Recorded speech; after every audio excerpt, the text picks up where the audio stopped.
I'm super happy to have you all here. It's an honor to have such a great working consortium, of which I know a lot through my colleagues Bea, Ista, Cecilia. It's super to have you all here. I hope, and Isabel, of course, who's running around. I hope you're all going to have a very, very productive day in this house of professions, I would say. To say a couple of words about Waag, an organization where we're looking at how technology manifests itself in society, and how society reacts, and how we can, with greater and smaller steps, make that better, more fair, inclusive, and open. So for textiles, I think textiles are very important because they are very important drivers of all industrial innovations, but also that as a cultural artifact. You are in a former historical anatomical theater where surgeons came together and they dissected bodies for over 200 years in this very space. As a city gate, this building became actually a bit redundant when the walls were broken down because the harbor was being enlarged. So they were looking for new purposes of the building, and it became really a house of professions where the different guilds were housed, the guild of the painters, the bricklayers, and that of the surgeons.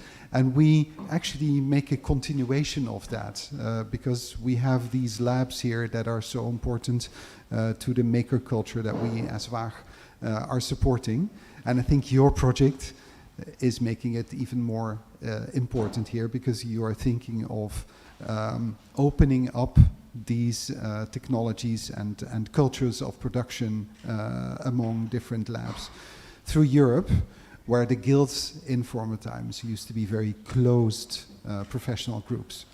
So I think I'm going to leave the floor to you. I just offered to say a welcome to you because I think it's very important that this is happening here. So very productive days I wish you. Thank you. Thank you, Luca. We have a slight change in the agenda because we have a member of our project officer team in the European Commission who is going to talk to us from abroad. So Athanasia Mongou, it is going to be you.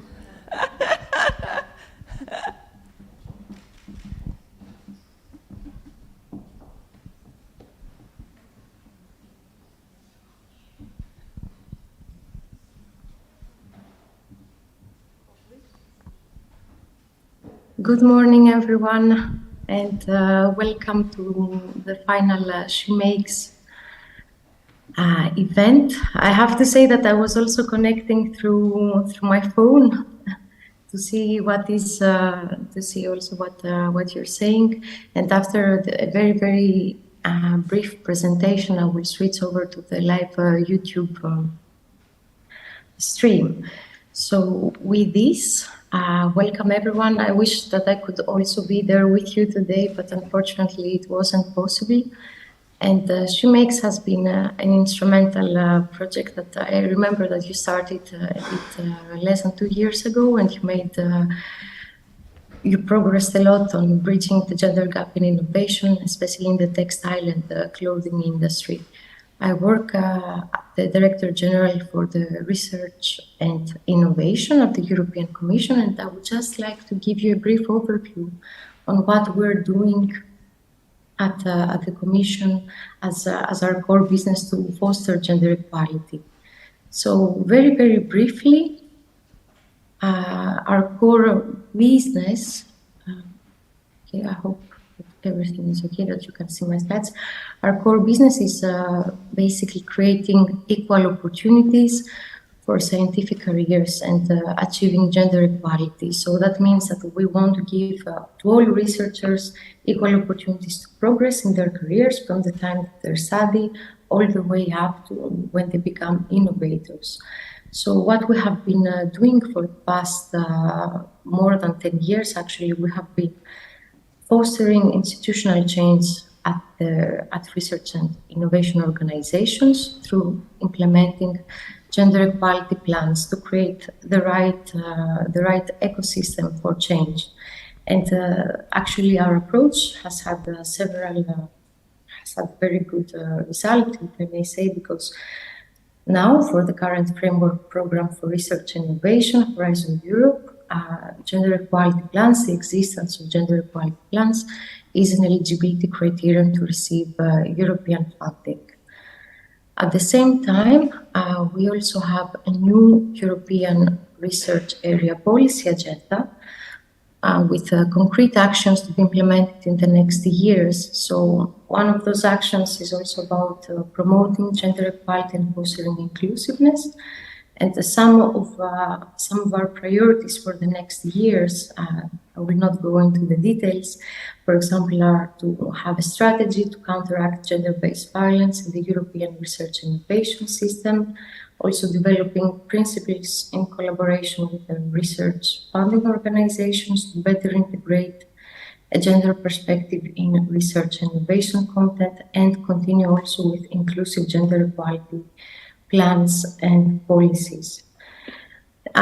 This is a bit outside of what you're doing though, so next to what we have been doing on structural change, we also have a lot of activities on promoting women's participation in the STEM fields. Those stand for science, technology, engineering, and mathematics. And this is also where Shemakes made quite a difference. For example, this year, 2022, is still the European Year of Youth, where there was increased support for young women researchers and innovators. For example, already Shemakes, with another sister project, Equality, you organized a workshop this year, the STEM out of the box, to also think how we can imagine new career paths beyond hard science, to think about social innovation.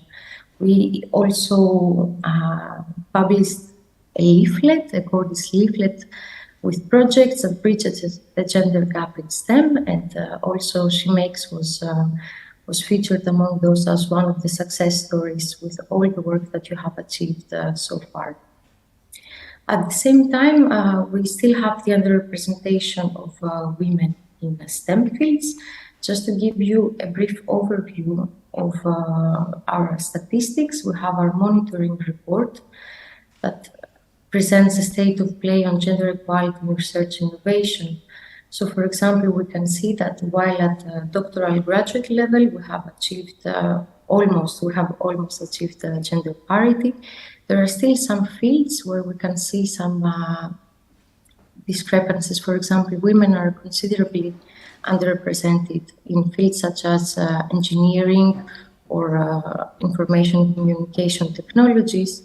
Women make up less than 1/3 of the total number of doctoral graduates. And what is also very important, and something that you have been working on, if we also look at what is happening at innovation or inventorship, for example, in terms of patent applications at European level, we have less than 11% of these patent applications being submitted by women. So this is also where the work of Shemakes becomes very, very important on bridging the gender gap in innovation. At the same time, this year we also had the European Strategy for Universities that was adopted by the Commission. And one of the actions specifically is to address the underrepresentation of women in STEM fields through a roadmap of activities, including also a manifesto for gender inclusive STEAM education and career. So that means bringing together also secondary education stakeholders all the way up to universities, and also the innovation, the private sector, to make also the STEM fields more attractive for women and girls to also consider a career in these fields. So this is also very important to highlight in terms of what you have achieved, because also with the STEM outside of the box that I mentioned earlier, this event that you organized, you also started the process of this roadmap of activities. And currently we're in the process of co-creating this manifesto with the relevant stakeholders. So we will also have a workshop that will take place on the 15th of December. So if you're also interested in participating in the set of principles that this manifesto should address, please also get in contact with us. I have some last slides on what also our colleagues in the European Innovation Council are doing to support women entrepreneurs.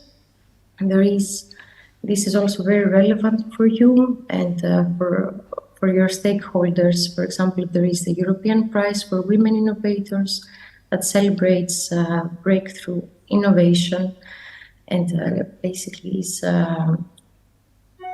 really instrumental for creating role models for women and girls.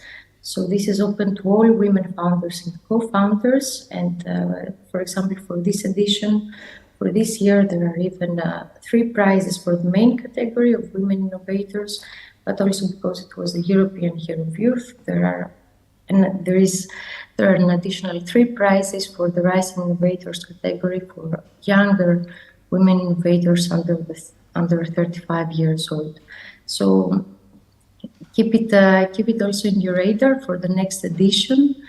At the same time, there is also the Women Tech EU scheme, because it rose out of the necessity, let's say, to have more venture capital for women founders, because currently it's very limited, and it supports early stage deep tech startups founded and led by women, and also with a series of activities and training, for example, such as mentoring and coaching. With this, I would stop here because this is the time also of recognizing what you are doing actually, and congratulations for all the work that you have achieved so far. And I'm also looking forward to hearing more in detail about what you have done. And I wish you also a very fruitful meeting and discussions. So now I will switch over to YouTube. Have a nice day. Thank you, Athanasia. Thank you very much.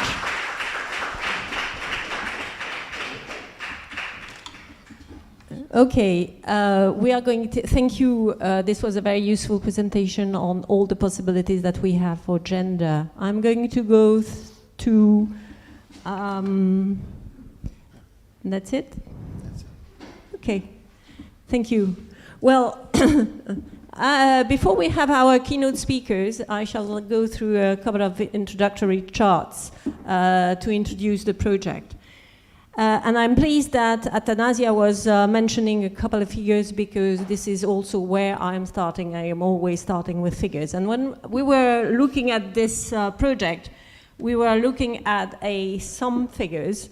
And as you can see on this chart, there is basically inequality between women and men in employment, innovation, and so on and so forth. And as you can see on the top left, there are nearly 10 points of difference between employment, 20 points of difference between part-time jobs, which means that women are in part-time jobs at 32%, whereas men are 9%, and there is a difference of more than 30 points of percentage for top managers. So this explains that beyond the 16% pay gap, which is normally the pay gap that you have in mind when you look at the pay gap in European countries, it is a 36% earning gaps if you take into account the fact that you are part-time and you are in a lower level type of status. And what is interesting also, what we found interesting in these figures at the beginning is that there is a problem with education, because we have less women top managers and so on and so forth, and we have women who are more educated, so, or in higher education. So there is a paradox there, and this is an average. But this has caused a lot of frustration, particularly in some countries where some women who have followed a very high cursus suddenly are obliged to stop their career because there are no possibilities to go beyond. And the lack of a woman is particularly true in 3 sectors: information technology and engineering and industry. And there has been calculation from the International Organization of Work, or Organisation Internationale du Travail, that if there were equality of women and men employed in these sectors, we would have plus 3.3 points of GDP. So beyond the fact that we are less employed and less paid and blah, blah, blah, the thing is that we are a reservoir for growth in the society, and this is the key thing. So on the basis of that, what is happening in the textile and clothing industry? This earning gaps in the clothing industry is, when we look at the explanation of the earning gaps, the first sector is that it is a feminized sector that explains most of the variance between the gaps. So in sectors where there are more women, there is more gap between men and women. And this is particularly true. So this technically applies to our textile and clothing industry, because in textile we are 50% and in clothing we are 87%. The other factors are the manager level difference. So we are stuck at the manager level and we cannot go up. And at that level there is a big difference between the two. And the third factor is we work more hours for equal pay, or we work for the same pay with more value, something like that. Okay? We have a better pay value ratio. Beyond the fact that this is a standard textile and clothing sector, there is probably a long-term transition in this sector.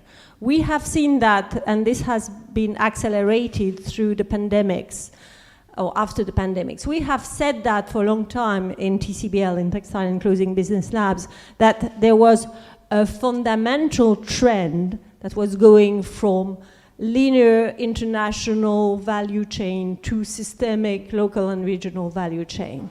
In what we call the old model, there was supposed to be overproduction and overconsumption.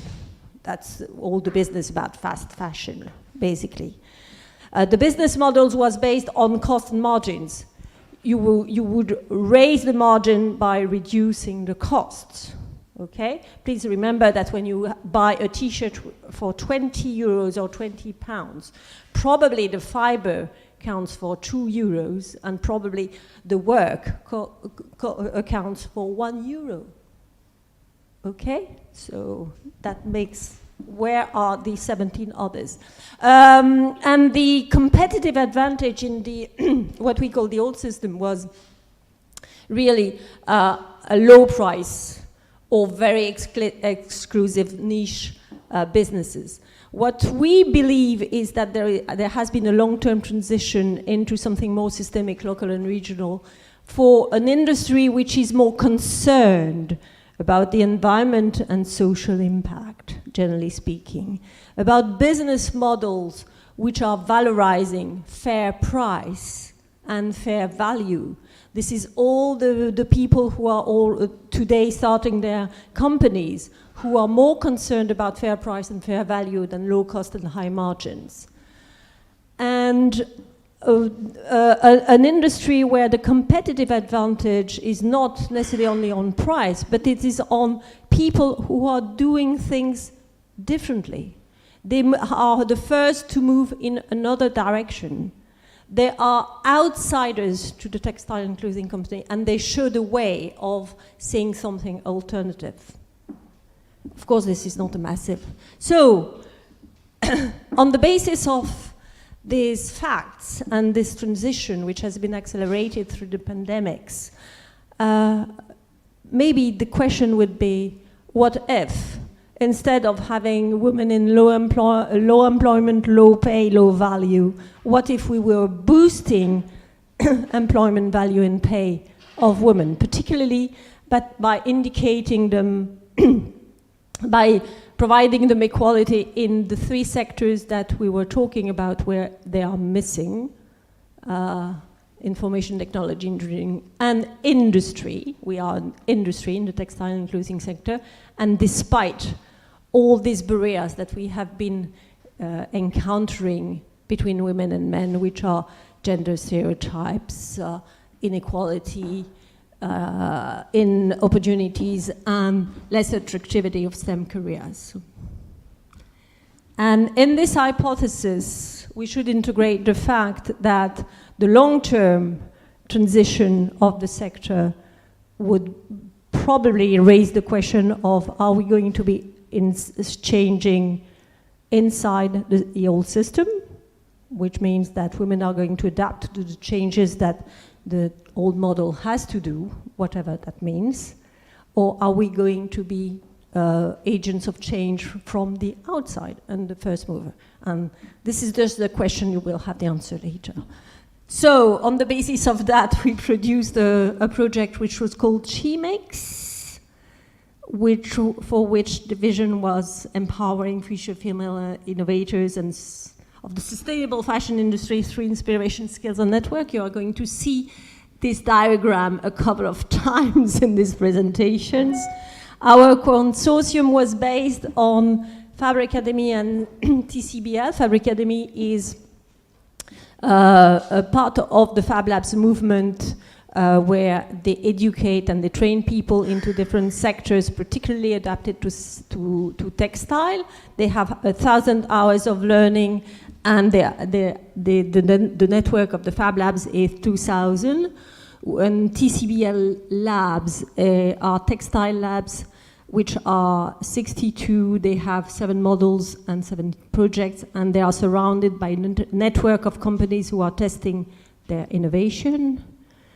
The themes of the project were 4. We were working on STEM, science, economy, and business and innovation. Our first operational method when we wrote the project was to have 3 pillars.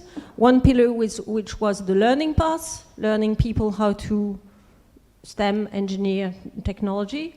The second pillar was innovation services, how we could support women to do things better in this environment.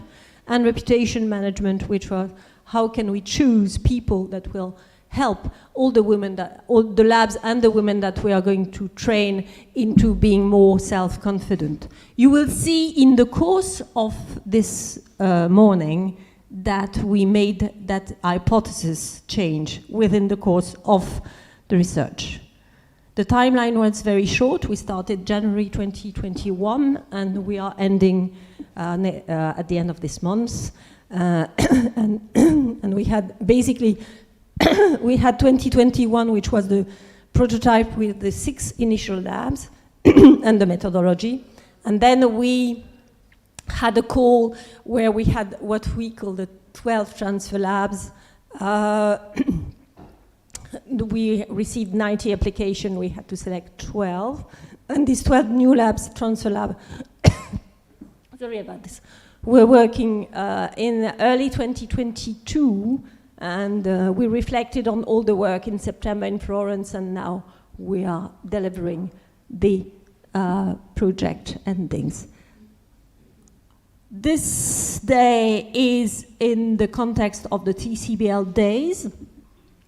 TCBL days, every year in November we are organizing TCBL days. TCBL days is an opportunity for the project that we are involved in to be communicated at a larger scale to our audience. And now that we are got to hybrid formats it helps.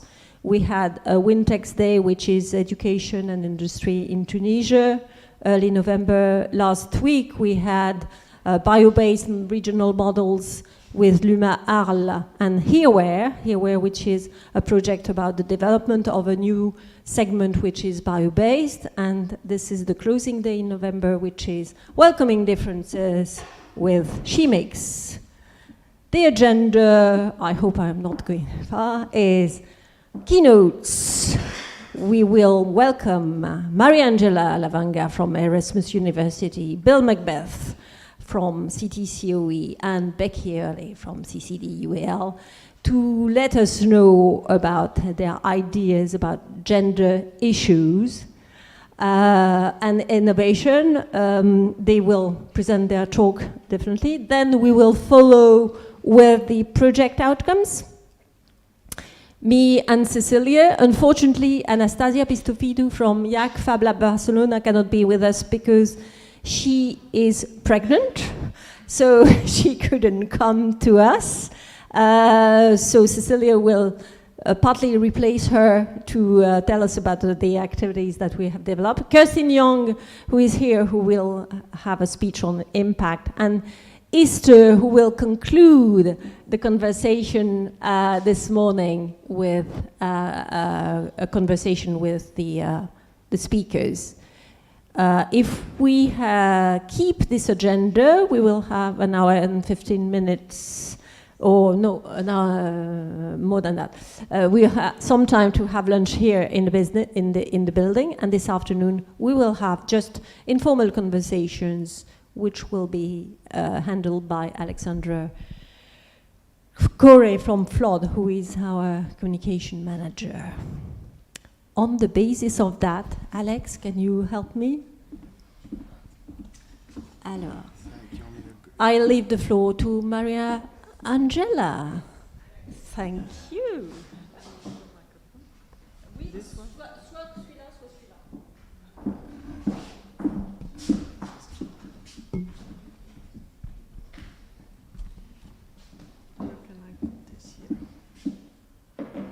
All right. Thank you. Can I stand here? Or Yeah, do whatever you like. Yeah. Thank you for inviting me, Frédérique, Cecilia, Jessie, Ista.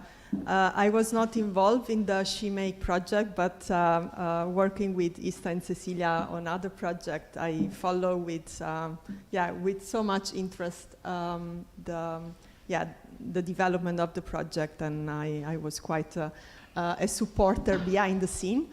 I am Mariangela Lavagna, and I work at the Erasmus University Rotterdam. I'm Italian. I live in the Netherlands now. I'm ashamed, almost 20 years. But I came here as a student. Actually, one of my first research projects, I interviewed the founder of Waag. So we were in a room somewhere because she was one of the first to discuss and implement projects that dealt with creativity and technology and society. So being here, I also feel quite thrilled. I am the academic coordinator of a master in cultural economics and entrepreneurship, and also a minor coordinator for fashion industry. I didn't study fashion.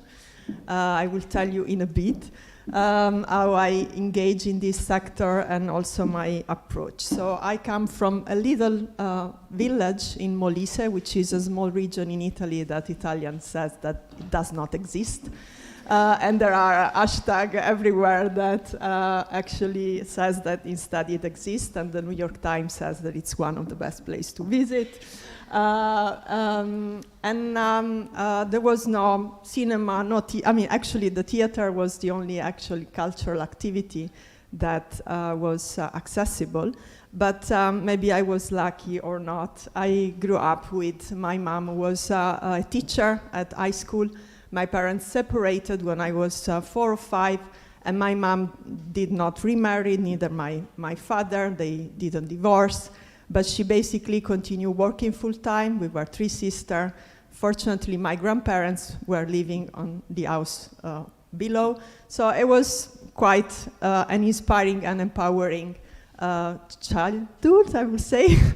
And I never felt treated differently because I was a woman. Even in this small town in South Italy, actually when I realized that there was difference, or there were different, was when I became a mom in the Netherlands. And I will tell you also something about that. I studied economics at Bocconi University in Milan, so up north. I had to take a night train, 7-8 hours. So you will go back to your hometown for Christmas or Easter and the summertime. I studied economics. I still don't know why I chose that topic. I would have liked to study chemistry or biotechnology, architecture, but my mom said probably as a woman you will have more difficulties. And she said that, I could actually be a leader or at least command my sister on doing something. And I studied economics, but I enjoyed it. I don't know if per se the topics, but being in Milan and try to understand how the city was investing in culture or actually not investing in culture, being part of these underground groups, and actually writing a thesis about the role of culture and creativity in a city like Milan that at that time was the ugly city of Italy. Actually, people from outside would enjoy the city more than actually Italians. But I was lucky to come to the Netherlands to study in Rotterdam as an exchange student, and I start to develop my interest in the role of culture and creativity in cities. And that was like my opening about the topic of creativity and the culture and creative industries. So I combine economic geography, economics, and then I had my job at Erasmus, where I was given the challenge to focus on design and fashion. And that was a challenge I never studied. Let's see if I like it, and I love it. So I developed both teaching and research at the same time, trying also to empower, let's say, my students, who were mostly women, and try to see if we could make the industry a bit more interested in values and sustainability and so on. Recently, I also developed with other colleagues from Erasmus a platform which is called Design, Impact and Transition at Erasmus. And there it's a more abstract level, how academia has to change, also to increase impact in society and be responsible for its role in society. So this is not per se on fashion or creativity. Why I told you that coming in the Netherlands and becoming a mom, I realized that actually I left Italy because I thought it was not meritocratic. You had to be the son of someone or know people to get a job. I thought here I was appreciated for my skills, talents, education. But actually, slowly, I realized that that was not the case, that there were lots of PhD, lots of women students, PhD, assistant professor, but then, people, women, as soon as they would get married, they would leave academia or they would do part-time. And I have goosebumps how many times I was told, I didn't know you were ambitious, or, oh, you should take a part-time job now that you have a kid. Oh, Mariangela, you should not work so hard, you should enjoy yourself. And you are, receiving all this and you are alone and you think, oh, what's wrong with me? I see all these moms with the kids going around on Wednesday afternoon. I have to work and crying and calling my mom. Why is this? And okay, it takes years to realize, and the support of also of other women, but it's not your problem. So when you realize that it's not you, but actually our society structure, and especially the Netherlands, which I didn't expect at all. So the Netherlands is the last three. And actually the share of women professor is, in the Netherlands, almost reaching 22%, almost 20, there will be a target of 25% of women by the year 2025. So I was shocked that even Italy and many other countries have more women professors. Then the COVID, and you have no idea how many colleagues I know that were not even, let's say, fortunate as me, that I have a permanent contract, but they were on a lecturer part-time or not permanent position, and they had to take care of teaching immediately online. We didn't have time to prepare. I remember the first week with Cecilia and Ista, we were using, I don't remember, Blue Jeans, and I tried, I don't know, in one day, 3 platforms, and tried to figure out how to work. And the other room, you have your son, who also has to use my old laptop and do a class online. So I think the pandemic exacerbated the problem and the issue, and really it cannot be ignored any longer. This is also, let's say, a trend that may give some hope. So the full professor, yeah, it's almost 25 in 2021, but if we follow this line, basically we will reach gender equity, so 50% of female professors in the Netherlands by 2040. Can we wait so long? And there is, fortunately, networks of women professors in the Netherlands that really are monitoring these trends and, empowering younger generation to be more activist, I would say. So not as an academic, as a person, also as a woman, as a mom, but also what I study. I look at culture and creative industry from an economic perspective. And fortunately, there are more scholars in cultural economics, and Brown, they are from Australia, that are looking at gender differences in the arts.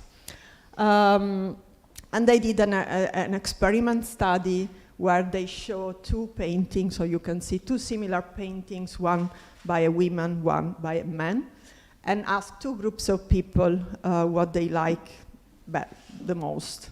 One group didn't know which one was a woman artist or not, and the other yes. Actually, they liked the women painting more.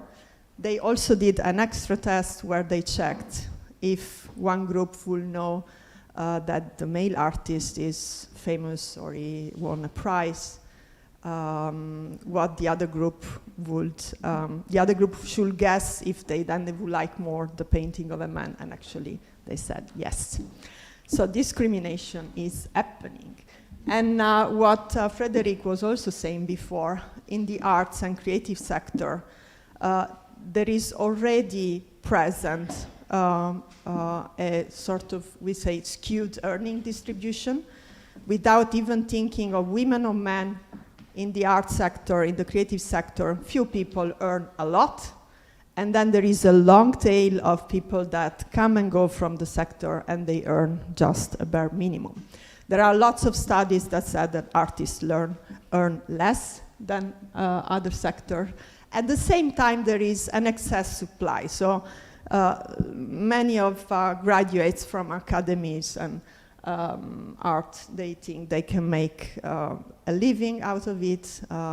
They tried as independents. So there is really low level of entry barrier, and there is unemployment, quite high unemployment. What's also interesting about the arts and creative sector and the labor market is that it's human capital. So what you studied or your skill are not so good to predict your success in the sector.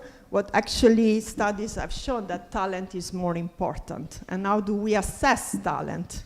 Usually a proxy of talent is prizes, like how many prizes you have won, in how many galleries or how many fashion weeks you have showcased, which boutique store have your collection, and so on. So reputation. And that, of course, can explain why male artists are more successful, because they are given more opportunity to show this talent. So they have, that they make them more famous and and then their work is perceived as higher value of the women artist. So why then women and also young artists still want to enter this market? Because there is still quite a high intrinsic motivation. So as also in academia, why I'm doing that, I could have earned much more if I go to a consultancy, but I believe in education, civilization, so you keep what you actually value is not the remuneration per se, but the psychic return, which is more intrinsic. The project, the work in the creative sector is project-based. And I think what Frédérique was mentioning also before, the part-timers, the number of part-timers, women are more than men. In the creative sector, this is even higher because that's how the sector is organized. So you have project-based, you have flexibility, short-term, self-employment, lots of freelancer, and of course, multiple job holding. Many artists, many creatives have different projects at the same time, different jobs. Maybe they also do a Uber Eats in the night and so on. When we look at, especially in fashion or clothing industry, I really appreciate the work of Professor Angela McRobbie, who is now retired. I would say she's really like the feminist fashion theory scholar. Already in '98, she interviewed young designers, women in London, and she recognized some of these aspects. So they work at a high level of stress, exhaustion, self-exploitation, debts. They work day and night, no breaks, no holiday, real salary. And still there are more women in the clothing and textile than men. Then the pandemic. So the pandemic actually exacerbates these issues, the gender issues. There has been some studies, especially in 2021, just with the first lockdown. Some colleagues, even like Roberta Comunyan, we used to work together in Italy, now she's in UK. She was mapping all those surveys that especially cultural organizations or arts council, they would run to understand what was happening in the sector, how many people would lose their job, or what happened with museums closing down and so on. So she reviewed more or less 20 surveys that were done in Europe. And she highlighted some of the issues that really show that the COVID, it's not the cause of more problem, but actually the problems were already there and made it even more visible. So she firstly acknowledged that all this survey did not take into account demographics. So there was no actually attention to women or other groups of minority or disabled people. And this is a problem because many of, again, women, and they work part-time, they are into quite precarious project.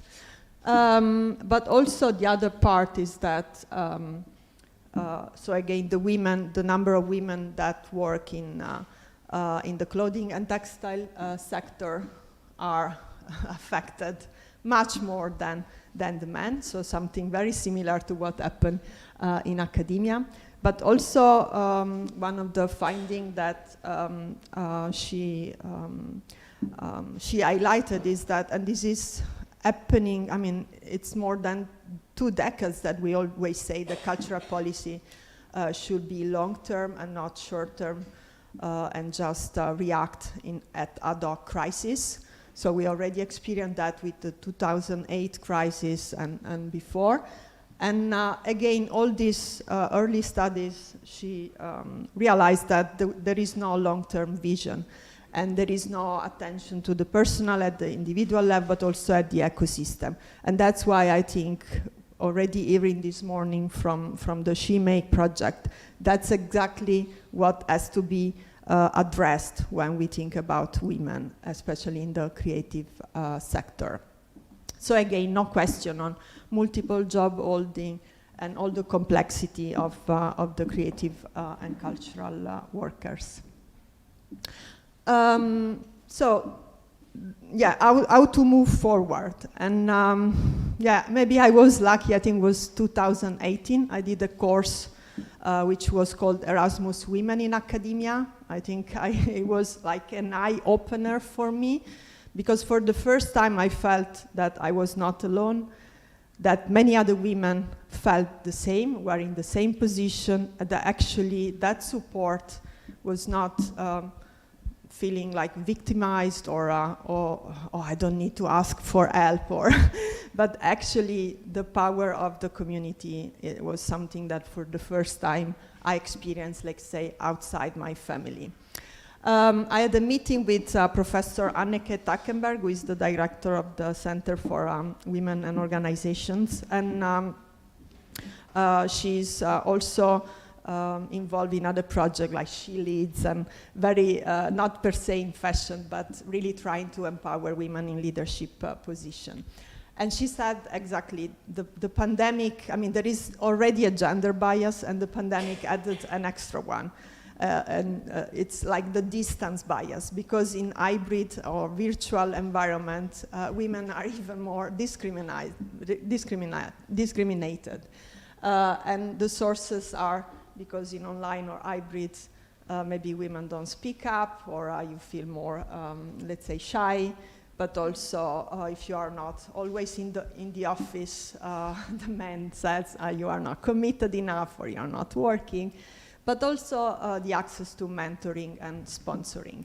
And she shared with me these great slides, because I asked her, like, Anneke, do you want to be my mentor? And then she said, you should not talk anymore about mentor, you have to talk about sponsorship. And I was like, what is the difference?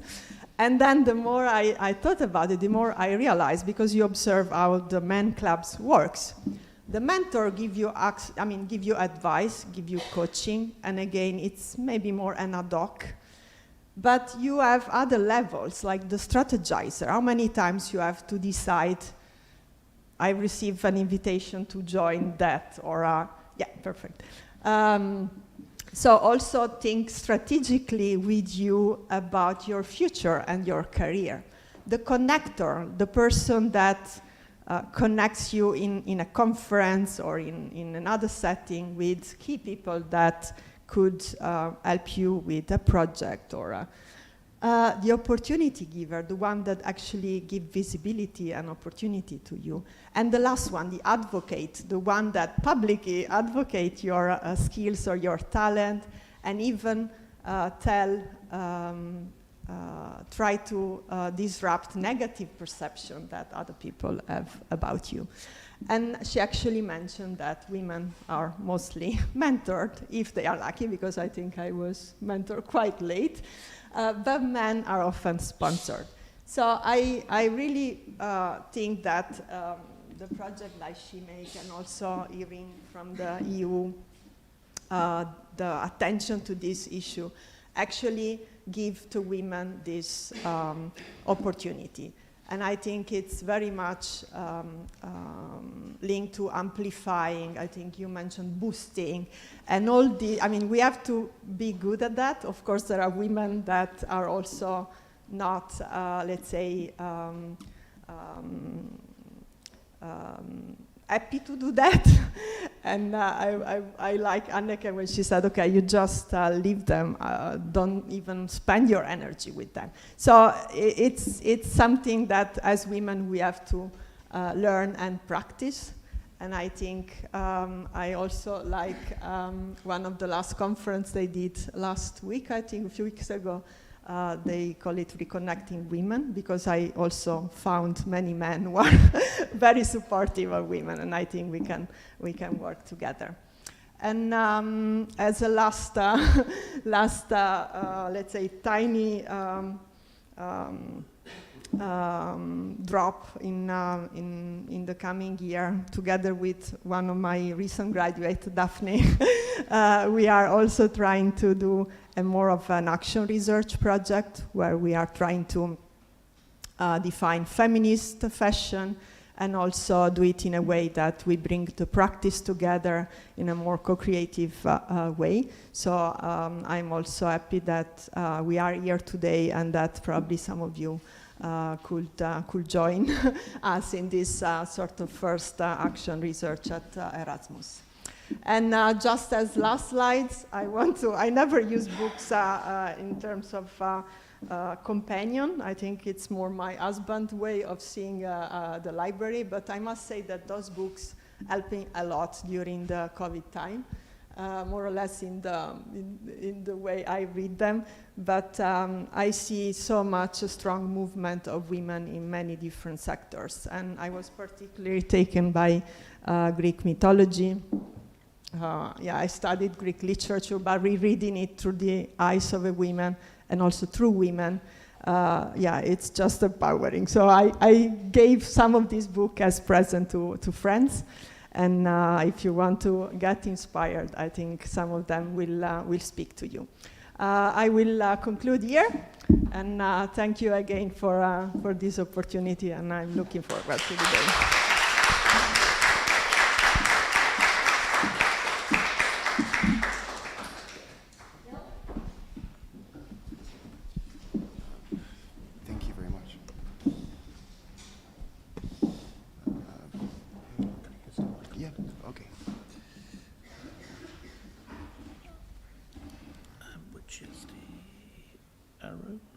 This one. Okay, cool. Yeah. All right.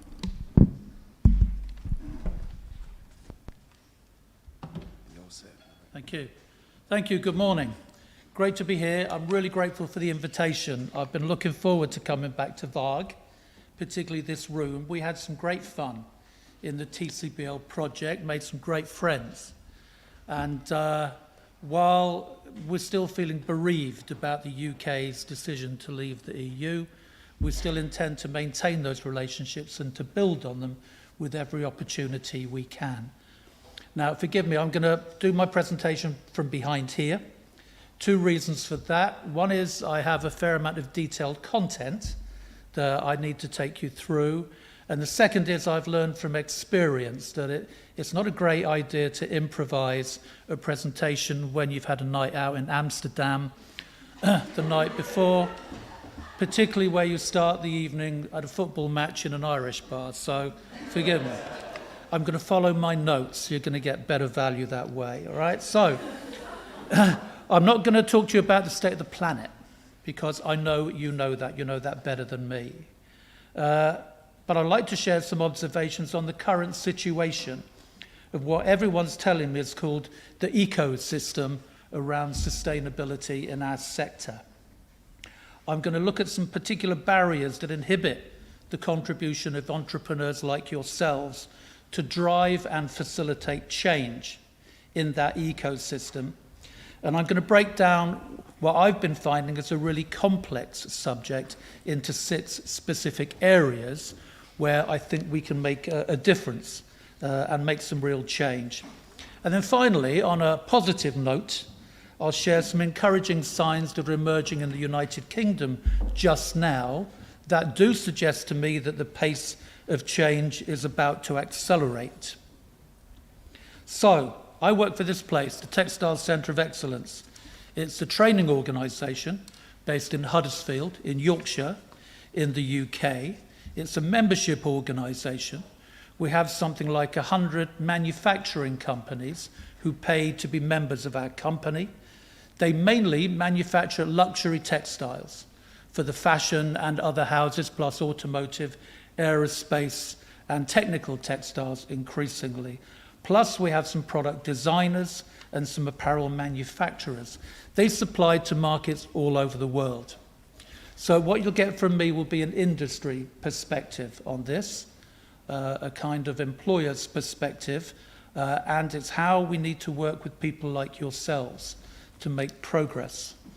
Now, we develop and deliver textile apprenticeships, and all other skills courses that the industry needs to stay ahead of their competitors.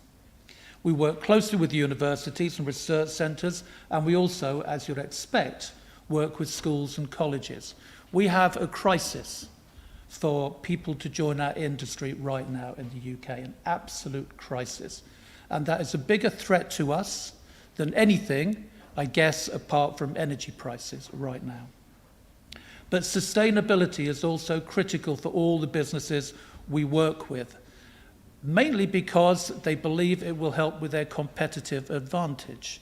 And sustainability also means more efficient operation. So we're developing new courses and looking around the world at content and knowledge that's available. We create new projects and new approaches, working with partners through TCBL, I trust, in the future, and we normally find the funding to pay for it as well. So, we've had a few statistics. This is my turn on a few from the UK. It highlights the issues around inequality in startup support for companies. It comes from a thing called the Extended Venture Report that was published in November 2020. As you'll see, 82% of startups in the UK are founded by men. Now, that won't surprise you. And knowing that, it's probably not surprising, in fact, that less than 5% of the private sector venture capital that was provided to companies is provided to companies with a female founder. Less than 2% of venture capital is provided to companies with a black or ethnic minority founder. And less than 7% is provided to companies with a founder who didn't graduate from university. Now, I was surprised to learn, actually, that 43% of venture capital investment in the UK was provided to companies with graduates from just 4 universities: Oxford, Cambridge, Stanford, or Harvard, which is surprising, isn't it? Now, that may be different where you are, but it suggests to me that in the UK, in the private sector at least, investment lies in the hands of white men who've graduated from a small number of universities and they back what they know. Even in the face of statistics and studies that show that businesses founded by women tend to be more successful in general than businesses founded by men. And of course, it's a self-perpetuating system. But there are some signs of change, particularly in terms of where we live, in West Yorkshire, particularly in terms of public sector support. Our community is increasingly different from the typical UK economic community. Our region is probably the most diverse in the United Kingdom, particularly in terms of ethnicity, and that's the trend that's growing. You may know the cities of Leeds and Bradford. You may know the towns of Huddersfield and Halifax. Bradford is actually, this is out of date, Bradford is called the youngest city in Europe. Over 50% of the people who live in Bradford are aged under 25 years old. That's quite out of step with the rest of the UK. Leeds is the fastest growing city in the UK economically. And we have the fastest growing digital sector in the country and the fastest growing financial sector outside of London. And yet we've retained more manufacturing businesses than anywhere else in the country. But most importantly, and it's the reason that we can be optimistic about change, funding increasingly devolved from the centre to the sub-region.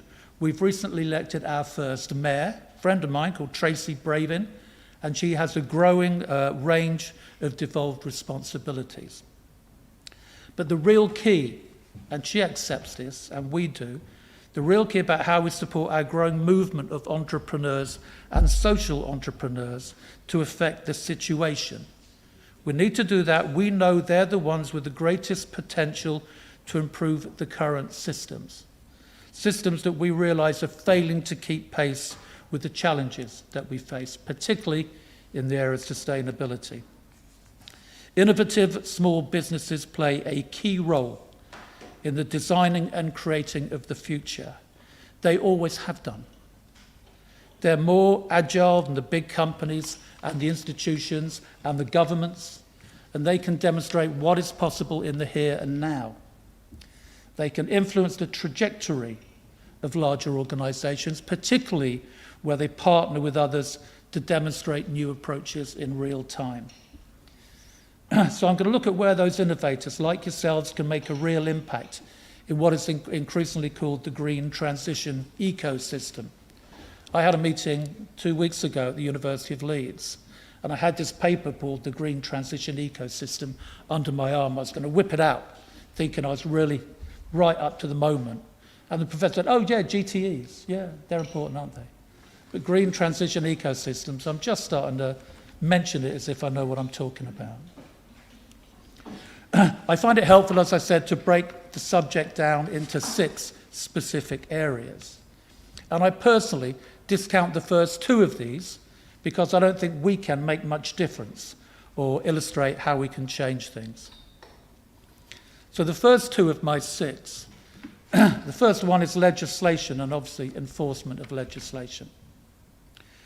Now, there's some requirement in the UK increasingly about the use of chemicals in dyeing processes in our sector, but there is little appetite, we'll see whether Joe agrees with me here, little appetite for any legislation, environmental or any other areas. The focus lately is what's called energy security. Now, you know where that's come from.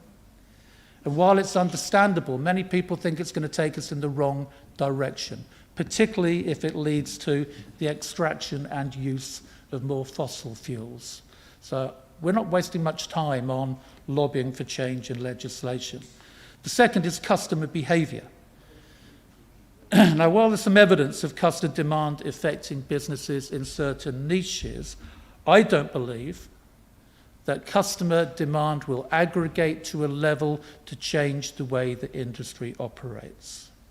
Customers are a complex, diverse bunch of people, and I believe they're driven by very different motives, different needs and emotions. So some people disagree with me, and those of you that know me know I love a good argument. But I find it easier to illustrate it with this slide.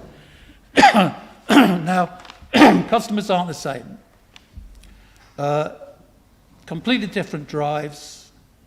And I imagine the customer on the left has actually just bought an item on a way to have lunch with her friends, maybe. Quality and brand are going to be important, and that will drive her behaviour. In fact, research that I was part of in the UK on what motivates people to buy luxury garments in our sector, it isn't the brand, it isn't what it's made of, which incidentally came 30th on the list of what people thought was important. This was at a conference talking to British wool producers. They kept saying, everyone's got to buy British wool because it's great, naturally fire retardant, got a great natural crimp. 13th on the list is what it's made of. The most important thing, and this is not a gender thing, this is men as well, is whether people's friends said they look good in it. That's what motivates behaviour. We need to understand these motives. It's a different subject, we've gone about it all day, but it gives you a feel for it. The customer, I guess, who we would see in the slide on the right, isn't necessarily motivated by that. They'll be motivated on what they call value for money, quantity and price. And in the middle, which is of course the biggest sector, is the fastest growing sector. It could be either or neither. So I discount those 2, and I want to look at the other 4 areas where I think working together could make a difference. The first is raw material and sourcing. There's many examples of where universities and research centres are working with small businesses and start-up to demonstrate, and you'll know this, how materials like hemp, flax, bamboo, along with natural and bacterial dyes, can actually be used and be a preferable alternative to traditional materials. And that work is great, and it will continue. The processing technologies themselves are critical in our sector. And that's where we're all aiming to use less energy, less water, less chemicals, and to produce less waste, less effluent, and less emissions. This is a critical area. And our industry is crying out for new ideas, and where there's massive opportunity, massive potential for improvement.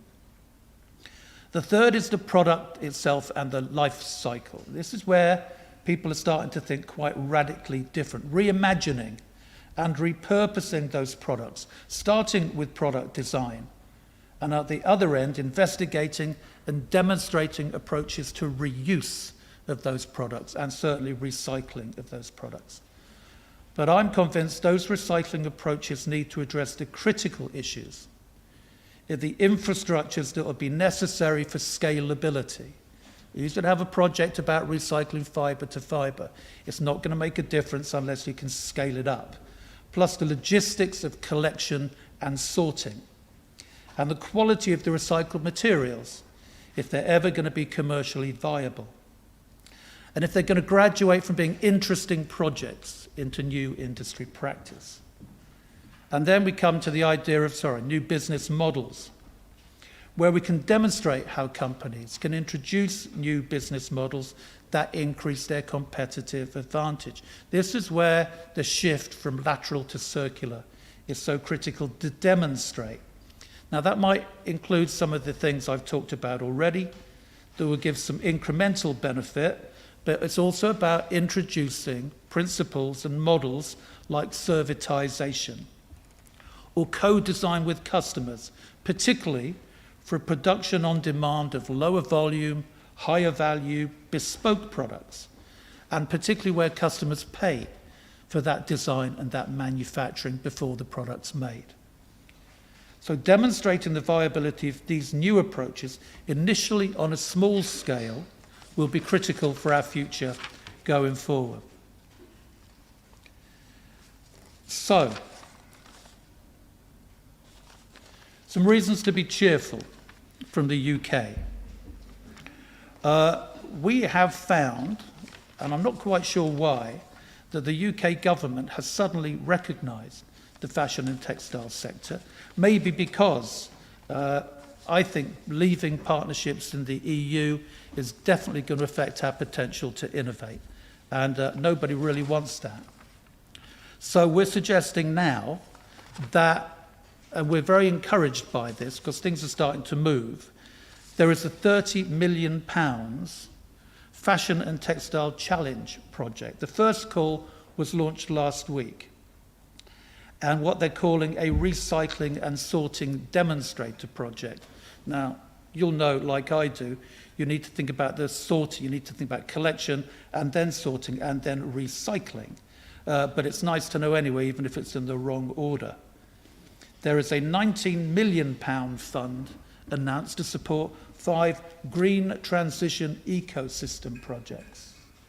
And when I said, okay, tell me about this, because in the UK, the Innovate UK, the national agency, says it doesn't know much about any sectors, which is a pretty dangerous thing in my mind.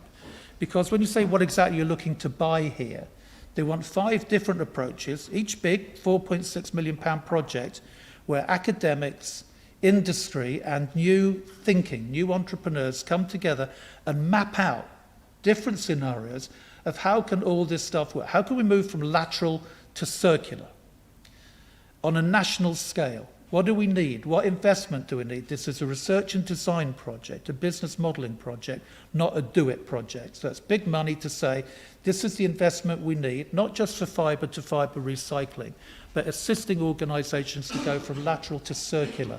And that needs some really big new partnerships, driven partnerships, to come out with a plan that can then be funded. I think that's tremendously exciting.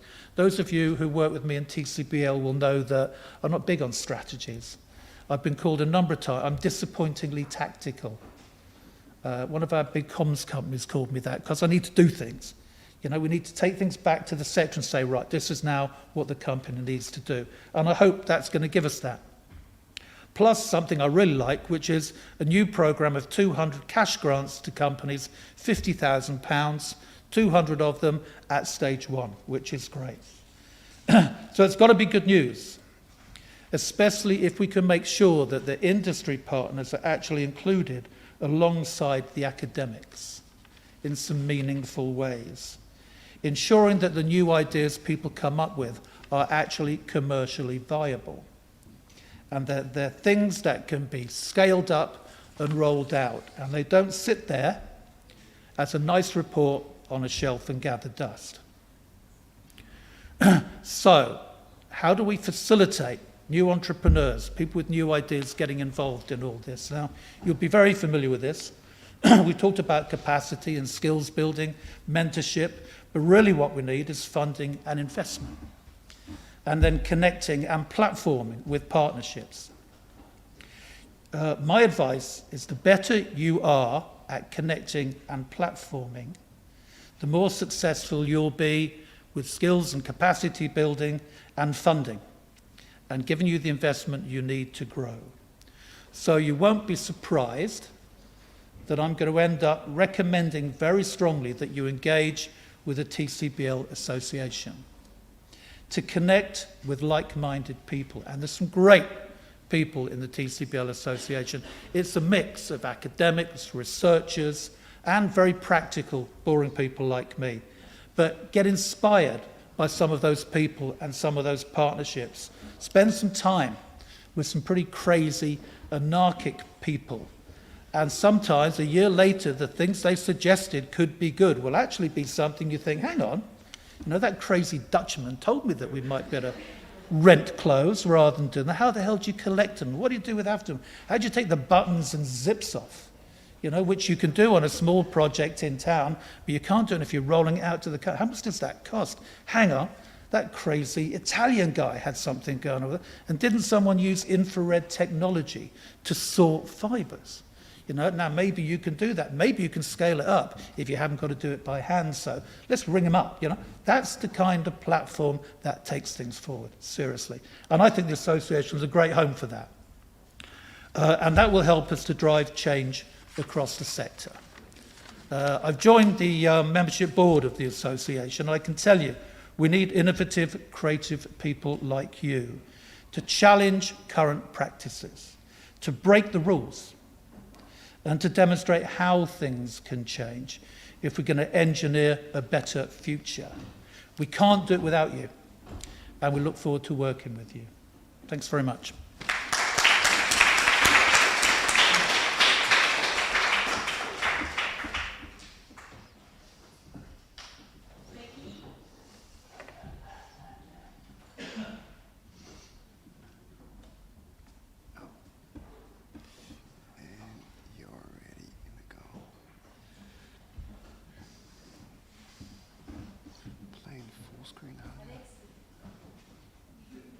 How do I open full screen? Oh yeah, just over there. Oh, they mean slaying. Oh, my bad. It's supposed to appear over there. Sorry? Oh, in Google. And this one? Oh, okay.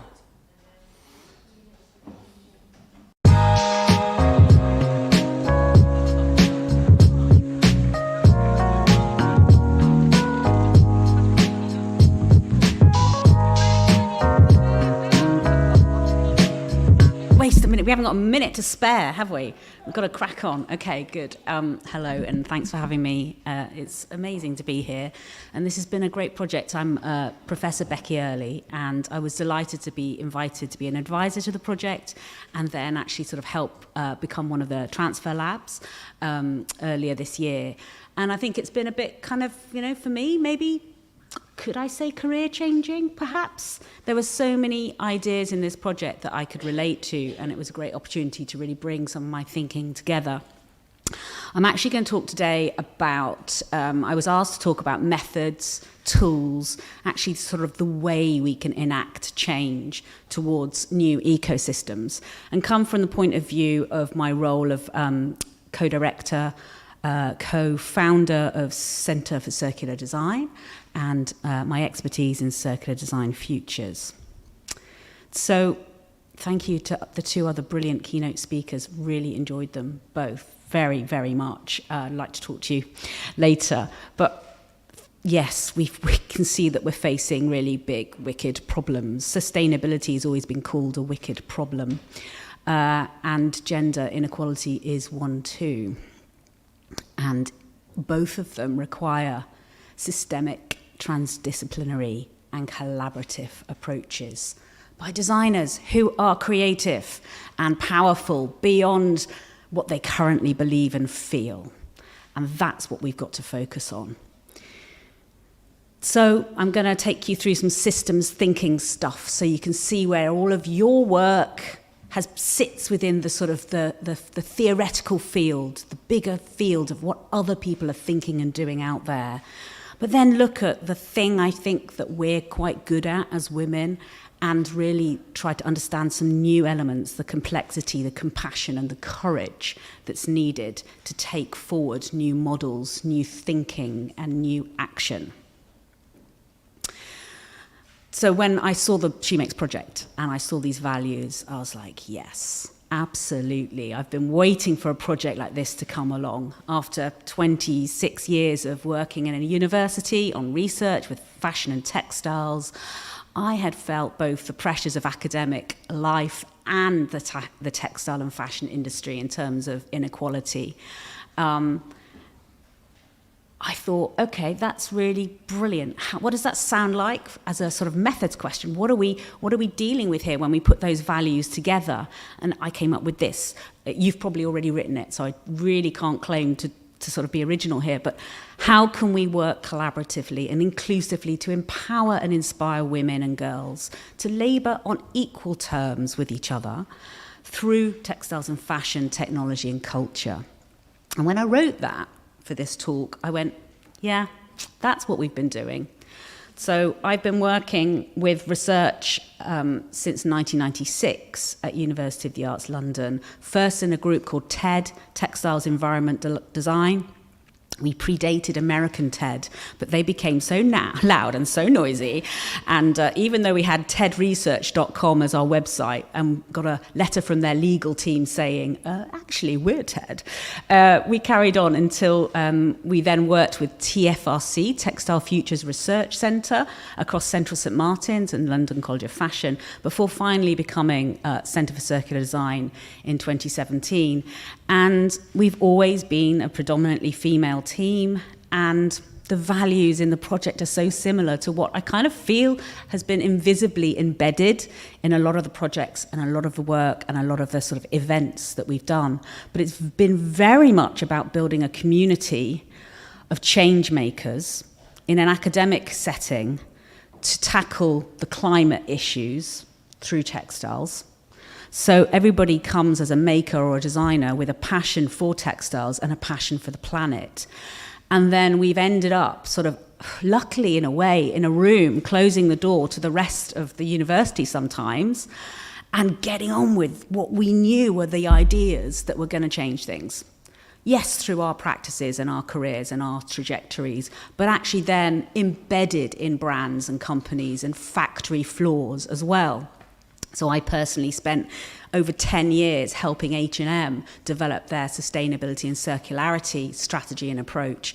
You know, just really sort of like having this passion and connectedness in this room together in this university, but then all of us going out to our different sort of places where textiles are made. So in working with this group, I've reflected then on what my role was as a leader, as a director of the research centre. And in a while back, I think it was 2018, 17, I wrote this, I started to think about what leadership was if we were to be stronger, more effective, more agile, not so reliant on the sort of STEM funding that we could see was going to the sciences, but we weren't always able to access. We're on lots of sort of science projects, but as the design component, which almost feels like a bolt-on sometimes and not the driving force it should be. So, you know, I really wanted to think about how we could be more empowered. And so I looked at how a study that was done in terms of the highest performing research centres in the UK, and I kind of reviewed 5 years of the work, how we'd been working, what had happened, and kind of shifted their model into something I called the whole circles model, which brought the people and leadership elements together. We're all leaders. There's an amazing talk on TED, actually, I do still like them, they're okay, about distributed leadership. So if one of us falls under a bus, things don't stop. things carry on and everybody is empowered to take the work forward. And in that way, we're making the next generation of change makers. We're sending everyone out there to be a leader and find their own leadership style and find their own way of then building new communities. So it's about this growth. It's about this sort of spreading of the word. So I'm going to do some of this stuff quite quickly because I think probably you've already come across it or you know it, but quite important to note the key thinkers. So Donella Meadows absolutely showed us what systems thinking was about and the fact that we need to think about these separate elements and then their interconnectedness and then the key functional purpose of what we're trying to do when we think about systems. As soon as we moved from thinking about circularity, sustainability, to a more of a focus on circularity, it's all became about systems.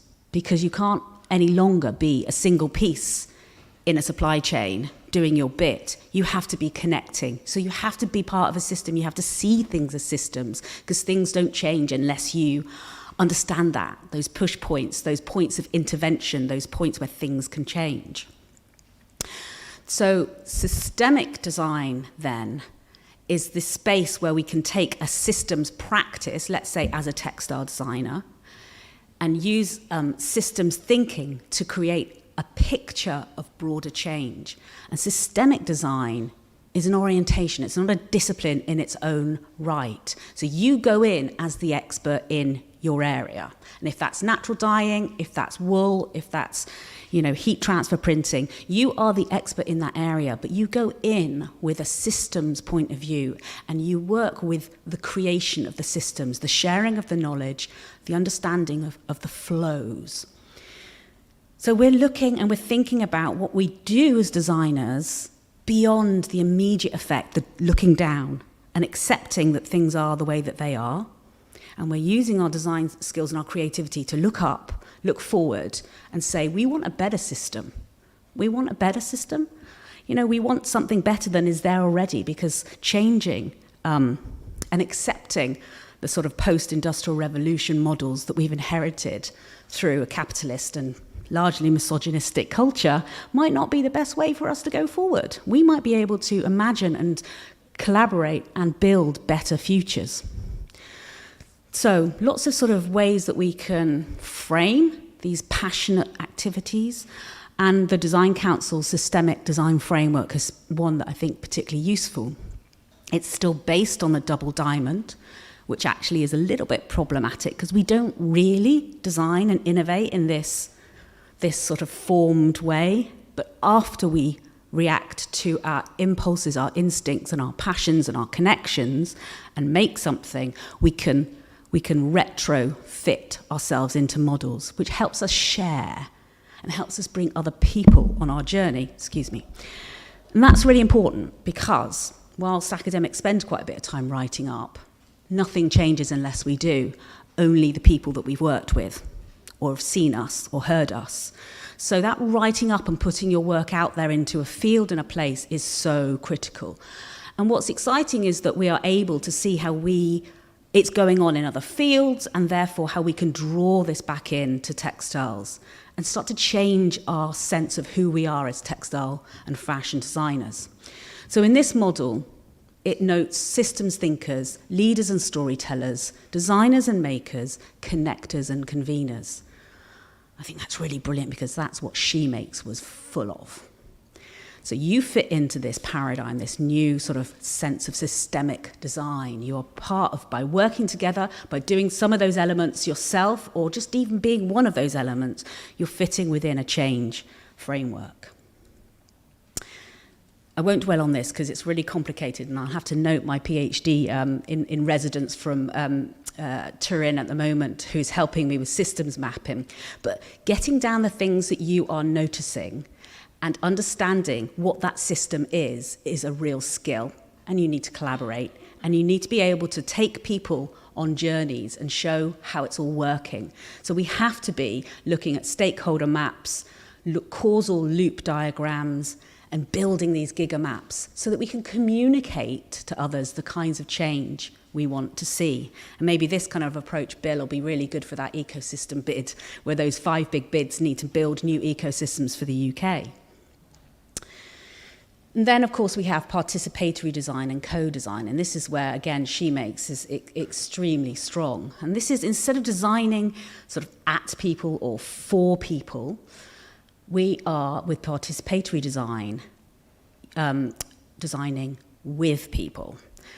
With the idea that we, I suppose, one way of saying it would be that we reduce overconsumption and the waste and the overproduction. Maybe if we're designing with people, we might kind of arrive at products, systems and services which are more useful and needed and maybe equitable too.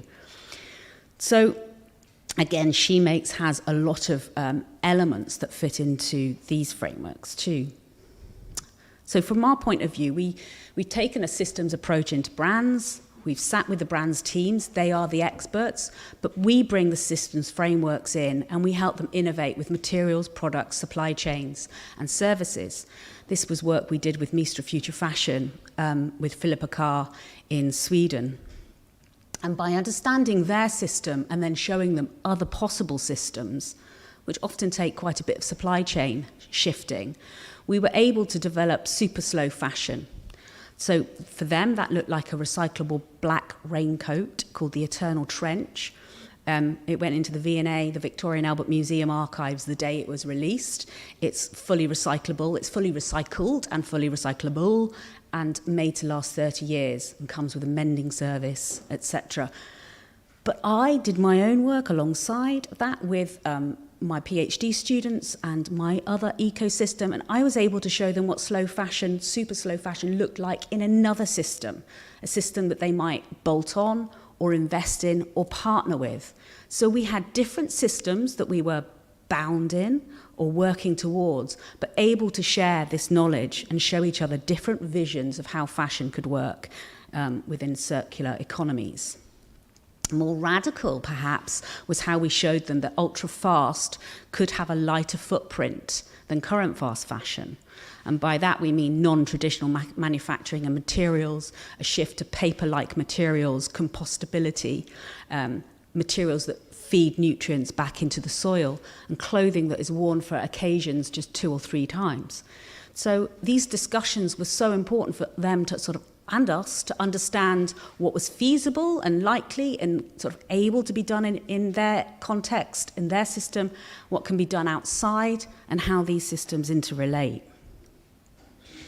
One way we always work is to make sure that people are asking the right question. So often we get invited in and then they're like, can you help us do this? And it's quite basic, and of course they've responded to some, something they've seen at a trade fair, and they want to become circular, And so the first thing we do with anybody is kind of get to the real question that they want to answer. Often that's how much budget have you got from us, which leads us to, okay, the question you really want to ask with that timescale and budget could be this, and we place it in the middle of something called a question fan, and then we test. Is it bigger? Is it smaller? Is it wider? Who's it for? Until we get the question exactly right. And this is really useful because it really sort of minimizes conflict later on when everybody, it turns out, had different expectations. So let's get the question right at the beginning. I can give you links to sort of download these templates. And then when we're in the project, we do different things to ideate, and there's no limit to how you make work together, but some of the ones that we've used recently during the pandemic have been really sort of thrilling to do online with like 50 people at a time in a Miro, doing how might we exercises and crazy eights. So I did a project in the pandemic about the charity shop because it was so appalling, the fact that we had all this time, we were sorting our stuff out, we were dumping it in charity shops, they were getting fined for fly tipping. All of their staff were really old, didn't want to come to work because of the risk of getting COVID. It was really it was a crisis situation. And so we worked with 50 different sort of stakeholders from across the charity sector, doing these co-design, co-imagining sort of sessions, and then came up with a tool. And this helped us sort of focus on the charity shop as a space, first and foremost, a space on the high street so it doesn't compete with Vinted or Depop.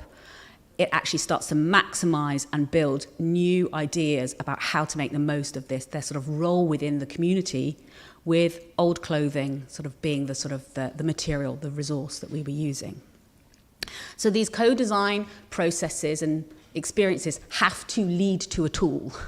You have to get something from them to share further, to enable action. Okay, so transition design. Just going to have a little look at the time. We all have a tendency to go on too long.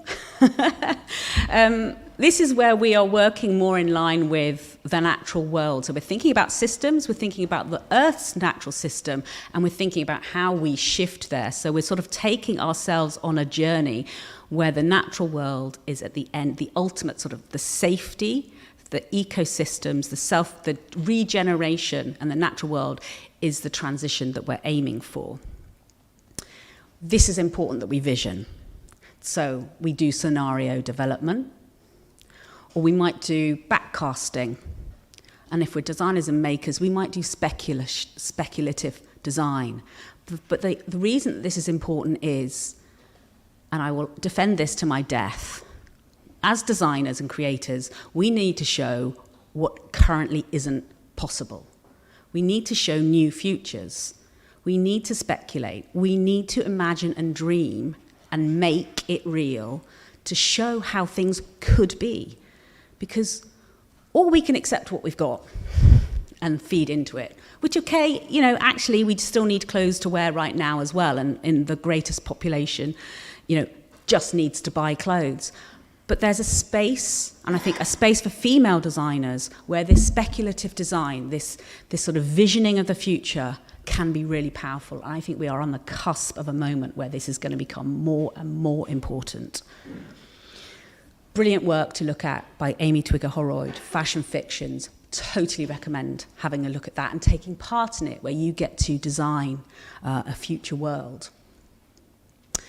So we were delighted to have these workshops within the Shemakes project, where we brought in our staff and our students to look at the sort of the current situation, the current sort of experiences, and for them to sort of imagine better futures. And we welcome Mariangela to London to run this workshop with us and to meet our sort of, in a way, our geographically particular scenarios, experiences, what London and the UK was meaning for our cohort. But then the world building was really something quite different because, and thanks to Sana for driving so much of this work, what could it be? What could it look like? What might the future be that they want to go out and have? And having taught for 26 years, you know, I've got graduates everywhere, thousands of them who I keep in touch with, and I know a lot about their experiences and the barriers. And what we never did with them was sit down and say, what do you want when you've left, and how should we help you get there, and sort of build that into the current curriculum. So this became a really kind of pivotal moment, I think, for a lot of the staff that were teaching at Chelsea to really sort of hear from their students what their dreams were. Okay, theory of change. I'm actually going to speed up a bit because I want to tell you a bit about how I think there's a potential for female-led systemic theory of change. So theory of change is about, let's say you've imagined that future, it's about the actions and the structure you go on to create that change. But systemic theory of change takes it out of a series of isolated boxes, individual actions, and recognizes the interconnections. Okay? The interconnections are where women are brilliant. Complexity, compassion, and courage. And designers, actually, we have, as female designers and makers, a set of totally underused skills, which I think are key to creating the kind of change that the industry needs and culture needs. One of our postdocs, our senior researchers, Rosie Hornbuckle, focuses completely on complex design collaboration. It's all about her job. It's all about understanding the ecosystem of the project or the ambition that we've got, how materials make a difference, like a boundary object, but where the black spots of knowledge are. Who's not involved? You know, who's not sort of drawn in, or we're not noticing them, and how do they need to talk to them? And, you know, it's fascinating. And I think it's very aligned to actually other emerging conversations about neurodiversity and inclusion. Because so much of the time we're working on, we work a lot on projects with scientists in the EU. The way things have been set up are so different to the way that we think as designers and as women, frankly. And if you take into account that so many people in art and design education are neurodiverse and undiagnosed, we're actually we're asking apples to become oranges. You know, we are missing a trick here. 60% of people in prison have ADHD. You know, this is only diagnosed after they've had a life of not fitting in and having challenging situations. So we've got to be the ones that understand where the blockages are and where the amazing opportunities are to unleash the creativity and the skills that are, I think, there, but unrecognised or uncatered for. So with our work with Shemakes, we were able to look at the wool situation in the UK and draw together diverse perspectives, and also then take the ideas to DRS, the Design Research Society event, where we did a workshop which was all about bringing this diversity and inclusivity into future design projects, circular fashion textile design projects. But compassion, the other C, the second C for me, is about the fact that we can't put the same expectations and measures on everybody.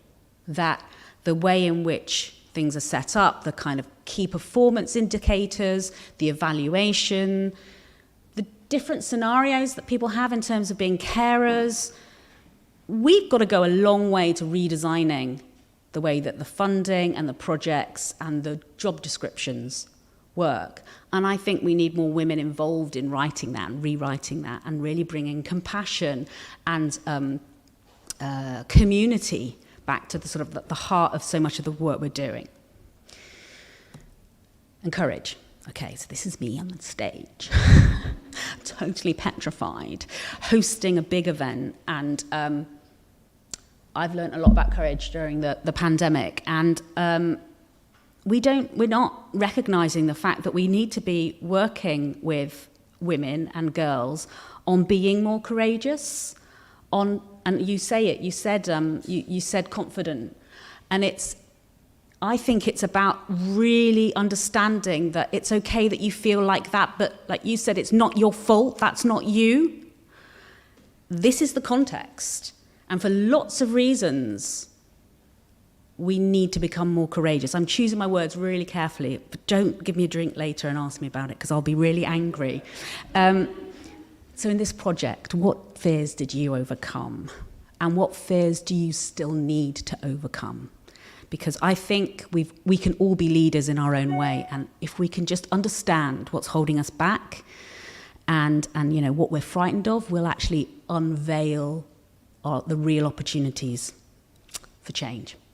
So I end with a sketch of a model. I think the Design Council model's great, but I think if we build in complexity, compassion, and courage, we'll give a female flavour to systemic change. And I think we can still put planet first and people first, and we can use our skills of making creativity and the beauty of textiles at the heart of that change. So, thank you. And special thanks to Sana, who's done most of this work for me. And all the references, old slide, sorry. All the references are available as well.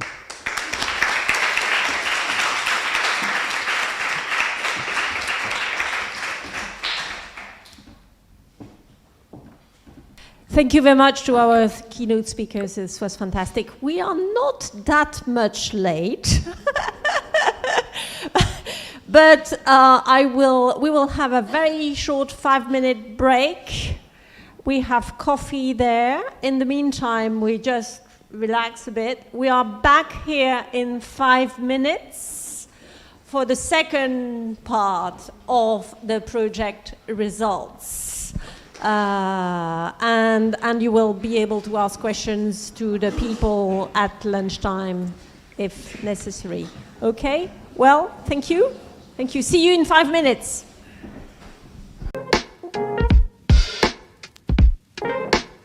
I've learned about the incredible amount of creative, inspiring, highly skilled women that exist across the European Union that are working very inspirationally to create change for a better future and for women in particular. I've learned at Shemakes that empowerment can also come from softness, intuition, and kindness. During my participation, I learned how to solve problems or how to find very unique solutions for problems. Our organization learned that it's very important documentation part. It was absolutely new for us, and we will remember from Shemakes community that quote, if you didn't write it down, so you never did it. We've learned that textiles is a universal language and an excellent opportunity to bring everyone together. On a personal level, Shemakes has reminded me how actually textiles always allow for transformation inside, but also outside of ourselves. I learned how to collaborate to create innovative workshops, and I loved it. We've learned a world of skills, processes, but most importantly, people. The most incredible thing about this project was meeting so many peers of mine and so many people who have the same ideas, the same values, and the same objectives for the future. The biggest thing I've learned is the importance of network. So I wanted to be part of Shemakes to strengthen my relationships with the people I already knew in the project. But I found that being part of the community has been really sort of motivating for me. We really feel like we understood the importance of working as a group, contributing on a small level to something that then becomes much larger. We are powerful now to unite and to approach people together. Learn about innovation ecosystems, in a sense, innovation as a community and social impact.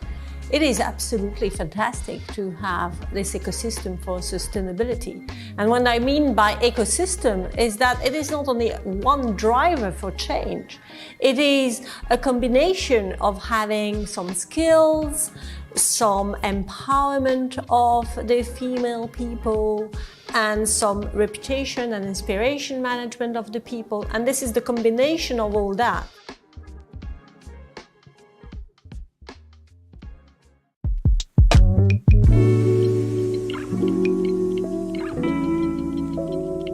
For us, the learning paths is a very strong tool to empower the kids to become new innovators in the future. We want to continue to work with students because we really think that it's a turning point to learn about innovation and equality. Well, first of all, at Unfair, we're already doing a collaboration with the local art university, but because of Shemakes, we now can professionally train people in the textile industry. I will use the experience through Shemakes in order to implement collaborative tools and methodologies in my professional practice. I expected that it would just be me giving my knowledge and expertise, but it's brought up possibilities for new collaborations with people I've met, and new ideas for my research, which is not really related to Shemakes at all.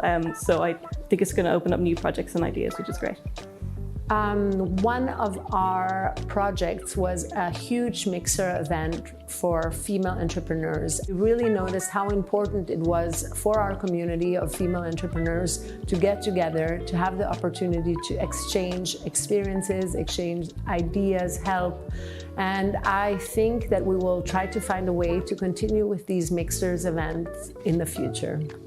We hope to continue implementing and exploring how a value-driven approach, a holistic approach, and creating the space for enabling others can change the future. I will definitely take as a lesson from Shemakes that creating up a safe space for communication always makes it makes it easy for people to open up. We will continue doing events according to the Shemakes philosophy to bring female textile innovators and experts together. We will continue to instill this value into all level of activities in order to empower women in their learning path or in their works. So the most important way that we are going to use our experience in the future is in the learning that we have taken from the workshops that we delivered, engaging wider audiences in textiles as a medium to discuss gender issues and wider social issues. For the future of TCoE, from this experience and the steps further, is especially going to be the community building, and hopefully we will manage to project opportunities with these wonderful labs within the Shemakes community. For us, it's very important to see the continuation of Shemakes because we see that the ecosystem wants to grow and more people want to join.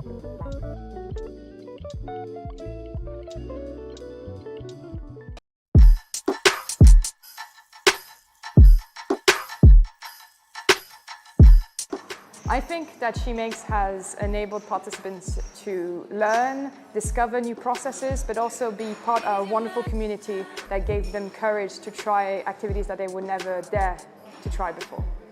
I believe that Shemakes has helped participants to open their mind to innovation in the textile industry and to collaboration. Shemakes is the perfect project to bring new skills for the textile and clothing sector, for digital transformation, to labs that they have always more been into engineering and coding, so bringing diversity into the lab environment. I believe Shemakes help participants to revalue the lost knowledge in women's traditional crafts. I believe that Shemakes has helped the participants to be more innovative in their design practice by mixing artisanal crafts and technology. Collaborate, and especially think about that if you try, you can make it. I believe that Shemakes has helped participants to feel heard, and it taught them how to listen to others in order to be part of a strong network.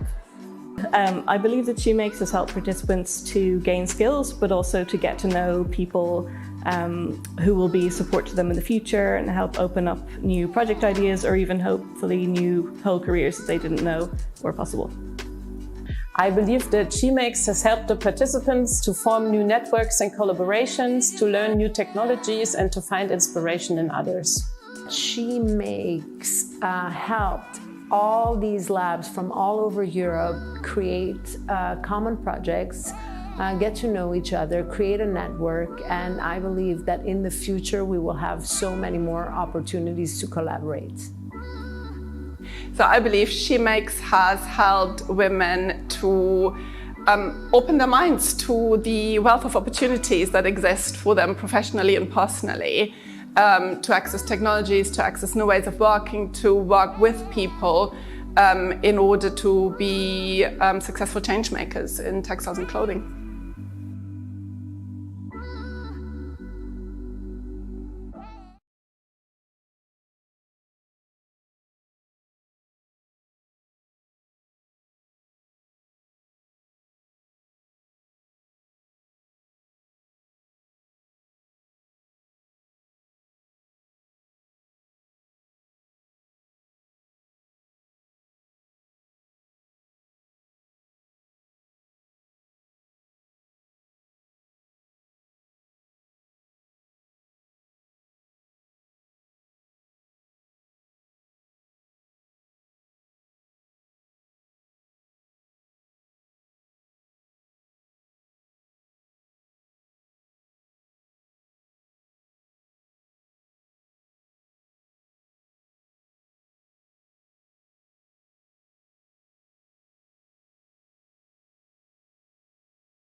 Okay, guys and girls, and different and diverse and inclusive people, we are going back to our agenda, which I admit is a big pact. We used to have 2 days conferences. We don't do that. We don't do them anymore because this is hybrid. But so we are packing everything that we were doing in 2 days in 1 day.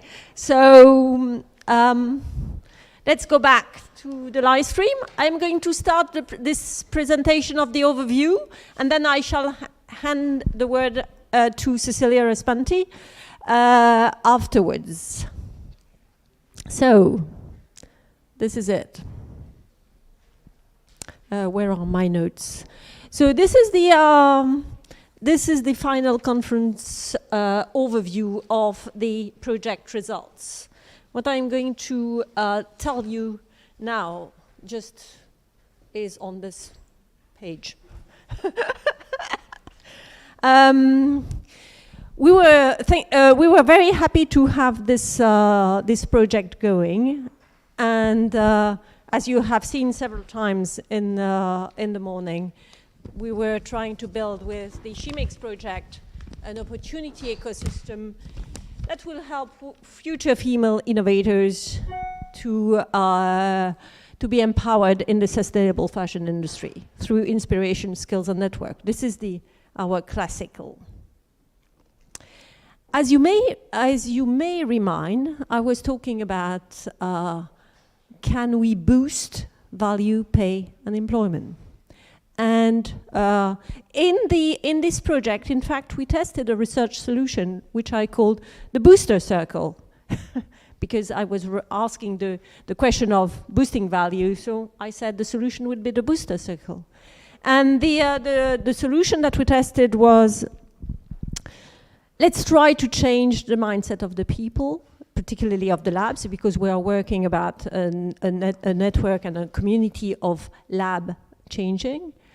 Let's make this labs and stakeholders or spaces for innovation, for accessible innovation. Let's do, in this labs environment, let's enable to have teaching for skills, particularly in STEMs. Let's also train people differently in a more in a safer space with the help of experts and peers and with the support of open tools. And let's nurture the future expansion of our network through these success stories and these role models. And we believe that we thought that testing this solution would help us have a virtual circle on the Shemakes network. In the course of the project, I think there are 6 major outcomes that we were confronted with. The first one was, yes, we established a gender vision and we embodied it. Yes, the second one, yes, we developed a network which was very, very connected. Yes, we developed a range of activities which helped labs and participants grow their skills and with navigation routes within the system. Yes, we did promote templates and tools and documentation that was very helpful to have a legacy on the skills training. Yes, we did have a human support to make all this available, and which was bringing a lot of value, a lot of added value to our ecosystem. Yes, we significantly reached the number of participants, which was well above the KPIs that were mentioned in the project. So what we believe is that on the first outcome, we developed a vision, and a vision, Kerstin has taught me that a vision is something which is not only a value-based thing, but it is something that goes from value to action to targets, and that climbs the 3 stairs. So the basis of the Shemakes values were these 5 values we have been talking about: the central one being the welcoming differences, which is the inclusivity part of the booster circle. The second part of our vision was that we were doing and relating at the same time. There was no silos between some people do, some people relate, but there was always interconnection between doing and relating. And the third tier of the vision is that, yes, we collaborated with a range of targets which would be future game changers in our ecosystem, ranging from very scientific to very creative designers, and also the very new things that we were promoting in Shemakes, which was the kids target with Nuria and the gang of the transfer labs that were working on that. So the second great outcomes is that, yes, we developed the network and connected it. Connection will be more demonstrated by Kerstin after our speech, but you can already see in these bubbles that we started from 10 partners. We are now 18 labs, 6 initial and 12 transfer lab, and we have 30 ambassadors. We always had the 9 advisors, but we have 8 gurus. The gurus are the people in the labs who are able to transfer their expertise. So in 2 years, we have expanded surprisingly quickly. And this is the show of the connections on the website. Kerstin will made this connection a lot more explicit in her research results. The system. We are facilitating a range of activity and navigating routes. If you are a lab and you want to join the Shemakes network, you can come through any kind of these bubbles. But we would recommend that by the end of your journey with Shemakes, you would be able to cover all these bubbles in your labs. And if I were entirely new to the Shemakes network, I would start with the yellow ones, which is the promote the community engagement and the stakeholders engagement externally with the people who are surrounding me in the location, in my region, and internally with the other labs of the Shemakes network. I would then go through the skills training, which would be the STEM-based, needed modules that are absolutely important for the women and girls to develop their skills into the missing areas in our economy, particularly in the textile and clothing sector. I would also foster very much what we have been prototyping here in Shemakes, this lab-to-lab research. On the basis of a model, we developed the possibility to work on the wool from different perspectives with different labs. So that was a sort of exponential experience of research within the community. And obviously, the results of that is not only research, is action research. Therefore, the output, the final output and impact will be measured in terms of, did we produce innovators? Did we have startups? Did we manage to have entrepreneurs to change the game within the existing companies? And this will be the family of activities which will deal with innovation and business entrepreneurship. So this is why, compared to the initial modules that I was presenting at the beginning, which we wrote at the beginning with the 3 pillars, and we had 4 pillars, which were very important: community engagement, learning paths for the 3 age group, the younger, the mid-age, and then all the others. The lab-to-lab activities, which were very much on wool tested, and the business engagement activities. The documentation, which was my 4th point, Yes, we documented everything. And thanks to all the labs, you can find in an open source repository, which is called the Shemakes Toolkit, you can find all the templates and the tools that we have been using that can help you, if you are a new lab, to develop a new activity or a new module. And fifth point, which is very, very, very important, and for which Adriana, who is here, is the representative, is the human factor. Nothing could happen in Shemakes, nothing of the magic could happen in Shemakes without this human factor. Without this three-tiered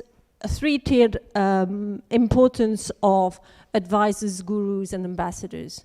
Advisors, you saw them, you saw two of them this morning, and also Mariangela, you could have been one of our advisors.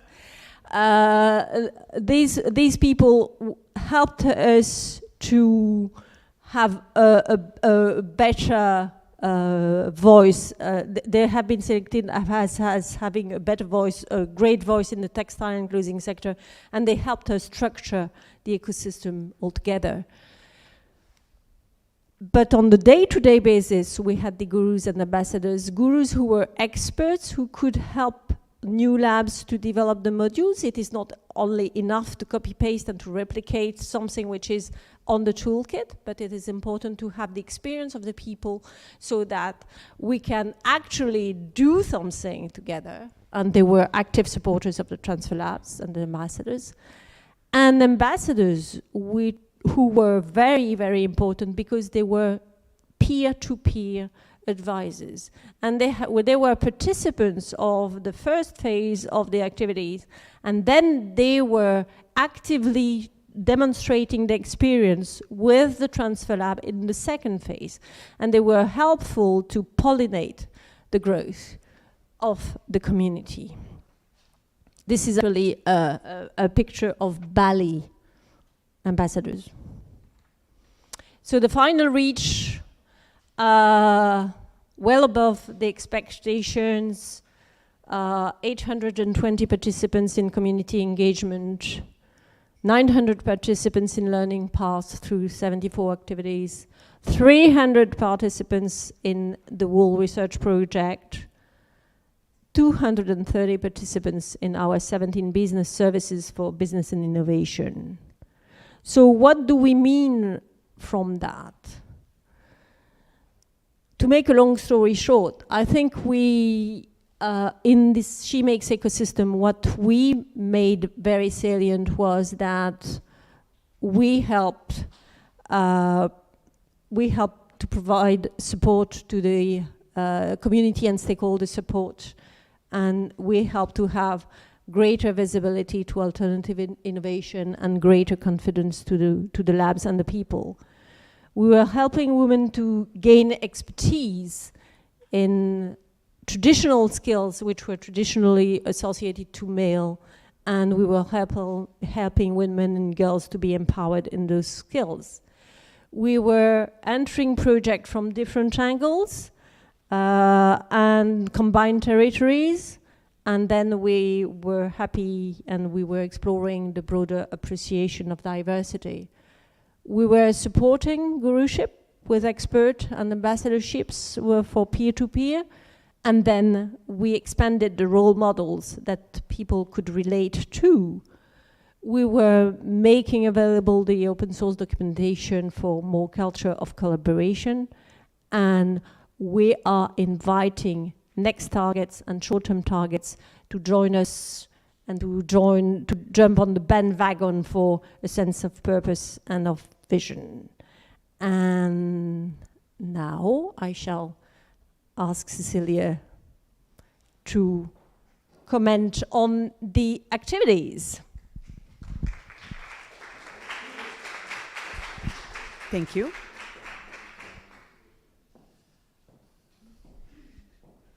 So I'll do my best, but I'm going to show you a range of activities done by 6 amazing core labs that started it, and another 12 incredible and very adventurous labs that took over, adapted, adopted all of these activities. So I hope I give them justice. because the work was quite incredible. I mean, I go back to this slide because the numbers are quite amazing, and this time says numbers about what the Shemakes labs did, and they did a huge range of activities. You will see across this short presentation that we range from community engagement to learning paths where we go for soft and hard skills, children, teenagers, women, and a lot of supportive men along the way. A lot of labs that engage with wool, that it was their task or not, everybody was suddenly, we're gonna go for this. We're just gonna smash in a couple of activities for wool. Let's explore what can we do. And then, of course, business and innovation services to really grow and see what can be done with the interpreters, with the amazing innovators that come to our labs and do research, and how can we support and empower all these women. So from here, I'm gonna take a step back and look a little bit at the model, a bit more at an abstract level. Because what we saw emerging throughout these 2 years is a sort of stack model that starts from the TCBL model but takes a new direction, a new shape.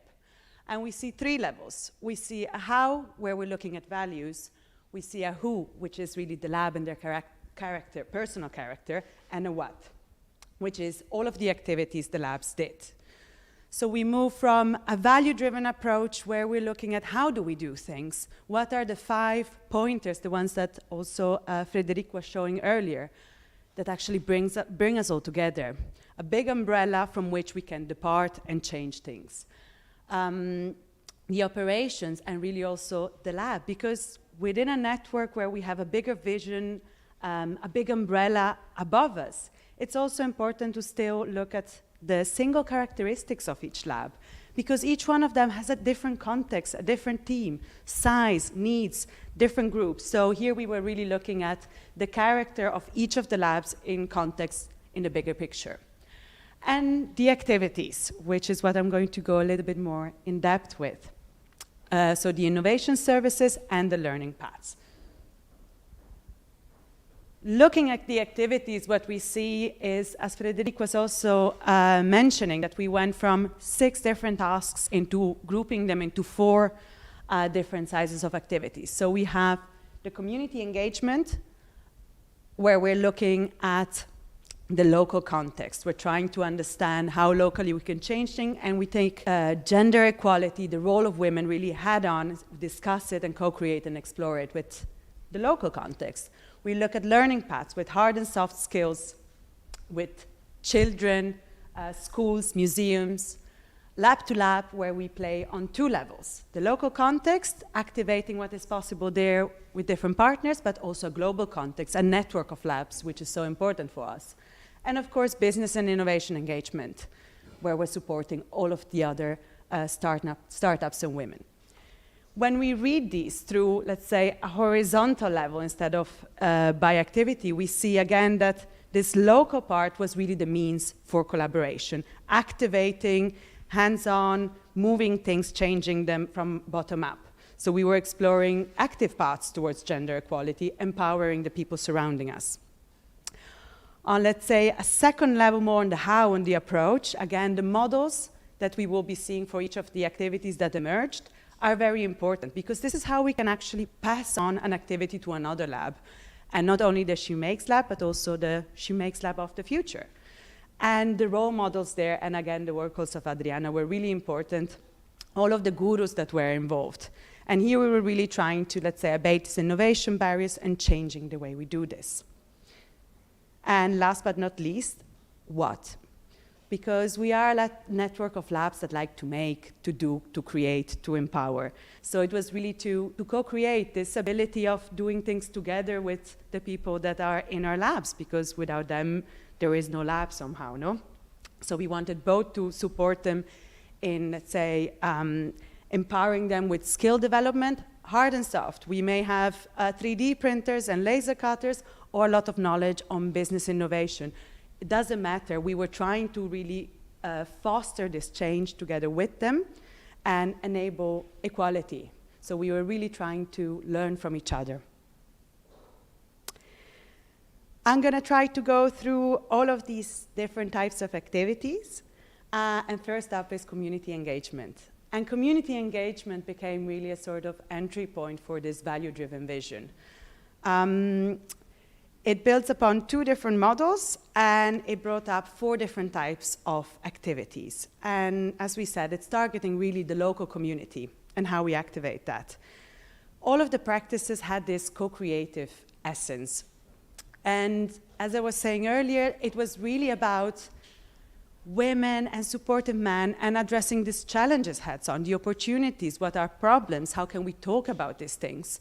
And it didn't really matter if you were an expert or you were just encountering and just starting up in this issue and trying to figure out things.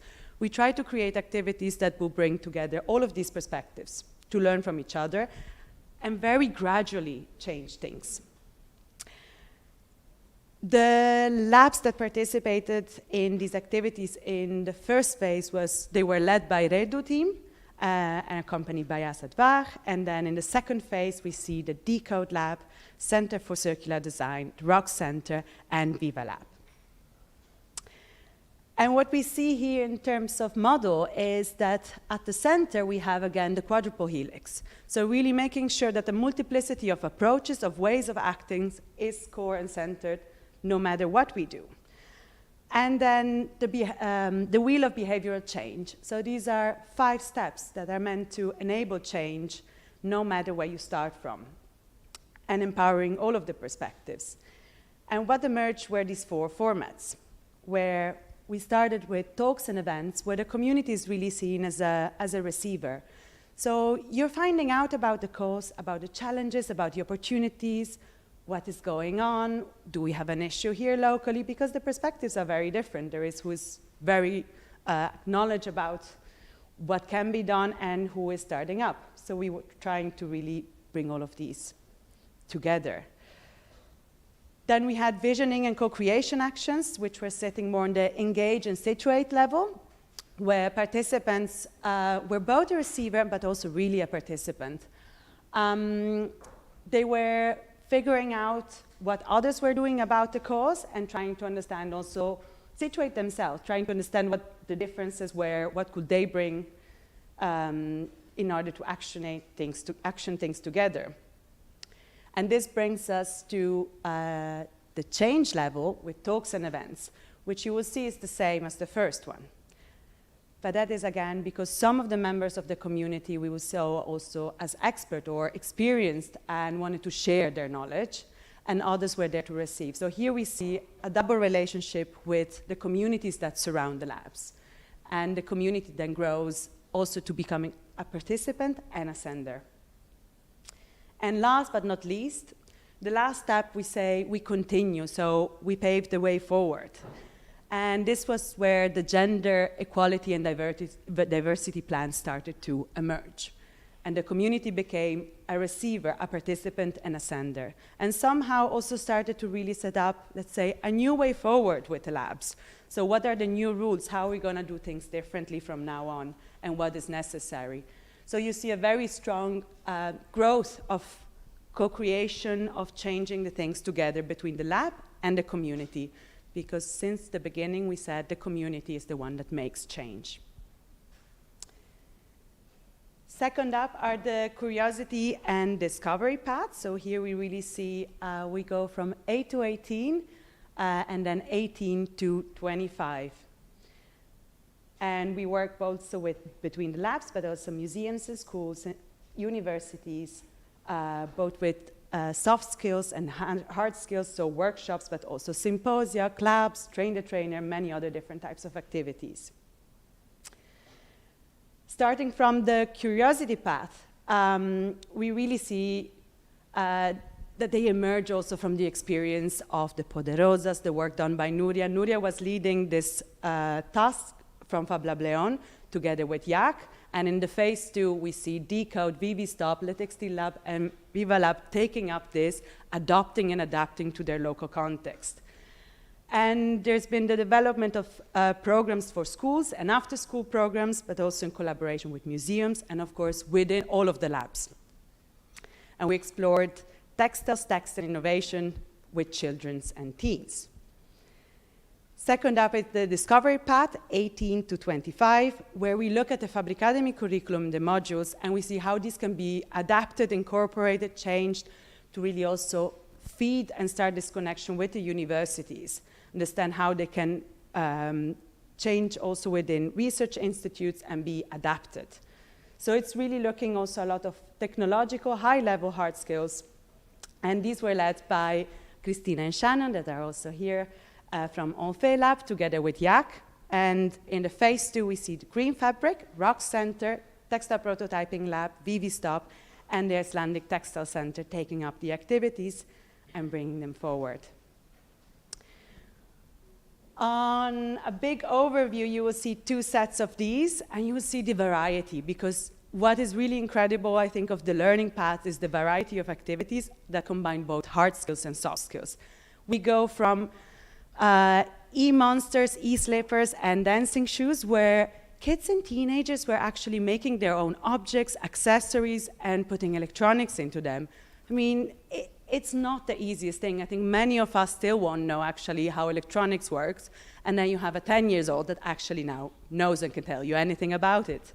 And they were really creating so their own objects, their own accessories. And on the other hand, we see, let's say, programs such as the Poderosas, the Fabricademy for Kids, and the micro bootcamps for educators, also training the trainers. And on the discovery activities, we see high technical level knowledge. It goes from, let's say, sustainable approach, biomaterials, bioshades, working on cellulosic materials, on alginates, so all of the new materials that are interesting for this, let's say, university age, 18 and 25, welcoming these people in the labs to discover what else is possible. And at this age, you're hungry for knowledge, for technology. You want to know how these machines work, what is possible, what can you do. And this is really also very much what this task and this discovery path did. Combining, of course, also with everything that's possible in labs with 3D printers, laser cutters, and so on and so forth. So we see also the emergence of modules for Cloth 3D in Iceland, or the textile and code, modular fashion to recombine and laser cut and learn how to use all of these technologies. Third up is the lab-to-lab research. And here we see this double layer of who is involved, the local community and the network of labs. It leans on 2 models that we will be quickly seeing, and of course, wool and women were really at the center of this month. We organized a full month. This was led by Waag, together with us at Textile Lab and the Redu team, and in the second phase, we had Farm Lab, the Icelandic Center, Center for Circular Design, and I'm missing a few, but a lot of people participated because also Onfe, Lotto Zero, everybody said, no, I also want to be part of this activity. Let's go with wool. And it was very interesting because here we see 3 projects in one. So also I think everybody can agree that it was masses of work, but on the other hand, it was very exciting. So we worked on what we call the Place project, which was really ecosystem and mapping and understanding what is possible locally. Design, where we were exploring natural dyes, but also what is sustainable dyes, what can we do that is more environmentally friendly with the wool. And Make, where we were exploring how a lab can make its own tools, its own machines, how can we work at a lab scale. The 2 models that it stems from are the lab-to-lab model, the first one, which was used in bioshades in TCBL. And it's really this collaborative research model where sort of journey in 11 steps. We start with a small team, we start to research, knowledge exchange, and understand in 3 different locations what are the differences, but also what are communalities. We started to see that all over Europe, we had the same issue. Wool was being either thrown away, hidden, burned. We're like, no, we all love wool. What is this? No, this is going wrong. And we started to research deeper and deeper, and then welcome a new group of labs and formulated 3 different types of workshops, and then organized both a local and a global event. So we worked hybrid. And the second model that defined the 3 different types of projects was the Place, Design, and Make, also coming from TCBL, where on one side in the Place we really look at systemic issues, the social, the local, the cultural. On the design, instead, we were looking at heritage, but also what we call mutual literacy. So creating this sort of design languages, cross-disciplinary, bringing together different sciences with design practices, from chemistry to design, and working at the lab scale, as we did also for Make, where we were really engineering and prototyping tools, understanding, okay, how does this work at a certain scale? Can we make it smaller? What would that mean for a lab? And all of it in an extremely distributed way. So also exchanging tools, saying, okay, we have made this loom, you want to try it, here it is, you can find the files, replicate it, and all of them can be found in the open toolkit.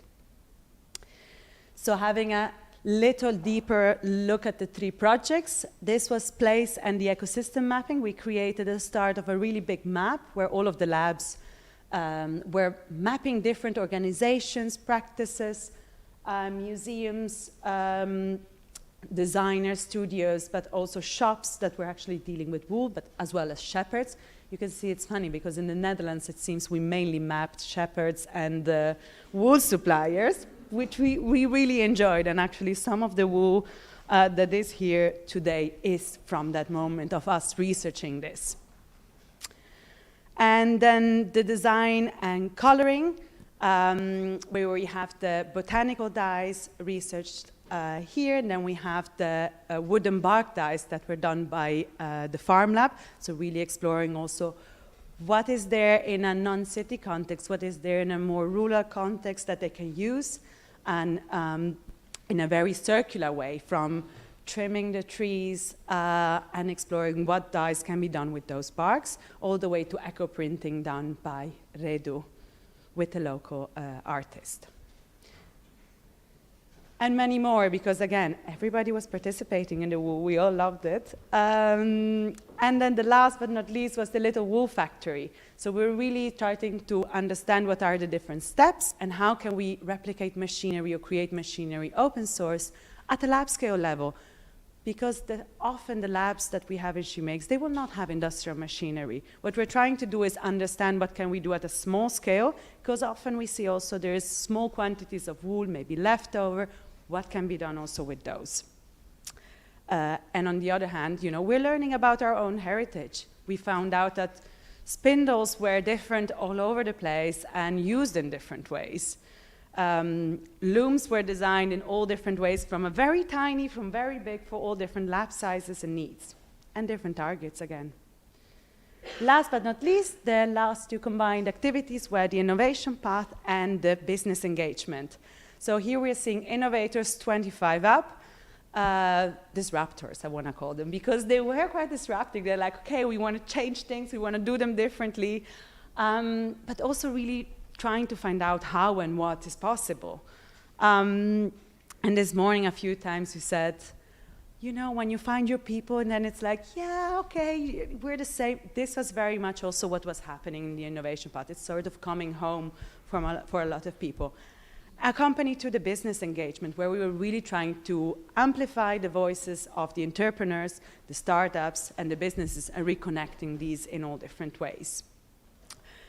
And here we go. Yes, the last 3 slides, I'm going to try to do it in a minute. Here we were first really in the innovation path working on the innovation barriers, and it was really designed as a journey. And we really pushed women to share their own stories. So we interviewed them, we mapped their careers, we saw that many of them had very unconventional backgrounds or came to their job in very different ways, but felt much more at home and empowered in the things that they were doing now than what they had maybe studied or what they were maybe meant to do, or they thought they were meant to do. And then also in the business engagement, where we saw very actively like pushing women to support them, because sometimes some places they were saying there is funding, but I'm not so sure about myself. There is a lot more men in the room, they do it differently. So we saw a lot of challenge solving, mentoring, and support in pitching their voices, what they were standing for, and their values. My apologies, I didn't read the transfer labs and the core labs in the previous 2, but we saw Waag, Waag, and Make Sense in the 2 in the startup phase, and then the Farm Lab, Textile Center, Lotto Zero, and Zip House in both of them, of the transfer labs. And what we get here is a sort of stacked model where slowly, it took us a while to understand how we were doing things the same but different between these two types of activities. So in the top layer, what you see is the entrepreneurs, the startups of the businesses that were supported through a 3-step journey. We have the support and mentoring, where we're really advising them, trying to strengthen the concepts, helping them pitching. In amplifying courage, we're trying to grow their opportunities, put them on stage and say, you go, because you have it. How else can we connect you? Which was leading to the networking and really trying to create these opportunities between the startups, the entrepreneurs, and the businesses around us to make them match and mingle and explore new opportunities. And on the other hand, for the innovation path, what we see is that we started from networking activities. They needed first to feel at home, say, I'm not the only alien, we're many, this is great, let's go.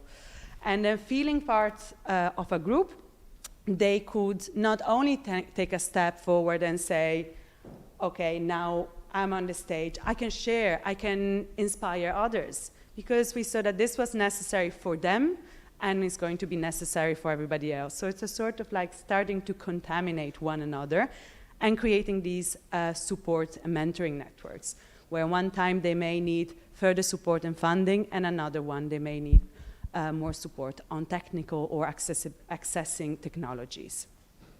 So what we see is a sort of two sides of the same coin, bridging women innovators, entrepreneurs, and startups to hopefully support, empower, and encourage women and supportive men for the textile and clothing industry. Thank you. And a big thank you to all the labs, because I think I have the honor of showing these activities, but 18 labs did really amazing job. Kerstin?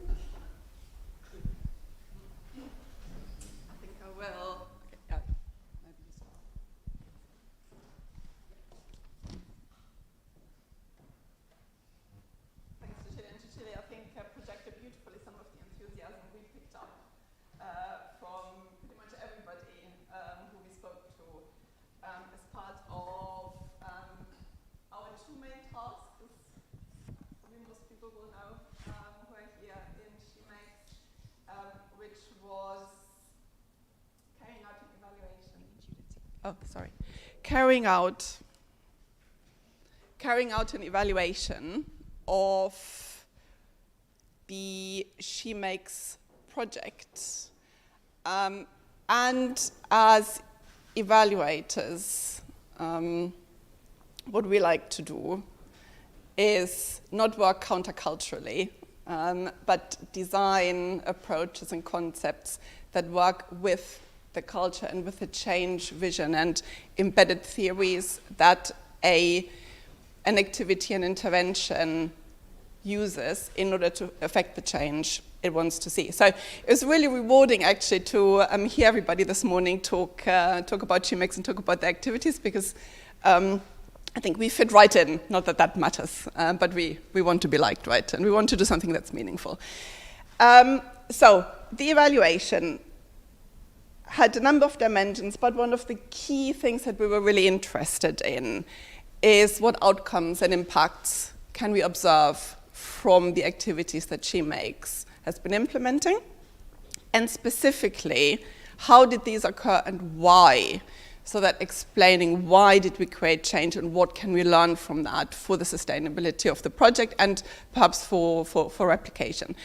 So I'm going to give you some snippets of this learning that is emerging on these questions with two, as we do since we are social scientists, we give methodological caveats. So with two methodological caveats, or maybe three. First of all, we're still analyzing. Ista and I had a conversation. It's very intricate work. The second one, as my colleague Joe likes to remind myself, social impacts, which is the topic of this talk, take a long time to materialize. So we might see, even though we waited until the last moment with our activities in order to capture some of these, inevitably we will not be able to present even at the end of our reporting the full impact journey. The third one is that Shemakes is full of amazing people and a tough crowd to survey, I might say. Big thanks to everybody who's completed our survey. We've got decent numbers, but only a fraction, and the eagle-eyed of you will see some of the stats that I'm presenting are based on quite small numbers, and we're still working through what that means. Nevertheless, I think we're getting some good and important signals. So we did quant work, we did qual work. Some of you will have experienced us doing some very in-depth interviews with both the women who participated and the labs in order to really understand the change journey that happened. So, as evaluators, we like to, certainly our team, my team at the Institute, we like to work with complexity. We are working with evaluating quite complex inventions in settings where lots of factors interact and that we need to be mindful of. We've heard about theory of change. Everybody's heard me talk about theory of change, but it was one of the models that we used, and perhaps the key model, together with gender-responsive evaluation and the participatory elements that come with it. So we were evaluators that were quite embedded, I think, in the Shemakes system to work out the change journey. So I wanted to also say that what I'm going to talk to you about, and I'm paraphrasing one of our esteemed colleagues here, is a shamelessly linear story about Shemakes outcomes and impacts, because I do think there's a space for linearity and complexity as well occasionally. So let's remember, Frédérique has, and we've heard about the Shemakes change story. So this is a shamelessly simple change story that we came up at the beginning of the project with. Frédérique is founding. It's shamelessly simple. Our idea was, we have got some gender gaps. Horizontal, women are not studying or taking up certain roles. Vertical, women are not rising within organizations to certain levels. We need to do something about it. What do we do about it? We're creating Shemakes project, and that creates a virtuous interaction between skills, services, and models, and reaches, that was the initial target, about 500 women. As a result of our activities, we have got future female innovators of the sustainable fashion industry that are empowered. And as a result of that, we have changed the opportunity structures for women in the sector. Shamelessly simple, so bear with me. Part of our task was, and of course the project developed it, part of our task was, and is, and I will share some more complex change stories with you later to flesh this out. So, creating opportunity structures. In order to do that, clearly what we needed to do is set ourselves up as a project, as a structure, if you like, that was able to achieve that. We were looking to bring together two sets of networks, TCBL and Fab Academy, Fab Lab, to work together and create the conditions for women to be empowered and take up different roles in the sector. So we did a social network analysis where we surveyed participating labs a number of times to sort of measure the changes in connections and in the strength of connections. So 2 images here, connections between labs and the color coding. At the moment we're looking at just partner labs and transfer labs. So the turquoise dots are the transfer labs, the blue ones are the partner labs. What the images clearly show, we've massively grown together as a network. Connections doubled, that's what the stats say. And the strength of connections slightly increased from 2.3 on a 5-point scale to 2.4 on a 5-point scale. So, Frédérique spoke into it. I think that's a significant result and outcome in itself. If we want to create opportunity structures, the aim was for Shemakes to create an alternative value system. That was one of the impact areas that we co-created at the very beginning of the project in our first Theory of Change session. We did that, as we thought, by developing a gender vision, which had these values. Oh, I think. Which had these values. Now, in our survey, we asked respondents what they thought of these values. Do people buy into these values? Because having a set of values is kind of useless if people don't really believe them or if people don't really apply to them. Now, the labs and the ambassadors who were asked this question, pretty much everybody bought into the values.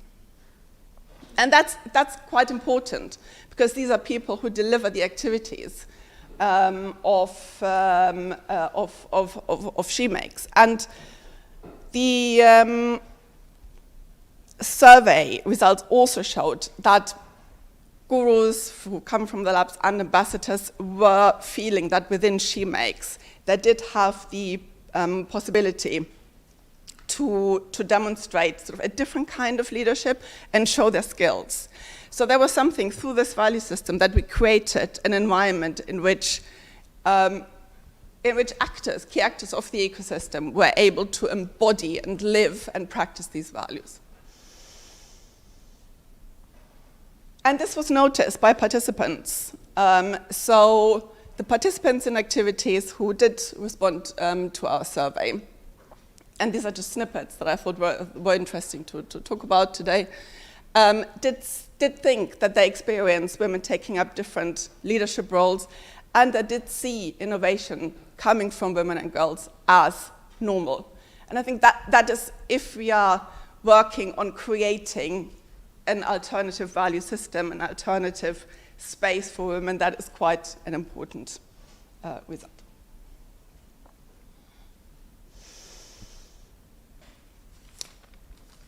Communication contributed to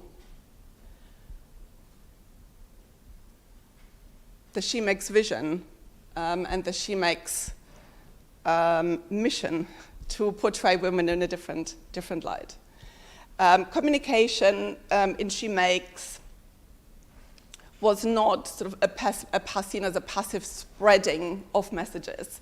There was an intervention theory behind the communication, with communication activities, which was about using direct voices of women, using straightforward information in order to change people's minds, opening them to the value of women, and through that increasing perspectives, increasing views on the value that women add to the sector.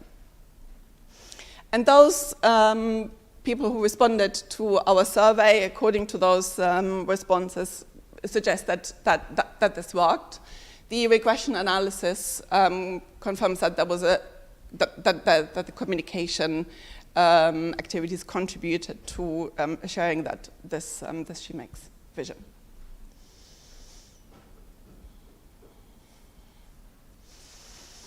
So I'm talking a lot about structures, the structures that we've created, because I think structures are important. I recognize a lot of ours, so we worked a lot with structures and kind of had a little bit of a soul searching. What does it mean to understand the structural barriers that women are facing? I think it's important to understand, to know the figures, because we then have a tool that allows us to act as agents in our fields. Organizational culture, of course, and organization practices are another structure that we work with and that we create through acting. There are indications from those who responded that changes to organizations to support gender equality have been made. Now, those responses include both labs that are part of the ecosystem, as well as textiles and clothing businesses. And this quote is a little quote that came through the survey, which shows, and I will speak to that in the next slide, the change journey that we've picked up in one of our case studies, where through the tool of community engagement, and I may as well bring it up. So through the tool of community engagement, using the quadruple helix model, bringing in local key actors from the textiles and clothing sector, and using, and this for me was quite an interesting insight, the power of sort of embodied activities in the form of the STAR exercise. It triggered quite profound change in participants, in the awareness and the challenges of gender equality, which then motivated some of the actors that were present locally to adopt some of these tools in their own organizations in order to promote team working, go on to be interested in creating a gender equality plan, but beyond this, work in their local system to promote some of the ways of working and the awareness about gender differences. So it's a qualitative change story about what can happen if you work systemically in a context, in a specific context, involving the right actors, triggering, mobilizing their leadership to take the gender issue forward in their own and in other settings.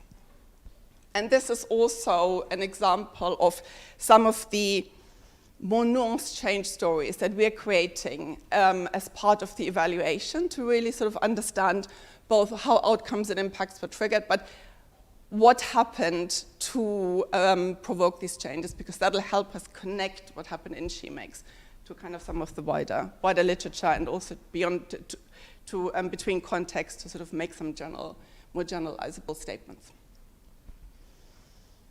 Okay, so let's talk about some of the outcomes and impact for the women who participated.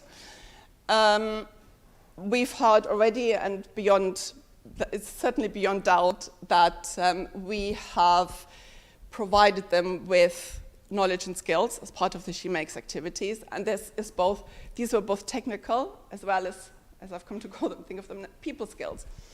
And what interested me about this, we've heard a lot about context this morning, and we've paid a lot of attention to context.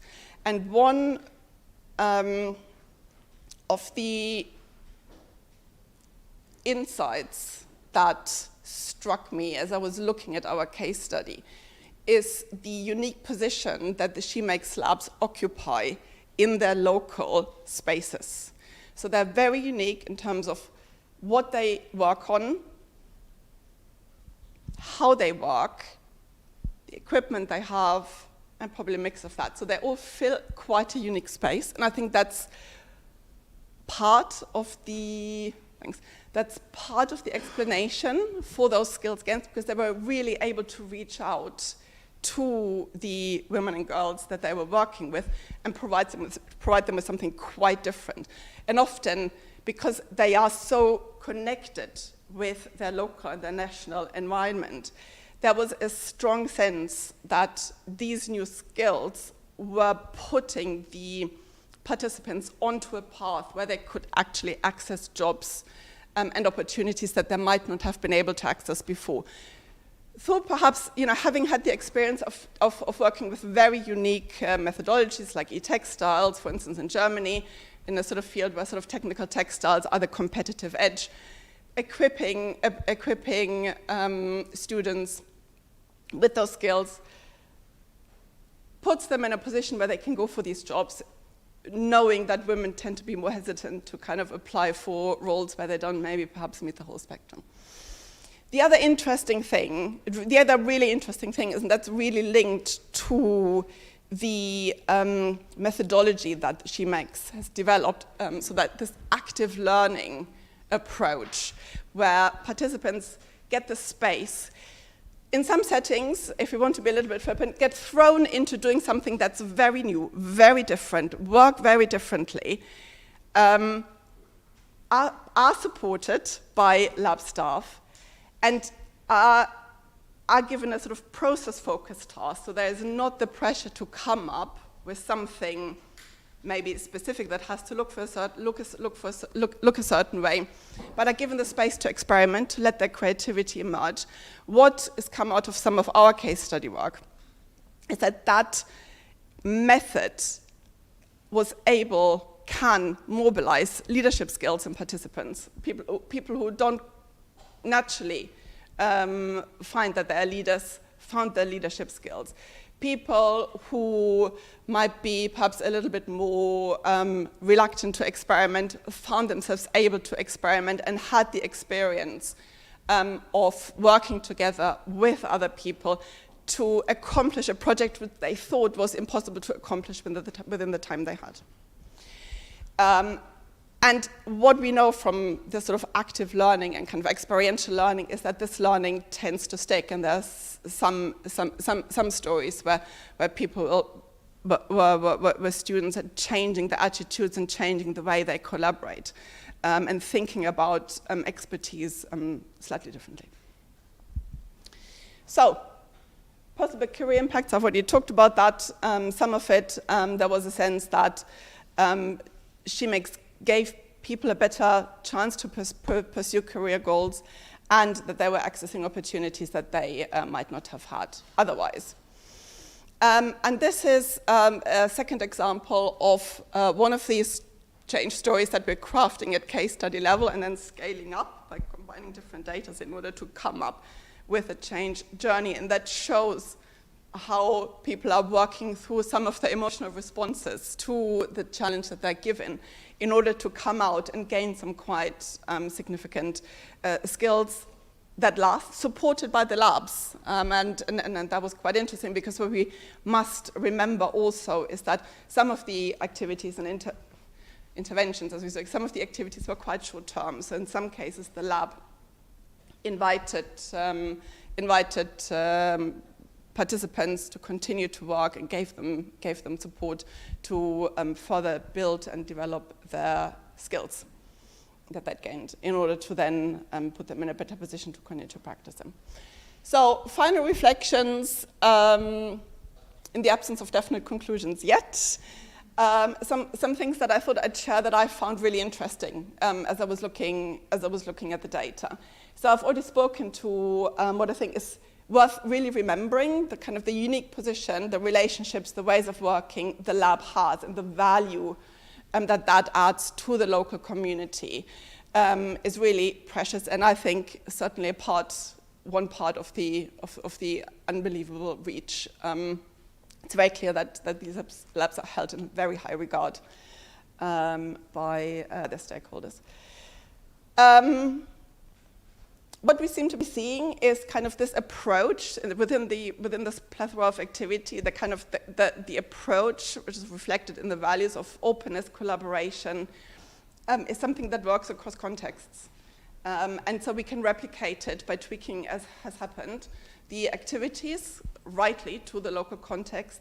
The learning we will gain from that is quite similar, which is a fantastic result.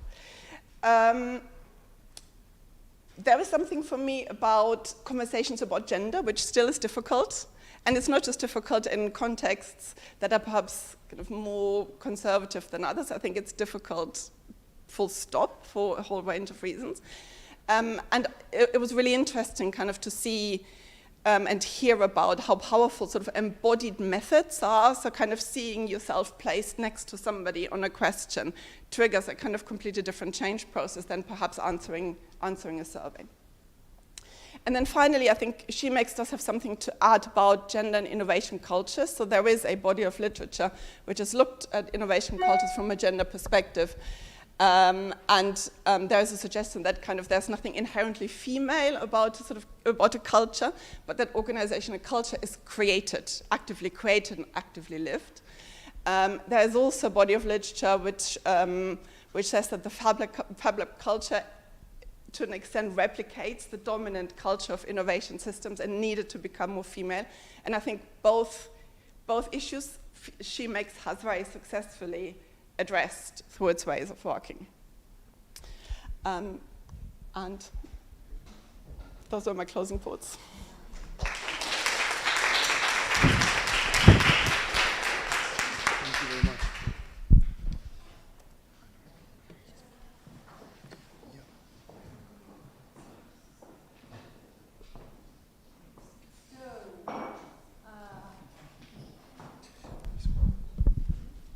So we are just going to wrap up.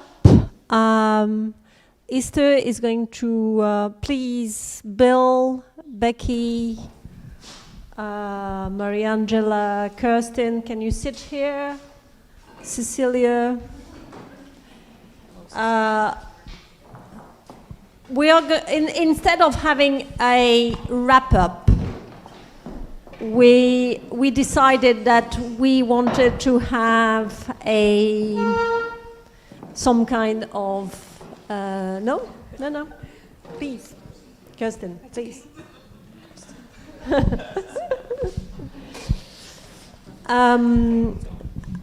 So Esther will just ask you a few questions, and we can make not a summary, but just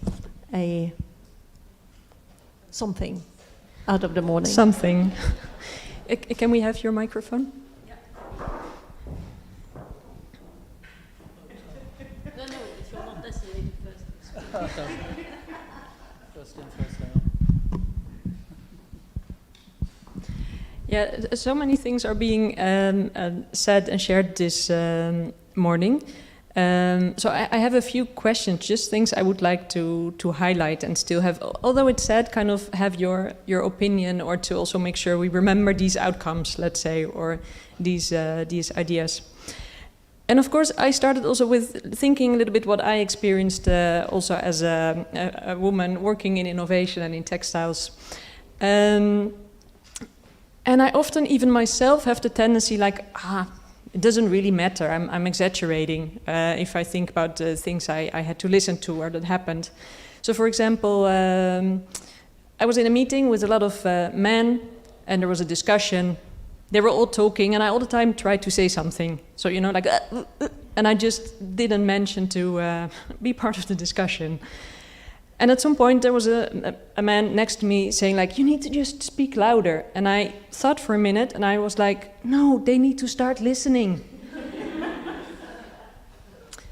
Another moment also, I think I heard a few times also in my working life, let's say, yeah, you're really too sensitive. Men telling me. So I was thinking like, yeah, maybe I'm too sensitive, maybe it's part of my professional and personal development. I think that I assume that also relates to the courage you were talking about, Becky, that some things, of course, we need to learn and to face. And at some point I realized the sensitivity is actually at the core of my work. If I'm not sensitive, I cannot sense things happening in society. I cannot think of possible futures. I mean, I'm so proud of my sensitivity, but it took a while. So a lot of these examples made me think like, okay, do I need to fit the system as a woman? Do I need to fight to have my place in that system and from there change it? Or can the system change a little bit so I feel more comfortable? And if I listen to your presentations, I think I heard different examples. Maybe it's a kind of layered strategy also within Shemakes, and I guess it's all needed. But I would like to kind of, I don't really have the answer, let's say. I also don't care too much about being right or having the answer, but I think it's important to be aware of these two strategies and how they relate. So maybe it's something, yeah, maybe Cecilia, you can say something about it more from the Shemakes experience, but also Bill, you were talking really about the industry, so I think you...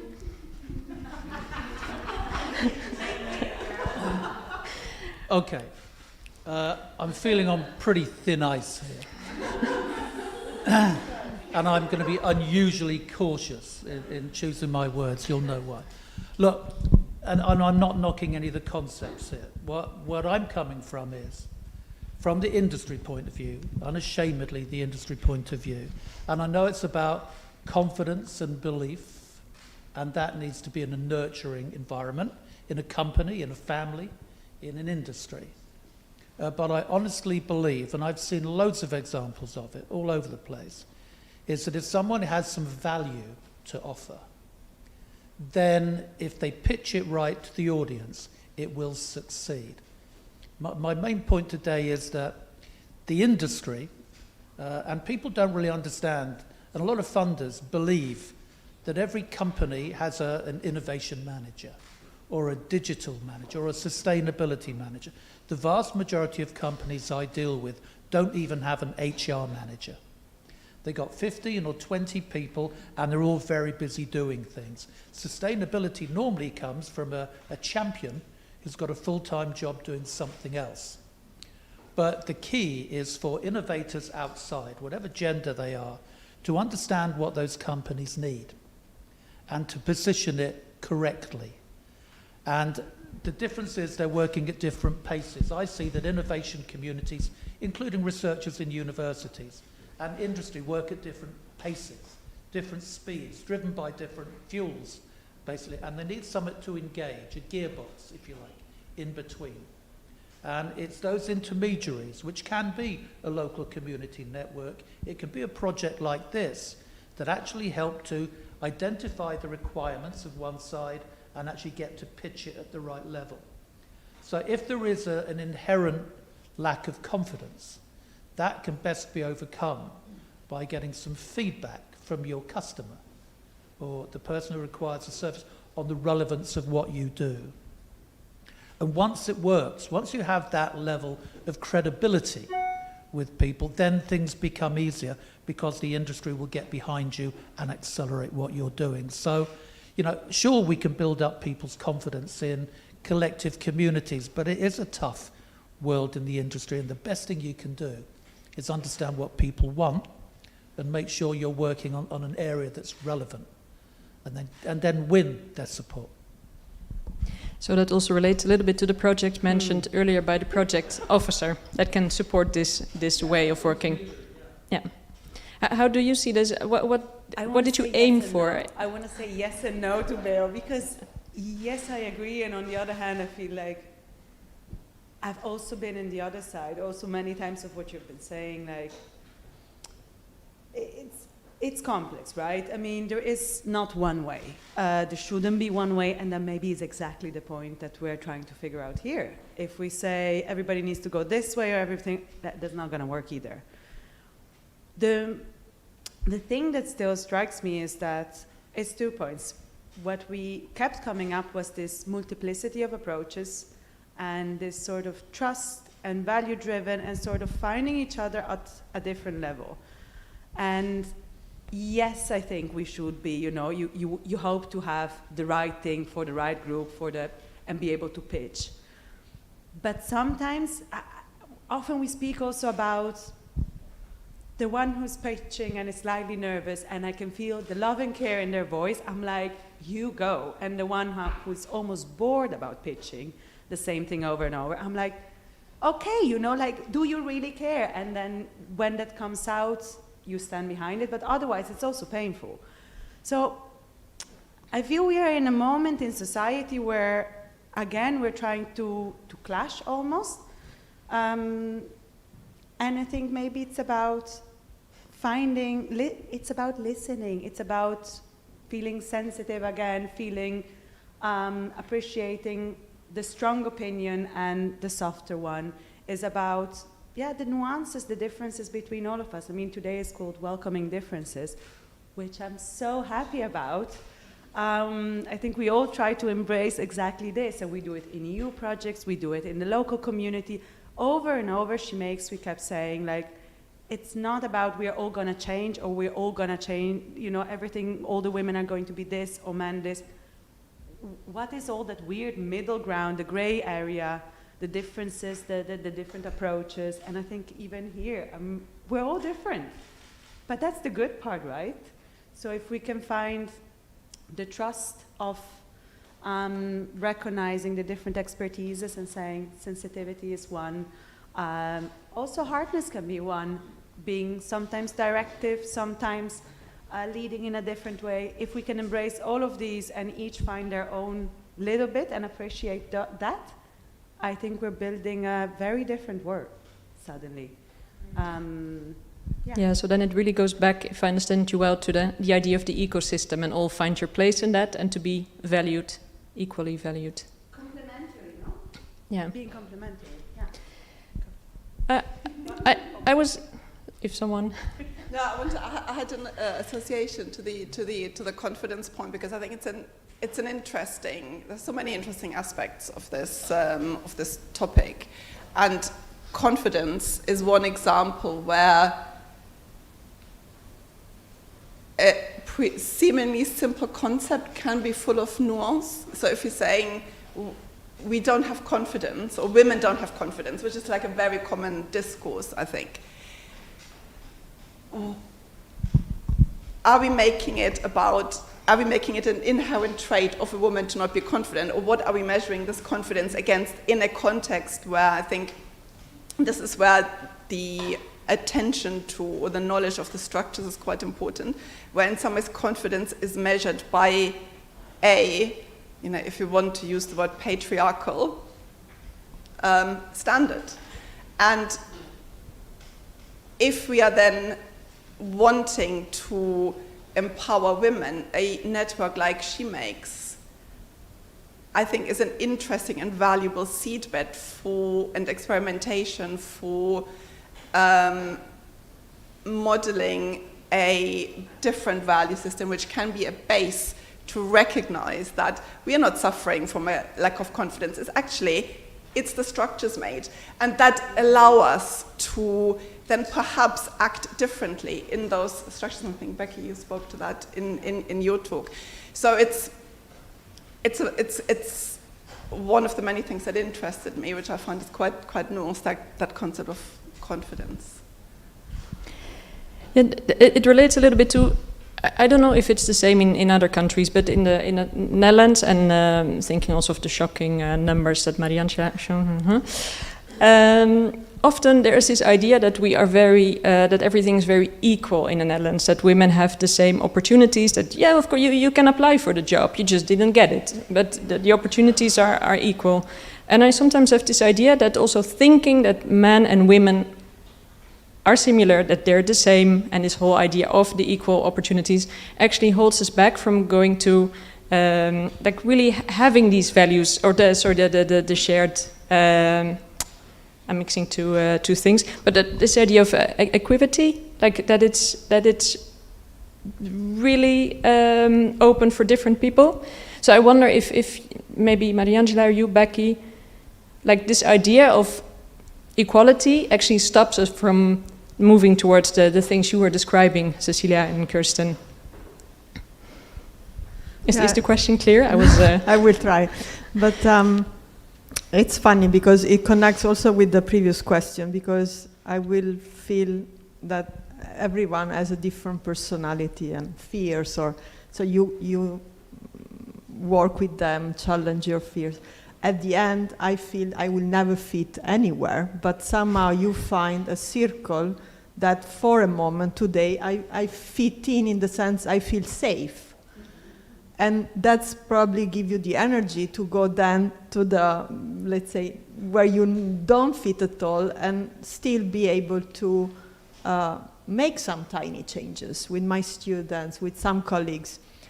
Because, yeah, that's the word, but also that you are not too much comfortable in one setting where maybe a woman is recognized, and as maybe I felt in my family, and I was completely shocked when I arrived here and then discovered that it's not true, we are not the same.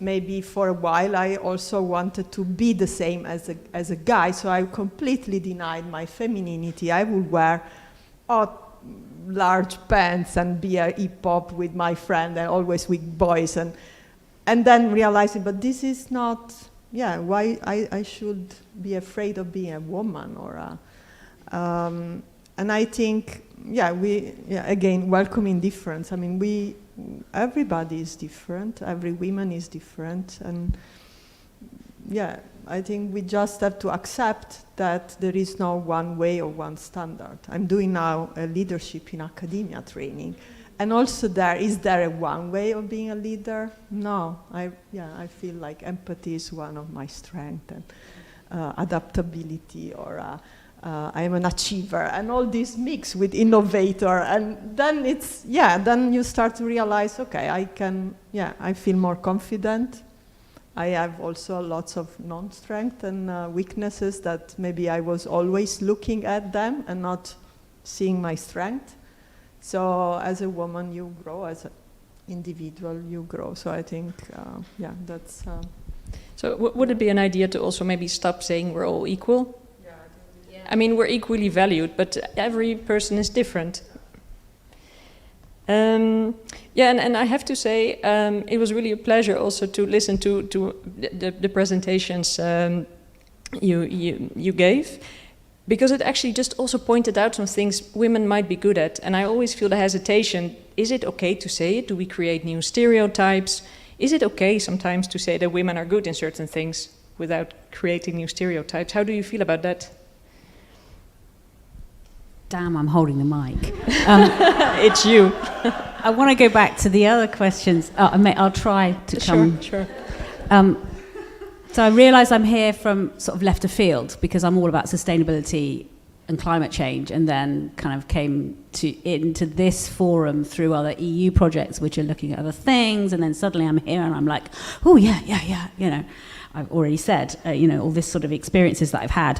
I've just done the leadership in academic, female leadership in the academic world. Fascinating, because some of those sessions, that's 6 full days of training. Some of the sessions were how to interrupt the men when they talk over you in committee meetings. Literally, we had sessions on techniques for pushing back on the bolshy males who had already, before the meeting took place, agreed what the outcome was going to be, which is a technique that they do in a kind of Boise Club way. Now, look, I know this is not the way everything is, but a lot of the time it's like this, and you have to understand that you need to be prepared, because that's the way things have been, but that's not the way it's going to be. Because what we've got at the moment is phenomenal cultural and social change at a pace we have never experienced before. And the sort of dinosaur industries are going to, in the next 10 years, shift radically. And the next generations and the way in which they are working, which I think Shemakes was sort of had great examples of, connecting, sharing, coming online, local, physical ways of working spread with sort of global, impactful ways of working. There will be huge shifts.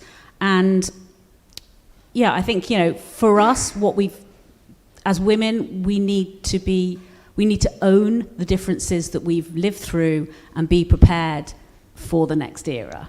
And not to assume that that'll just happen naturally based on what we get taught at school and how we're parented, because both of those systems are seriously flawed as well. We've got to own what we're going to do in the future, and get very self-aware and be prepared to step up when our gut instinct tells us that isn't right, what's just happened there in that meeting.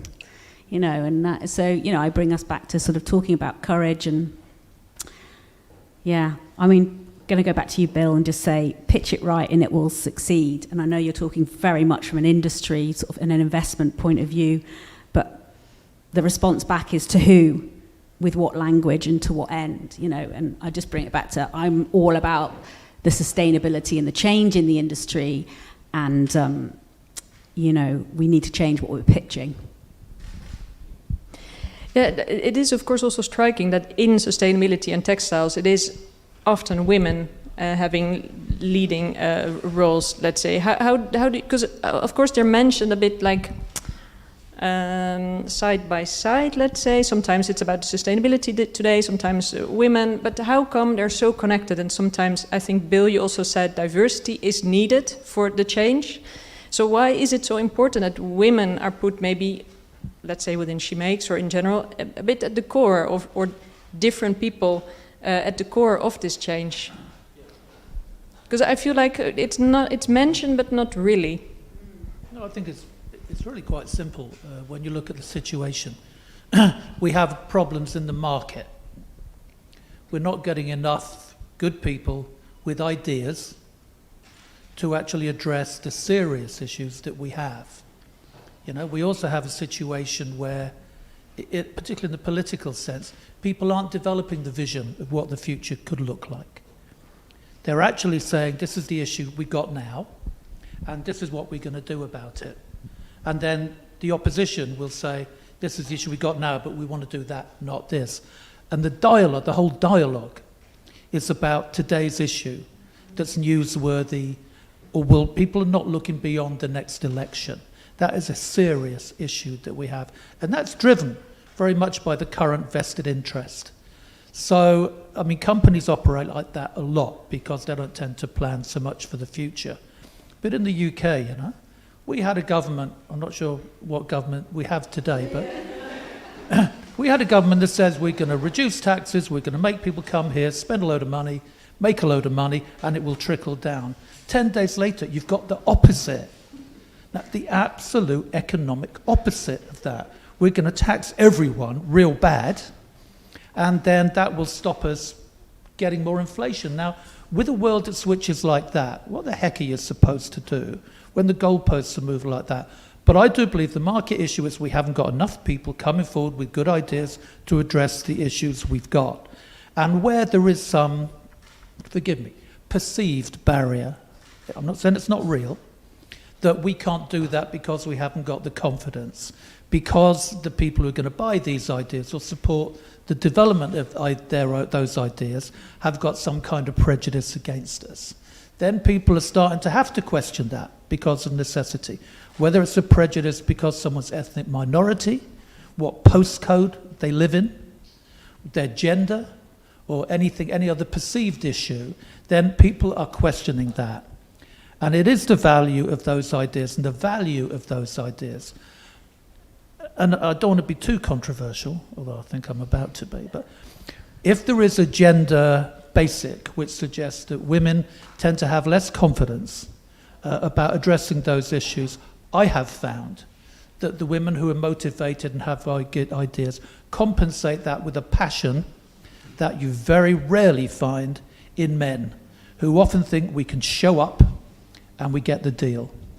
And maybe I haven't experienced as many real examples of that kind of prejudice and that kind of barrier, but I particularly think these days, if you've got the idea right, if you do know who to pitch it to and how to pitch it, the doors are open. Do I have time for two small? Time is officially up. There was just something that I found really striking already the last few years, and especially now to see it in Shemakes, that of course there's, thinking of the Fab Lab network, there's Fab Academy and Fab Academy. A lot of the content is exactly the same. If I'm, okay, there's quite some overlap when it's about coding, electronics, and I always wonder, like, with the Fab Academy, and I mean, there are experts here in the room. It's a lot of men that apply and follow the course. With the Fab Academy, it's mostly women. But there are a lot of similarities when it comes to the content. How come? That's a very difficult question. I think on one side there is technical overlap. Yes, we use the same machines. I mean the technical overlap, because often there's the assumption that it's more interesting for men. There is. It's funny, right? Because so the machines are the same. We use the exact same space. We just use them differently. The classes look and feel quite different. The topics are different. I mean, I'm also looking at some of the amazing people in the public, especially Nuria. I think this will be a very interesting discussion to have at some point. I think it's on one side feeling maybe also safe. I don't want to say this because, you know, it's hard to place this, but there is a certain language aesthetics, a way and saying it's, you know, we're all different, we don't know. People walk in and say, I've been feeling like an alien my whole life, and you're looking for like a sort of tribe, and then you come to one of these labs and you find another 4 women trying to hack a machine, and they're like, I have no idea what they're talking about here, but I'll find out. And you're like, I want to be part of this. I'm not alone. And I think often when we speak, especially like this week, the girls have been engineering machines, hacking them, taking them apart. And at the beginning of the week, you see like, am I going to be able to? And by the end of the week, it's like, okay, we need 2 more of those, 4 more of these, let's go. We need to get this on before the presentation. So it's constantly it changes, and the vibe it creates, it's inspiring. It drags people in. And if you go to the same room and you find 5 men doing it, you think like, oh, they're engineering something important. But if you see 5 women scratching their heads and thinking, oh, we're gonna do this, probably guys feel the same way when they see 5 women and 5, you know, it's also just recognizing yourself and saying, I've been there, I can do this with them. They're not gonna think, she doesn't know anything about engineering this machine. So it's something about that, but it's also, it's not always the same, right? I mean, I have to say, you will all meet him later. Well, for the ones that are here downstairs, there is an incredibly passionate man that runs a Fab Lab. And I think he does an incredible job at always having 50% men and 50% women. And it's wild. It's one of the few labs that always has this. He always has women. It's something in the way he teaches, he addresses things that really everybody somewhere feels equal. I want to say, when you were saying step away from equality, yes, because we are different, but somehow they feel equally valued in their skills. And that is such a nice nuance. Thank you for that reflection.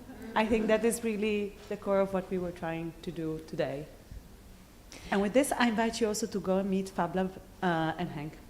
Yeah, and I almost felt, because I had the same issue, like welcoming differences. It's so nice, but I almost feel like it's really celebrating, and you used another word, kind of making sure people are at the right spot and that their skills are seen. But I forgot the word you used. So I was hoping you kind of. So I almost feel like really celebrating differences, because it's so cool that we don't need to do it alone. We always have someone else if we don't have the skills, and if we do it together, we can really do a lot. Thanks a lot. And maybe the word pops up, we'll tell you later. Thank you so much.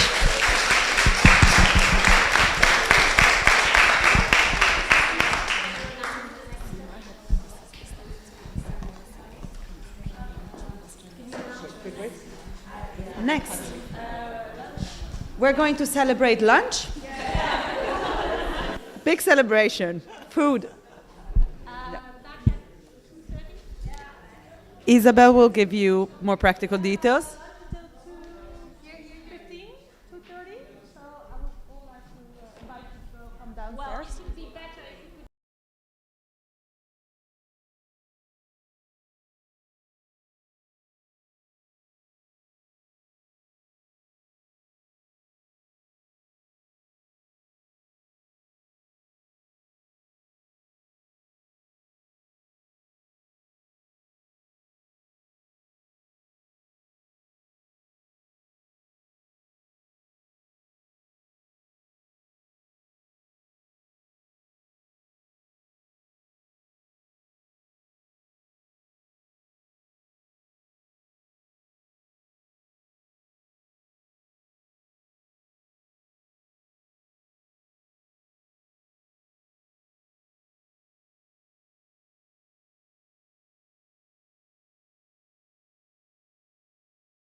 Hi, my name is Carla.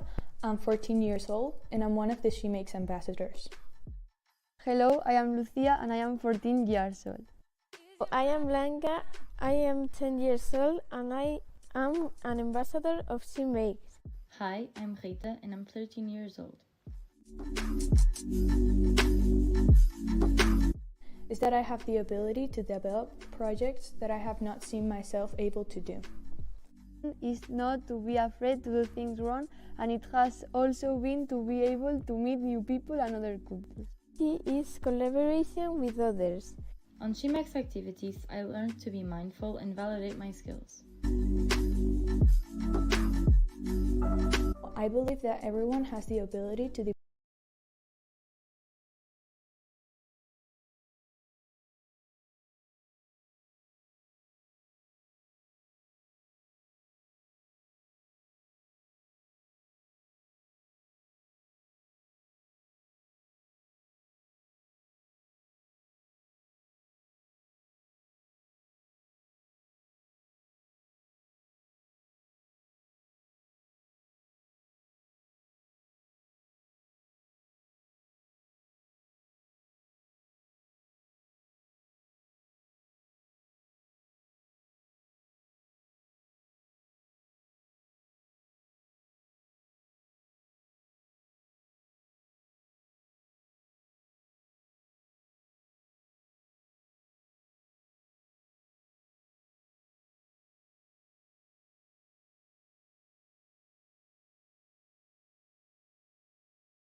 and diverse people, and gender fluid, and non-binaries, and intersectional, and so we are going to have this free conversation this afternoon. The objective of these conversations is to give you a feeling of the experience from inside of each of the activities, and beyond the concept of the ecosystem demonstrator that we were trying to achieve this morning on Shemakes, this is going to be the real thing. Alex? Okay, thank you. So I'm Alexandra Korey. I am the communications partner, Flod.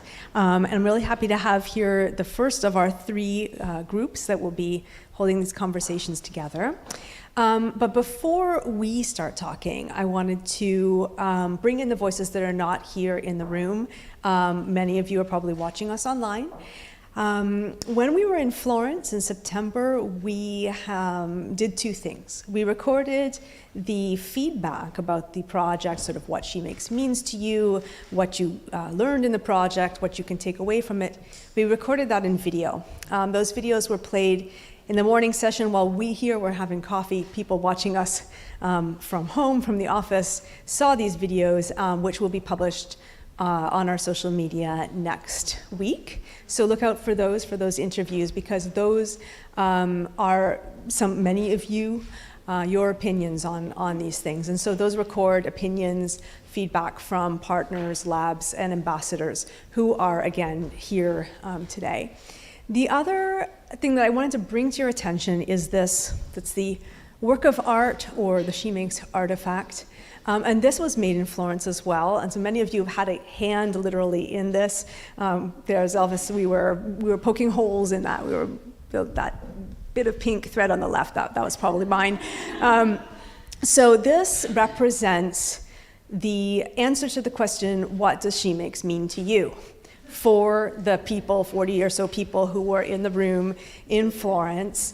And it's divided into 4 sections. So you have top, bottom, I'll just go over there.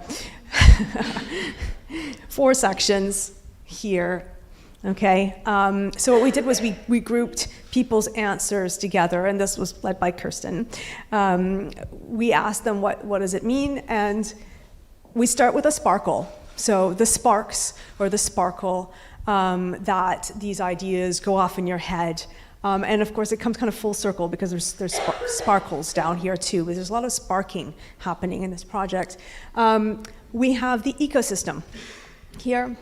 We have concrete activities and documentation here.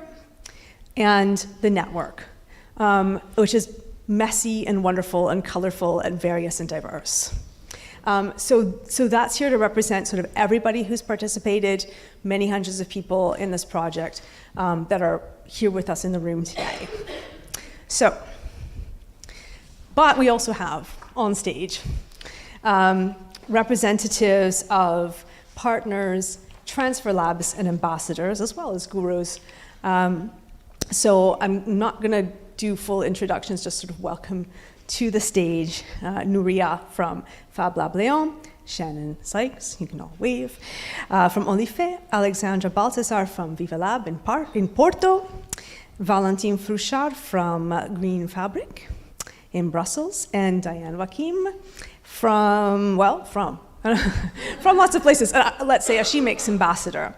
And we're going to be talking about the curiosity and discovery path. So luckily this morning, I hope everybody was watching when Cecilia gave us an overview of all the activities. What we'll be doing is we're going to have a bit more in-depth discussion about that. So you had an overview of what we did, but now we're going to talk to the people who did it and get into a little bit more chat about that. So the first question is for you, Nuria. You knew this was coming. So we're working with the Curiosity Path. These are young girls from 8 to 18. How did the Curiosity Path get started? And particularly, I want to know, when you were developing the activities, how did you, sort of what hard and soft skills were you thinking about, and how did you transfer that into the ideas for workshops? Yeah, well, it is more than 1 year and a half ago, so it's a lot of time, a lot of activities in the meantime. But I remember when we started to design the activities that we want to celebrate, to deliver in the Shemakes activities for girls, is under how to attract the interest of girls, how to include technology and also textiles because of the project. And another thing that maybe we have almost forgot is how to share knowledge and resources and tools, materials in a pandemic situation. So those was my 3 main concerns at the beginning. Then we have some experience, some previous experience with kids, with girls and with boys. And girls usually use technology, sewing conductive thread, making some toys, so it was more or less easy. But we discovered the Among Us, that is the video game character, and the boys get more attracted also. So this was like the magic. This was like the tool that could attract to the rest of the kids. And thanks to this previous experience that we have the Poderosas group, when some girls from some years ago started to teach to others. So it was like planning the magic, like future ambassadors maybe, because they started to teach other girls, and the smaller girls saw the older girls like, oh, this is nice teacher, more nice than Nuria, that is. So that is, maybe it's like the circle that closed by itself. So indeed, you will remember that initial partner labs like Nuria's created the activities, documented them, and then passed them into the hands of the transfer labs. So I'd like to hear from Alexandra, and we do need to pass the microphone around. You took, in your lab, you did 5 of the activities, and I guess you also embellished upon some of these. Which was the most successful and why? For me, it was, I sent it my t-shirt because it was a low-tech and low-cost activity, and in Portugal technology is not much in schools yet, and it was and for girls it's even worse. So we thought that it was a great activity to show them the potential of digital fabrication, and it was also something they could take home and do at home without digital fabrication. So it could be made with technology or without, and they could make it with friends as well. They could customize their own clothes, and they could pass it on. So show it to the friends and then try to bring more girls to the Fab Lab. So it kind of worked as a advertisement for bringing people into the Fab Lab. Yeah, girls especially. Yes, because I'm the only one, so I want more. Excellent, okay. Great, well, I want to hear from some of those young voices. And so luckily, Adrian and Nuria put together this video that is our youngest ambassadors. So you'll meet them here since they couldn't come and be part of this.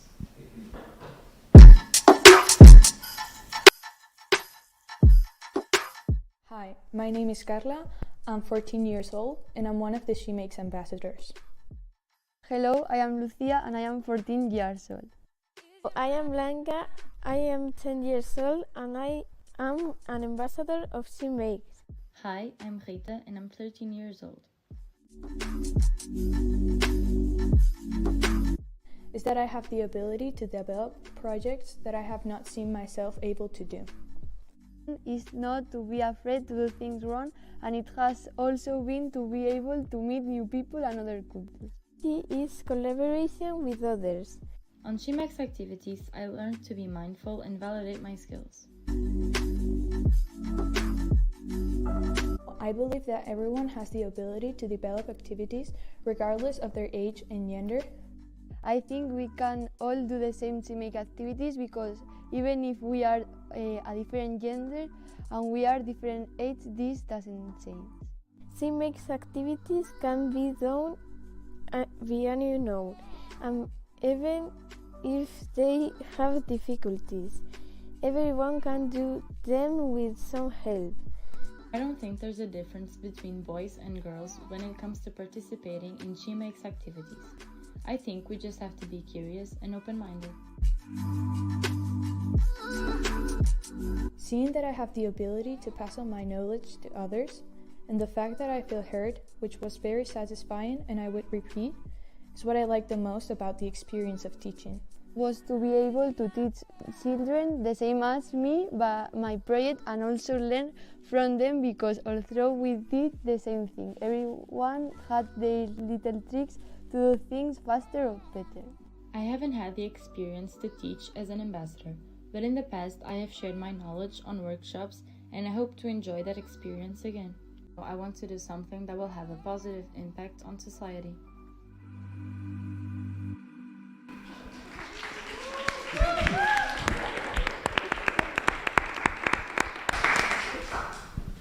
So thank you so much to our young ambassadors and to Nuria for mentoring them as a guru. Now, we're not entirely done with, well, we are, but we aren't. No, we're just gonna move that right over to you, Diane, because we're gonna do a halfway. So curiosity and discovery are grouped together because one is a continuation of the other. And so Diane, you're here as an ambassador, but I'm actually gonna ask you a question that sort of puts you in two different roles. Since I know that you also were working in the Textile Lab, where you took curiosity activities and adapted them, or at least you were part of the team, who adapted them to 16 to 18-year-old girls or women, young women.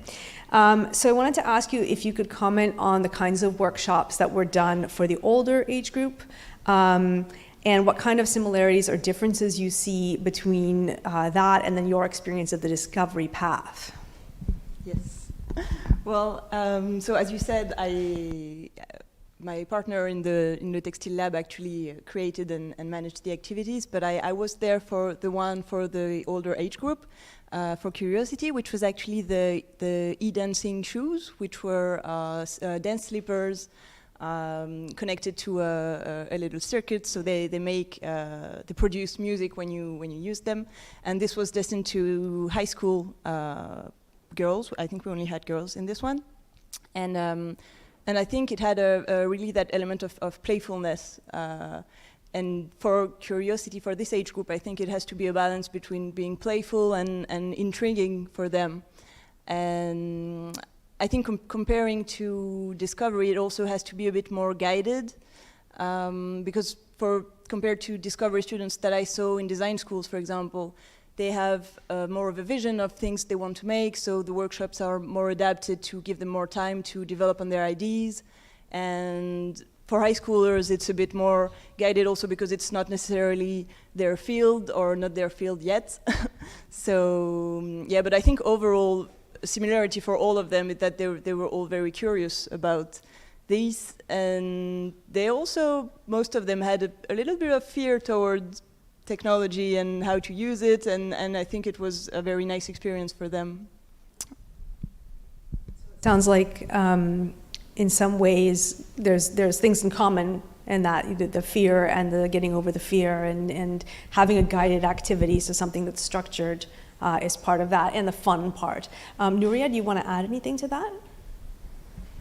Yeah, the only thing is that people usually like to see, to meet with other people with your same interest and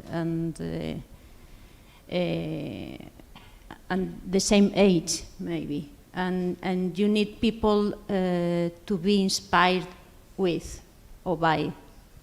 So when we are working with the smaller girls, because the range of the age in the Curiosity path is from 8 to 18, and it is so big. We are talking about the small girls, and we are talking about older girls that we don't know how to call them. The girls, women. Yeah. So particularly for the small girls, they see the older girls like the font of the inspiration. But the older girls need something more. Need not get inspired by the smaller, but by other women, young women. That is the discovery part. And this is the thing that I wanted to add. Thank you for that lead-in, because that's what we're going to talk about now. So Shannon, we're going to ask you to very briefly explain what the kinds of skills and activities were that made up the discovery path, and why did you and your team choose these activities for this stage of life? So, Discovery has a lot of activities, so varied, of soft and hard skills. For example, there's the working with different kind of materials. So, for example, biofabrication, working with new materials such as mushroom, bacteria. We worked with mixing electronics and textiles. There was also working with traditional techniques such as leather molding and draping, but also mixing it with digital fabrication and also programming. So there was code, there was learning these pattern making programs. So it's very varied skill sets.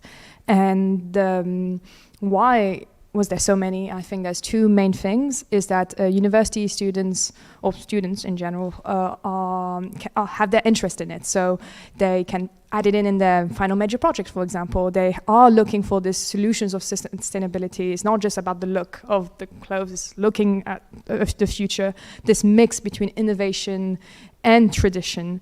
But most importantly, I think this age group there's no limit. Like compared for children, you have to guide them. They can't touch certain things because it's dangerous. You need to be mindset of them. But and when it's maybe further along, people already have agendas. They want really to find a project that will enable them to grow in their specialty. Well, as a student, you're here to learn. You're here to try a lot of things in your field, and you're going to go this and this and that. And the sky's the limit with skills. So it's like thus making it so many, if that makes sense. And then they expanded, because then they hit the transfer labs. And of all of the areas, this one saw greatest expansion as well. So do you want to comment on that? Of course. So the expansion, it seems so evident in my side, but to explain it more, in phase one, the core labs had to figure out what the activities are, trying them out, figure out what works, what doesn't. So we had this whole first phase, but I think what was beautiful is to transfer what we've learned to the new transfer labs, and it was just lovely with the gurus and to kind of show them this is what we did, this is what went wrong, this is what went right. And also that each transfer lab is a different community, it's a different culture. There's different universities that specialize on different things, so you adapt what activities we had, and also new activities. And there was also labs who already had activities that they did before and then found a new way to have purpose and remade make it into a Shemakes activity, if that makes sense. But also, I think the big part as well is a point I said before, because this group doesn't have a limit on what kind of activities, what kind of skills you teach them. So the activity is endless as well. So they are up for learning these new skills and these new tools. So why not the activities as well? So have loads of activities. Thus the numbers were so great, so wonderful. So let's look at one of those examples with Valentine. Now at Green Fabric, you held 3 workshops, and they all have an element of coding, right? So you've got textile and code, knitting machine hack, modular design with laser cutting. Can you tell me about this choice and how those workshops went? How did the women react when they were perhaps exposed for the first time to these technologies? So the choices were made with the skills of the team, the skills of the ambassador, Diane, who was coming in Brussels, and also all the knowledge that we have and the machine that we have. So it was, we we like kind of quickly say, okay, we're going to work on coding because it's our skills, and we really want to show how textile is an opportunity to learn those skills and to apply, and also to get innovation on this field. And so we have like 3 different groups, and what we've done is that we didn't say how much we're going to code in the workshop. So we just say we're going to work with the embroidery machine, we're going to work with the knitting machine, and we're going to work with the laser cutter machine. And we didn't explain so much, so that they came and they were not, okay, I don't want, it's not going to be creative enough or fun or anything. So we just like, so at first they was like, oh no, I wanted to embroider my own design, you know. And then after they're like, you can, but you have to code it. And they achieved it. They managed to do it. And after like 2 hours of training, they were like, wow, what we can do. It's a lot of things. And so the workshops work really well. And we really have a nice results. And also, we also have as a result that the women say, okay, I thought I was not good at, I thought I was not able to do this. And finally, it's okay, and I really managed to do what I want and to have new skills. And when we also talked about gender, and yeah, sometimes they don't feel like there is a difference, but we do feel it, because only the girls, the women, say, okay, I was not feeling okay to work with software and coding and everything, and finally they were able to do it. Which I think means you had good teachers. I mean, you were good teachers, because when I think about my own experience with math and science, and the reason that I run away when I see numbers, I mean, is because of the way that these things were taught. And they must have been taught in a way that, when, you know, thinking back to the discussion we had earlier about do we need to change our ways, or does the ways need to be changed? Perhaps also the way we teach in general needs to be changed. Maybe it has to be less top-down, and that's why when we have something like an ambassador who is now going to speak, soon I pass that on, as we have ambassadors who you know, co-teach. Now Diane is, I gotta say, like the perfect Shemakes ambassador, because she embodies the technical side and also this love of creativity, love of sewing. You said I was reading your bio, so that you love making your own clothes. So tell me about sort of how you brought your personal experience to leading a workshop and to your role as an ambassador, but also what you learned. Okay, well, thank you for that very nice introduction. But yes, I think coming from my specific background as a computer science engineer, which is a very also male-dominated field, but I think part of this for me is also about showing how technology and also coding can bring opportunities to textile. But also, from my point of view, textile is actually pretty technical. And I very much like the more creative part of coding. And so it's also about showing how coding, in my case, can help in the creative process and can be creative in its own right as well. And what was the second part of the question? Sorry.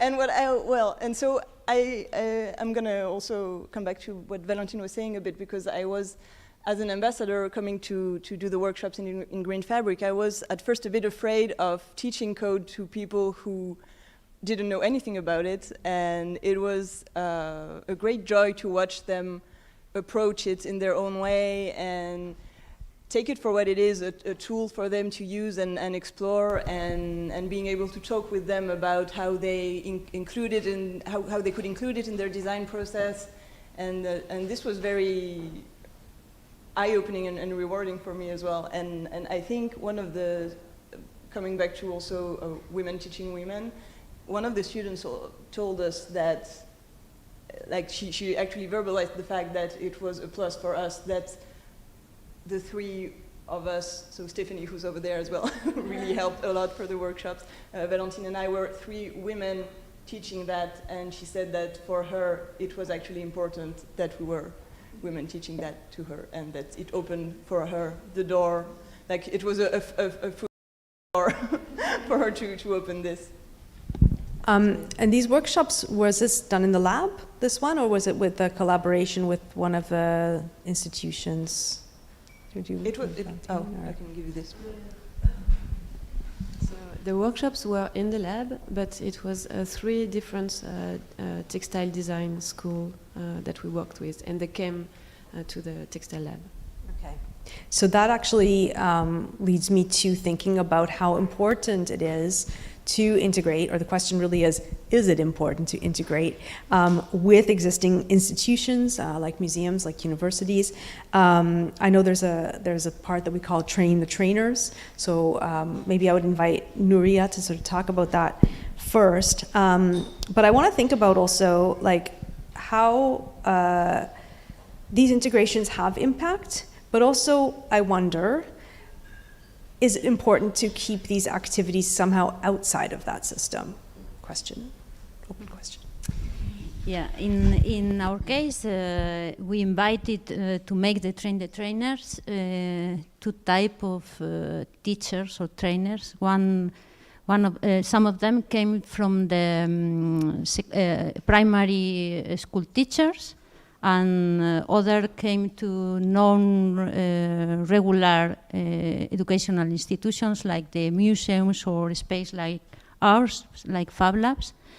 And in the feedback session, they explained that it was very enriching to learn how others are teaching. For example, in the case of the primary school teachers, they are focused on how to teach kids. They know about the resources and about the needs that the kids have, but they have to learn about technology in this case. And in opposite, the rest of the other teachers, the teachers needs to know how to teach small kids. I mean, if you are inside an institution, you are in a bubble. You are not talking to others, and you don't have this feedback from others. So you can implement in the institution, but you have to go out of the institution and get the diversity feedback from others. In our case, it's how it works. Any other comments from? I thought you might. 2 microphones, yes. So for me, my opinion is both are valid in both ways. One, it's great to teach teachers to have these activities, these new activities. There's a great example in Vivistop where the university didn't do electronics at all. So having that, it gives the chance to more students to try activities and become pioneers in that area. However, I will also say the other point is valid, because when you go to somewhere new, you have this like a school trip, you go to somewhere new, you discover new people, you're like, okay, I'm quite intrigued, I'm interested in this. And I remember when the students from La Aide, the university next door came, they were really fascinated about the machines, they were like, what is this? Oh, wow. So the curiosity sparked. So, and I feel it's like Nuria was saying, it's like if it's kept in the university, it's like an eval, it's kind of the same rhythm, so you might lose this interest, this fascination about it. So I would say both are valid in some ways. I was thinking that might be the case, actually. Funny thing. So I also want to, in these activities, of course, we engage girls at a young age, and then we have the later phase, so we have them a little bit further down the education path. How can we set off that spark? How can we be sure that we're not going to lose them along the way? So how do we get, from curiosity to discovery and not lose people along the way? And you can all contribute to this. It's a very difficult question. I can start. I will give you a logistic answer, and then Because the first thing when I saw this question, the first thing I thought of was like two main things. One was access on knowledge. Second, access on space. Access on knowledge is that if they done an activity and they forgot like the one bit of the recipe and they can't remember it, you will need to have easy access on that knowledge, or future activities that they saw in Discovery perhaps, and like, oh, I want to try that. With the open toolkit in Shemakes, this handbook where you can have every information, and even we made leaflets that have the materials, the process, step by step, make it easy to understand and to do. So that's number one. Number two is the access in space. Not everyone has a 3D printer. Not everyone has a laser cutter at home, unless they have a lot of money. But it's so having them welcome in these spaces as Fab Labs to show them that they can create whatever they want. But also having perhaps this collaboration with the institution, maybe doing a membership, maybe because some labs charge for the machines and themselves. So not every student I know have the money to pay that. So perhaps creating this membership between institution and lab, or creating a discount for students to use these machines. So having this, students have access to these equipment for them to grow their projects, so they are not confronted with walls of, because they can't find information, or they can't have the machine because of money, for example. So that's my answer to that.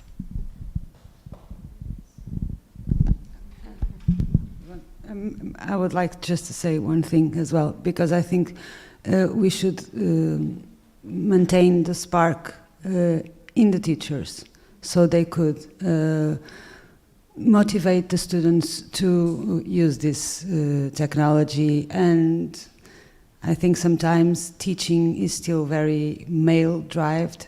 For example, maths is taught for male students, not for girls. I think that's why one of the reasons we don't like maths and we fail on maths.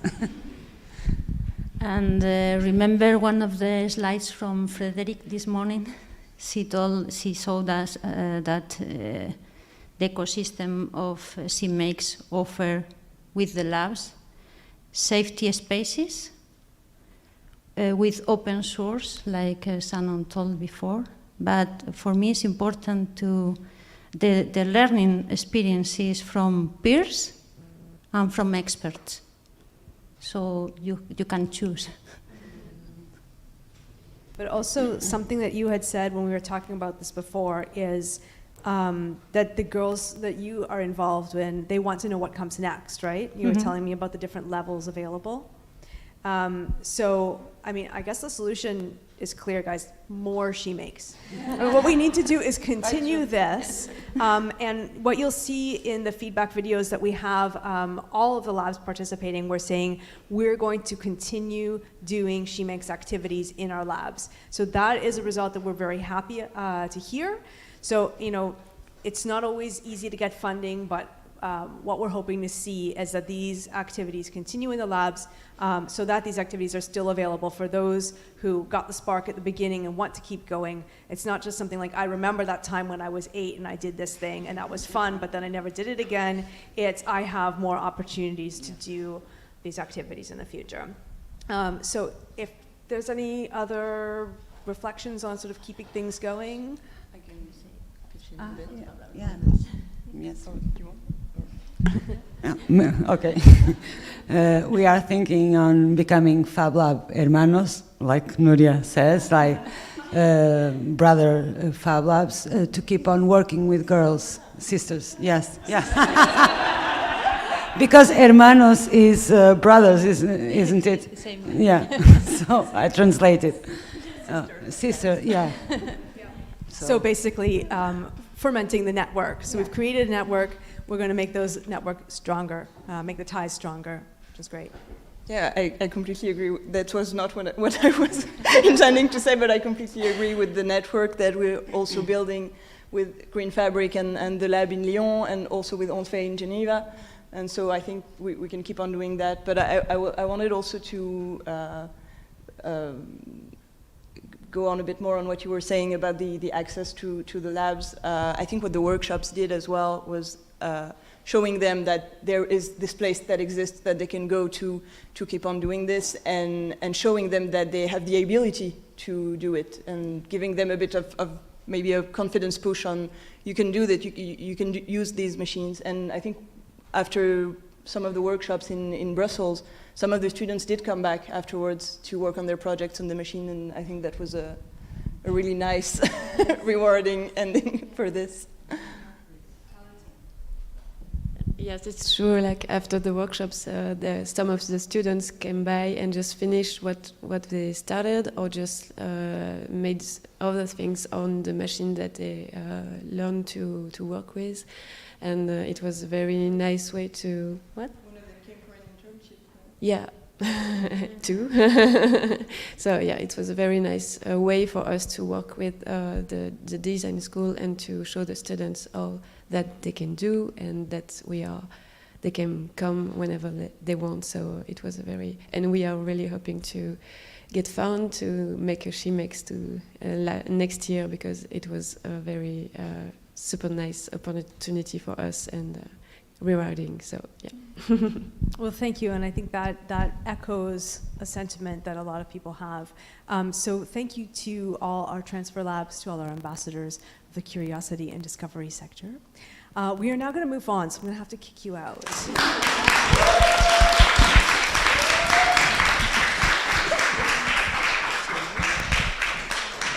And I will be calling Cecilia, Petra, and Sanne. I'll give you guys the one that works better, because this one's really low. Okay. It's just the three of us. Just three.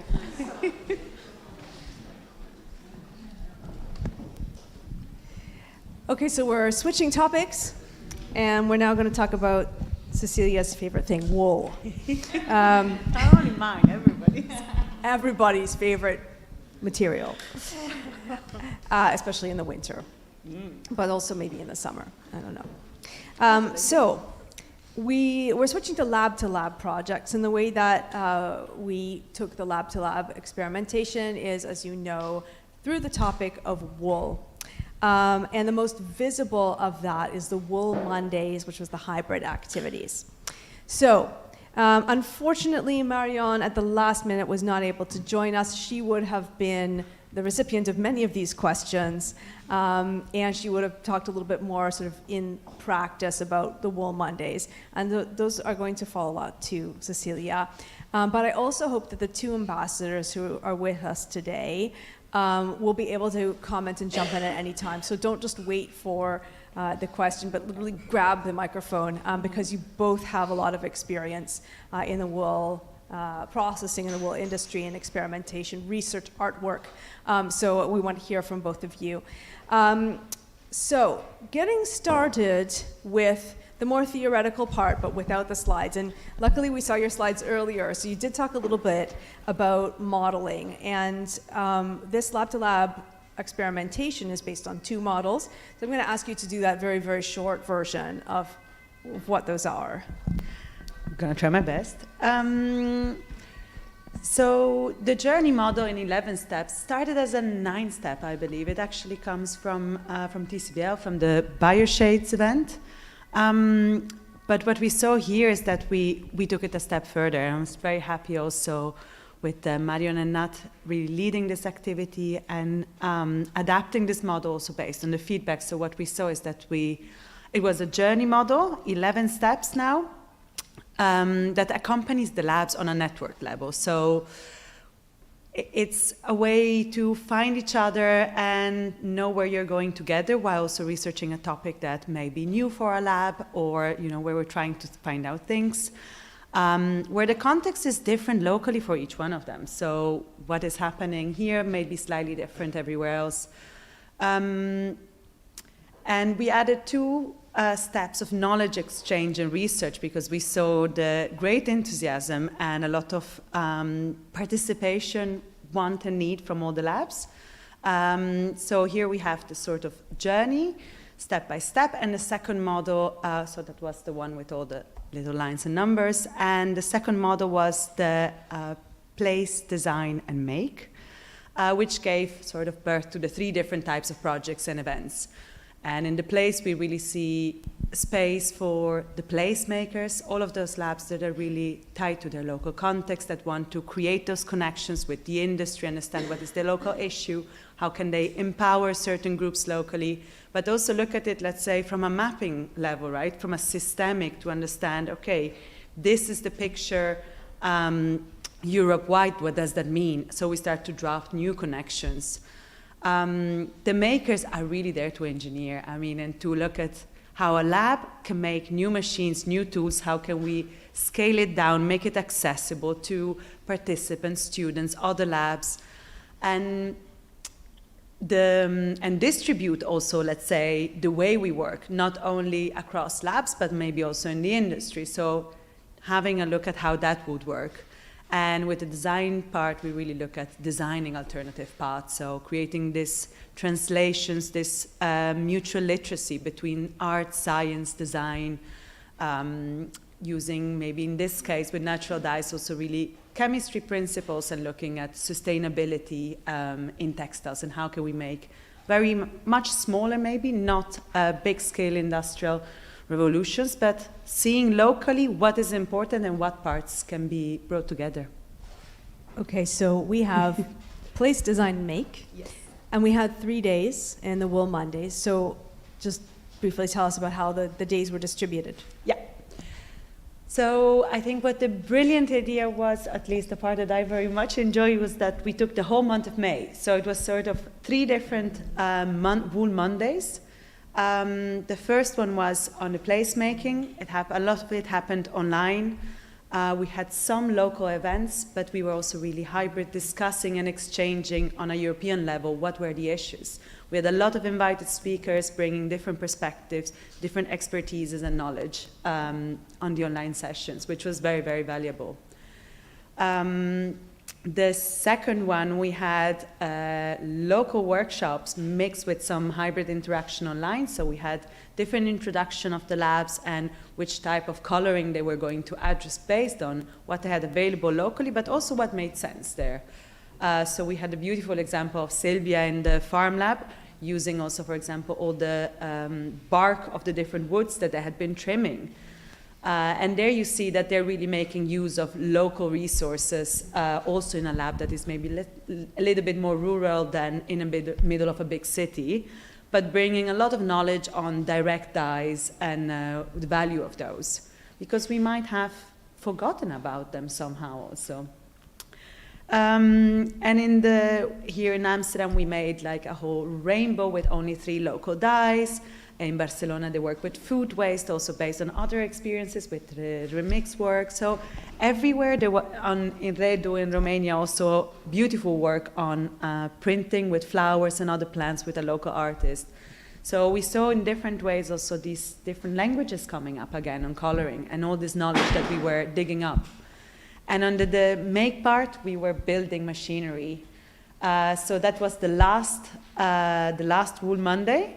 Where we saw, so we used some of the wood that had been dyed or that we had gathered from different local contributors, shepherds, and we built quite a big variety of tools. I think also we learned about tools that were already there, and also the rope making machine from Sanne.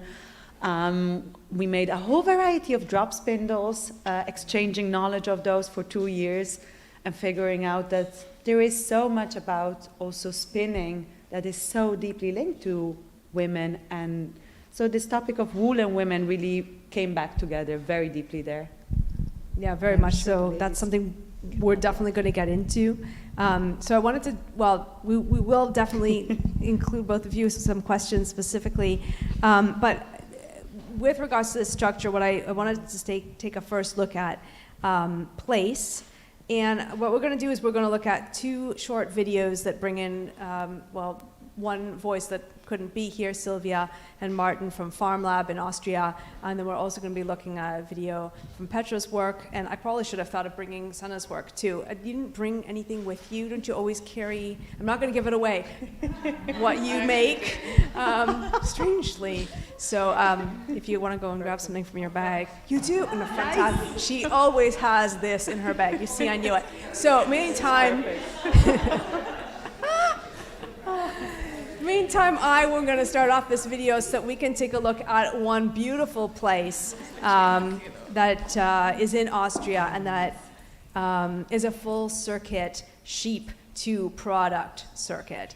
So it is what we call the Little Wool Factory, a perfect example. It's hair, no? Hello, everybody. Hello, welcome to the Farm Lab.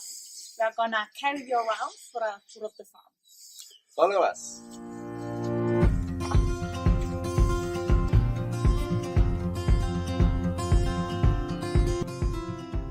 So here we have our sheep stable. That's where we keep the sheep in the winter, because over there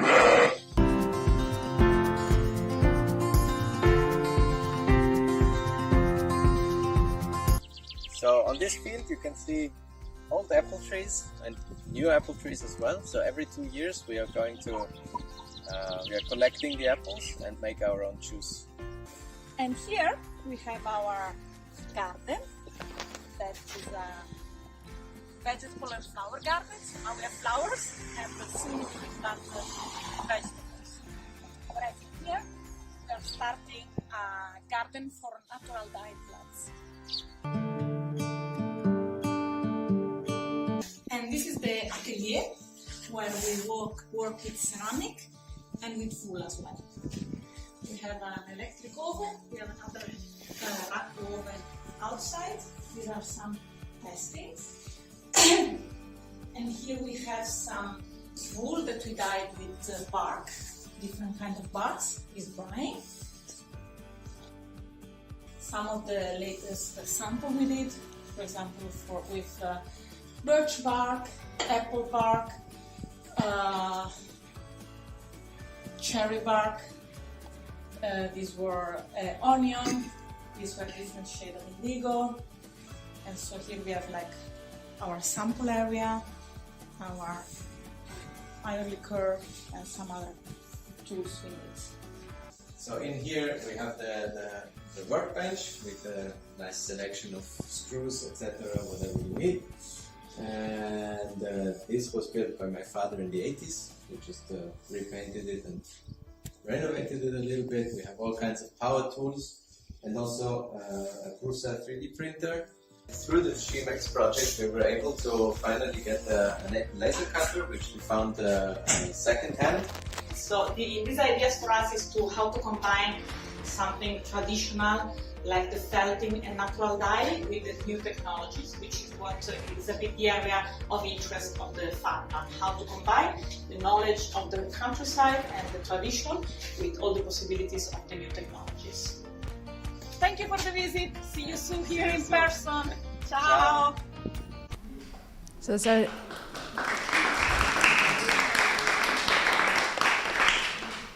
3 minutes in rural Austria. It was a lovely trip. Sylvia is also an advisor of the Shemakes project as well as a leader of the lab, whereas Martin is an ambassador recently elected in the second phase. Interesting to see a couple working together in this, his family's farm, I understand. And what came up earlier, as you were just starting to mention, there is a gendered element, I think, with wool research, and that came out also very much in the interviews that were done, especially I think in Austria, where they spoke with women working in the field. So I'm going to ask maybe all of you, and maybe even start with Sana, if you have some reflections about women in the wool fields.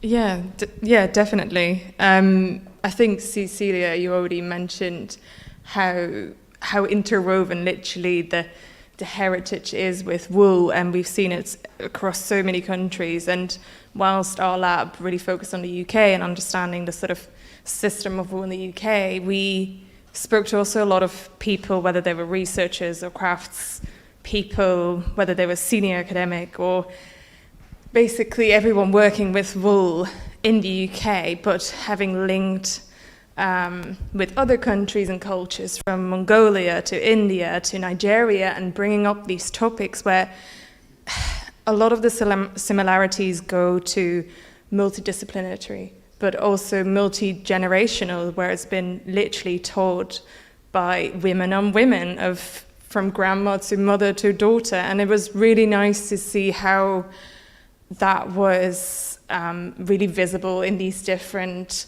fields, whether they were like senior academic researchers or recent graduates very much working with the craft that came from their heritage, whether that was in Nigeria or working, this one PhD researcher, she was working with the crafts in Mongolia, and where they refer to the mother wool working on the daughter wool, and all these sort of more very much embedded gendered topics. So yeah, it's very much related to making with wool and these gendered topics. So it came up a lot where we were talking about the innovations and the skills, but so interlinked with gender related topics. So that was super interesting. And some might not have thought about it as well, which was really interesting, how that kind of brought to the surface of that might have not been their intention to sort of bring in the gender topic, but actually it brought to light how much that was part of their work. Yeah. Why? Because there's a lot of knowledge within, from women, passed on to women. I think that's constantly what's bringing up. So how do we actually empower these women? And it was interesting how Becky came back from a talk last week from Ireland, where they launched a fibre shed in Ireland. And she said they were all women, and they were all telling us how they learned the craft from their mothers and their granddaughters, but also then realizing actually this is really important that we know this knowledge, but also really important how we're going to pass that on to the next generation. And also that is really relevant in the current climate crisis, how wool has come sort of a revival in this topic. So it's bringing all these different really wider issues of climate emergency and how wool can definitely be part of that, but also instantly bringing up the surface of the gender inequality and how women have actually a lot of knowledge working with the material, and how to actually embrace that skill and that knowledge and bringing that out, working with different people, whether they're still in school or have never actually been in the creative industries, but how it actually can be super exciting to be part of that conversation. So yeah, feeling that you're part of that conversation and you can actually bring about change by that traditional knowledge. I think it was really good to see that people felt like they can actually use that skill and that knowledge, and often coming from women, which was really good to see. Yeah. Maybe I would like to add that, since we've been talking about women and the relationship with the wool, also, for example, in Slovakia, there was a very strong relation with also like as a couples in the mountains, usually when they take care of the sheep, and there were men like living in the mountains, and they weren't allowed to come downstairs to the village to visit their families. So even nowadays there are a couple of them still living this type of lifestyle. So the women are there separately, like divided, like taking care of the wool, like spinning and everything, and then they are living in the mountains. So at the end, I think it affects one another, like between them and the relation with the wool itself. The more I think about wool and women, and the more, like, I think even after the project finished, it kept coming back, no? I mean, we're still writing deliverables and thinking about things, and I'm amazed that half of it is sort of intuitive, right? It's there, it's part of what we do, we know it's happening, but it's like we're now starting to catch it. And I see that if we look at the labs, most of them are women-led. And most of these women that have been working on the wool projects have been also creating this intermediate space between craft and industry. So it's sort of this collaborative lab size level that is a sort of, I don't know if it's a new taste, a new way of doing it, but it is this distributed and collaborative and middle scale that isn't gigantic and isn't just crafts, because I think Many of us have also been told, I mean, maybe this is also my personal experience, oh, textiles, yeah, but it's just crafts sometimes. I'm like, what? You have no idea. This is bringing together engineering, chemistry, social skills, all of it. What do you mean it's just crafts? It's so important. So there is this middle level where women are incredibly active in these last years, and we see this coming up more and more. Earlier I mentioned also something about the spinning. This is something that for me has come up more and more actually through the Wool Mondays personally. Realized that I learned how to spin a long time ago and then never did it again. It was sort of something you learn in school, done, okay. But it gives you so much. It's almost, I want to say, therapeutic on one side, and it allows you to focus and think and do 100 other things at the same time.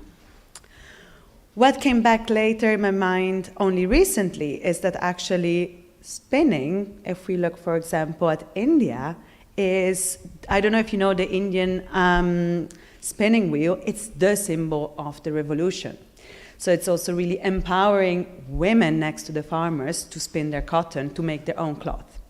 So somewhere there again, I was like, wow. So we intuitively went towards this machinery, downscaling in this middle size, but there is so much there that connects to women, to heritage, to local, to empowerment, to innovation and independency as well. And this lab level somehow, and all of these things together, I think we are so connected to the topic that it's just coming out natural, and it will continue. And this whole eco and bio-based fibers is something that is now paving the way, and it's, I mean, I just look at the room, it's a lot of women pioneering this. I just heard the word tools, and that just sparked another idea in my head of, as soon as I say the word spinning to other people, whether I'm working on a wool project or another project, people seem to think like, oh yeah, that makes sense. But as soon as I say that I've made tools and like machines, people are like, oh, you instantly get a look of like, wait, but you made it. It's like, yeah, that's what making is. You make things, but yes, I can make a machine. And there's this whole really, really strong emphasis of like, women can make technical things. And it's not the traditional idea of like, yeah, you know how to spin, and that's also making, but making a machine is also making, but maybe very heavily opinionated and stereotyped.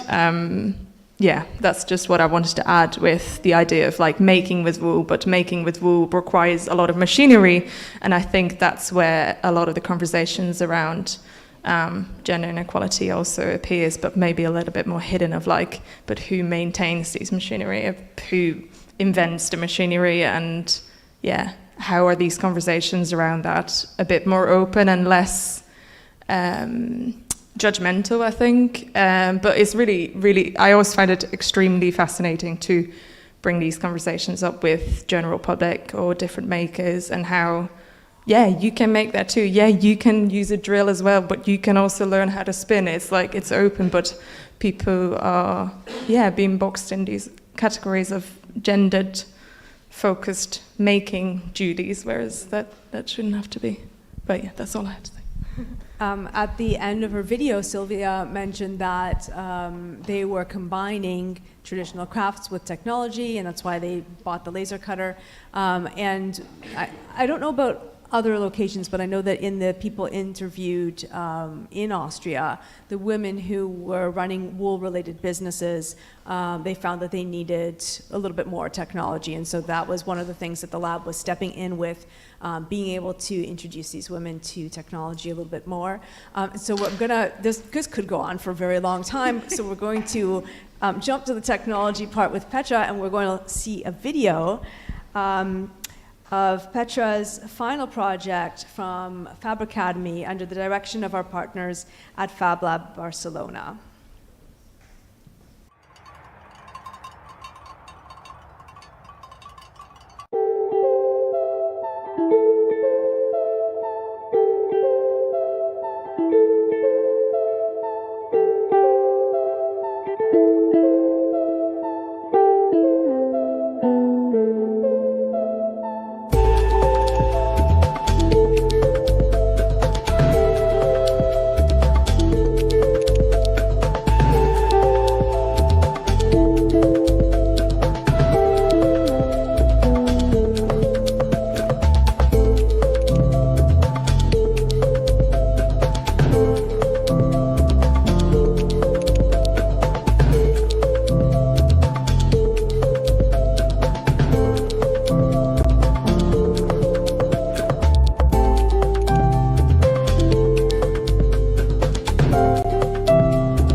So I was completely blown away when I saw this video, and I know you won a prize for this recently, for this research. How did you even get the ability to do that kind of scientific research? And I don't mean just because you're a woman, I mean because I don't know where something would come from. How would you even start that? To be honest, I have to admit that I had no background in chemistry or any material research because I studied architecture. But I think that a good starting point was of the architecture that you can go any way you want. So you can do so many things at the end. And when I was doing my master thesis, I explored that there is a very huge excess of wool in Slovakia and in Czech Republic because I was studying there. And then when I started exploring the processes and what we can do with the wool, there were so many things that already made, like machines, techniques. But at the end, there was something that I was still was lacking and was more experimental. So I tried to have a look at wool from completely different perspective. So I tried to kind of destroy the fibers first, for example, to extract the keratin itself. But it's not so easy as it looks like, because when you burn it, the amount is very low, or you can even freeze it. And in the environment of my university was very difficult to get proper support. So maybe I'm coming a little bit back to the first discussion that was kind of limiting to do material research on my own. And also there was no open source education, so I had to look for everything by myself. And I started first with the 3D printing part, so I was 3D printing the wool. But then I wanted to move the research somewhere further to try it even more DIY bio way. So I decided to join Fabricademy and to continue with the research there. And I'm very thankful to say that thanks to Anastasia and thanks to FabLab, I think we achieved very good results in 3 months. So all you just seen there was done in 3 months. And I think it's very good base to continue working on this. In your role as an ambassador, you got to go to Iceland for 3 weeks. What did you do there? What did you learn? Yeah, I think I learned too much in 3 weeks, actually. So we had 1 week of workshops, mostly around Fabricademy topics. So we wanted to encourage people, local ones, to come and to try different machines, different materials, to use also local waste. And as you probably know, in Iceland, the relation with wool, it's very strong. So even if you are completely out of textile industry, you still know about wool, everything. So the last workshop was focused on little wool factory. So we did some spinning machines, looms, everything. And for me, it was something completely new because everyone knew much more about wool techniques than I did. So it was nice to see how to exchange the knowledge with someone who's been spinning all their life and someone who is trying to laser cut a spinning machine. So they asked me, is it really possible? And I was like, yeah, it's super possible. Yeah, you just have to learn. And I'm very happy to be there and just to see different kinds of wool as well, because the research mostly was using local wool that we had in Barcelona, but also you can apply different kinds of fibers at the same time. So it's different when you are spinning, but then different when you are extracting the keratin, basically. So how different are different kinds of wool? So now you've got to play with wool from different countries. Did you work on extracting the keratin also in Iceland? Or? No, but I must say that they have very good biolab in Iceland. Actually, it's the best one I ever seen. But the difference is that every fiber has different amount of keratin, probably. So in this case, it's not so important. So because we are talking about waste that comes from food industry. So it's a sheep that is treated not very well. So the quality of the wool fiber, it's not good enough for the textile industry. But then if we go back to the Wool Mondays workshop, when we were carding the wool, you can see the differences between them. So sometimes it wasn't so easy to card some kind of wool. The one I brought from Iceland was very fine, very nice. But then another one from France, from Marion, was super difficult to card. So for that, for example, you have to build a machine that it will be much more easy than do it by hand. So Sanne, I would say your research, I would dare say artwork, I would say it takes wool techniques a step further. And funnily enough, the video in some ways anticipates the area in which you work, which is? Human hair. I had to let her say it because I said, this is very interesting. It's a little weird, but it's absolutely fascinating. And I watched some videos. I saw you interviewed on the BBC on this and in your research. So the question I have is, how can we, well, maybe tell us a little bit about your work and show us your work first, and then I'll shoot the questions. So yeah, as you saw me grabbing something, this is human hair rope.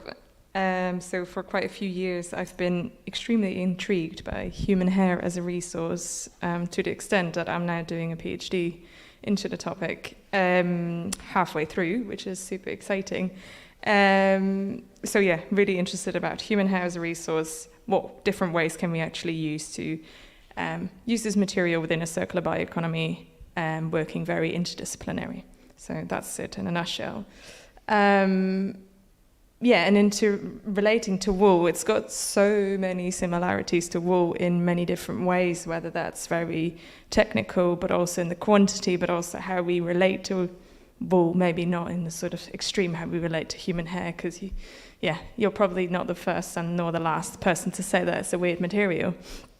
But what was interesting, being part of the Shemakes project, working as a Transfer Lab lead, but also now as a Shemakes ambassador, whilst doing a PhD and many other things, it was just super interesting how where it sort of differs, but also where it shares its similarities, also in sort of systems and models. So one of the things that I did during my residency at the Design Museum, I created a film called Hair Wool, which you should definitely look after this session, because that sort of puts it interestingly in perspective how, whilst I wanted to know more about the wool industry in the UK, partially for this project, about like how do we sort it, how do we process it, who's in the system, who are the stakeholders, it really revealed how many similarities are actually, how that could inform other systems. So in my case, the human hair system, and how much it actually shares with, let's say, me working with hairdressers or me working with farmers.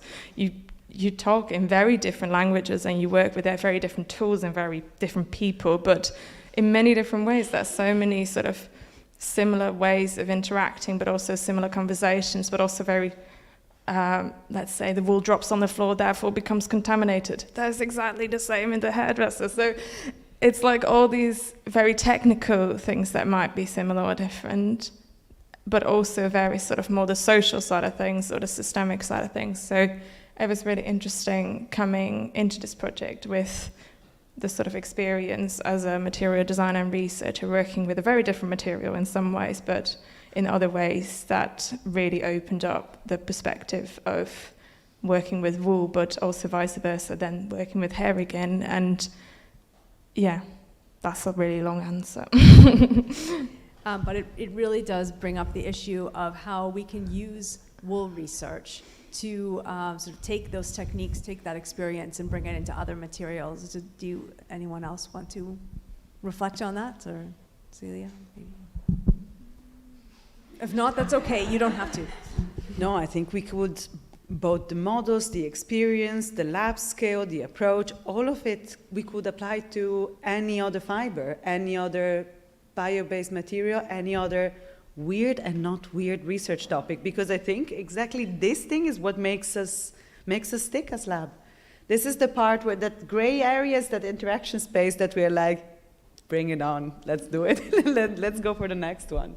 Where else can we go? And I feel like I think we spoke about it also last time, we're sort of scratching the surface each time, but there is so much more we can do, and like taking step by step each time, each one of us can go a bit further and then spread the love and the knowledge. Absolutely. So in one sentence, where should we go from here? One each. Sorry.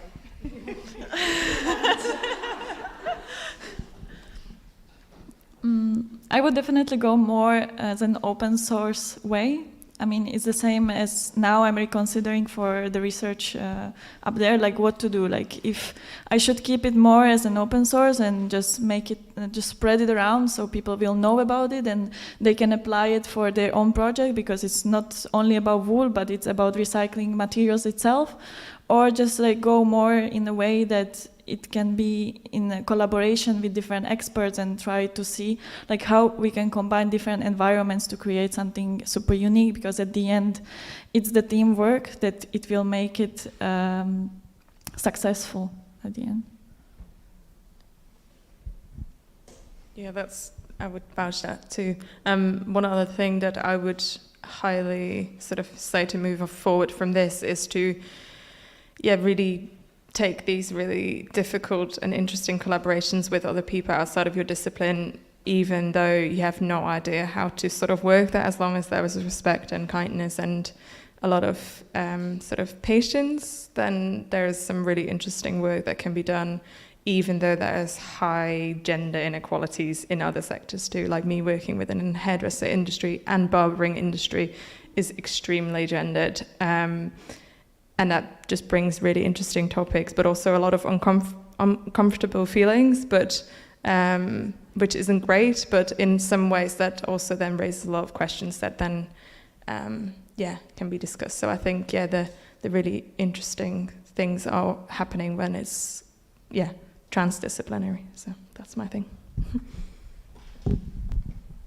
I think I'm just wrapping up, saying I hope somebody's taking notes. This is our next EU project, hopefully. Is there something there that we can go for? We have a live stream. Yes. I hope this will be a great moment to research together. So this is also how we do things. We share all of our knowledge. We go for open source. I hope, that we find opportunities to bridge even further the networks that we have met, the incredible initiatives at the European level, at local level, the craftsmen and women, the industry partners, and everything in between. I think, as I was saying, we scratched the surface. There is so many more things to do, to explore, to go deeper. And why not looking maybe at wool and maybe comparing it to another fiber, for example, and see where are the possibilities to change things together. Absolutely. So a big thank you to all the labs who worked on lab-to-lab projects, to Fab Lab Barcelona, to Mario and Anastasia who are not with us, Cecilia for talking in their place, to all our ambassadors and gurus in this section. That's it for this part of the conversation, and we have one more to follow.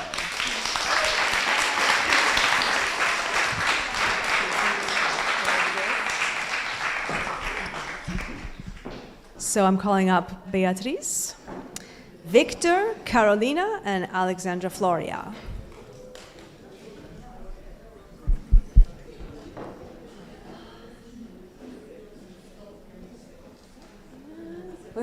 Man in the center here, you guys get this. Yeah. Okay. Thank you.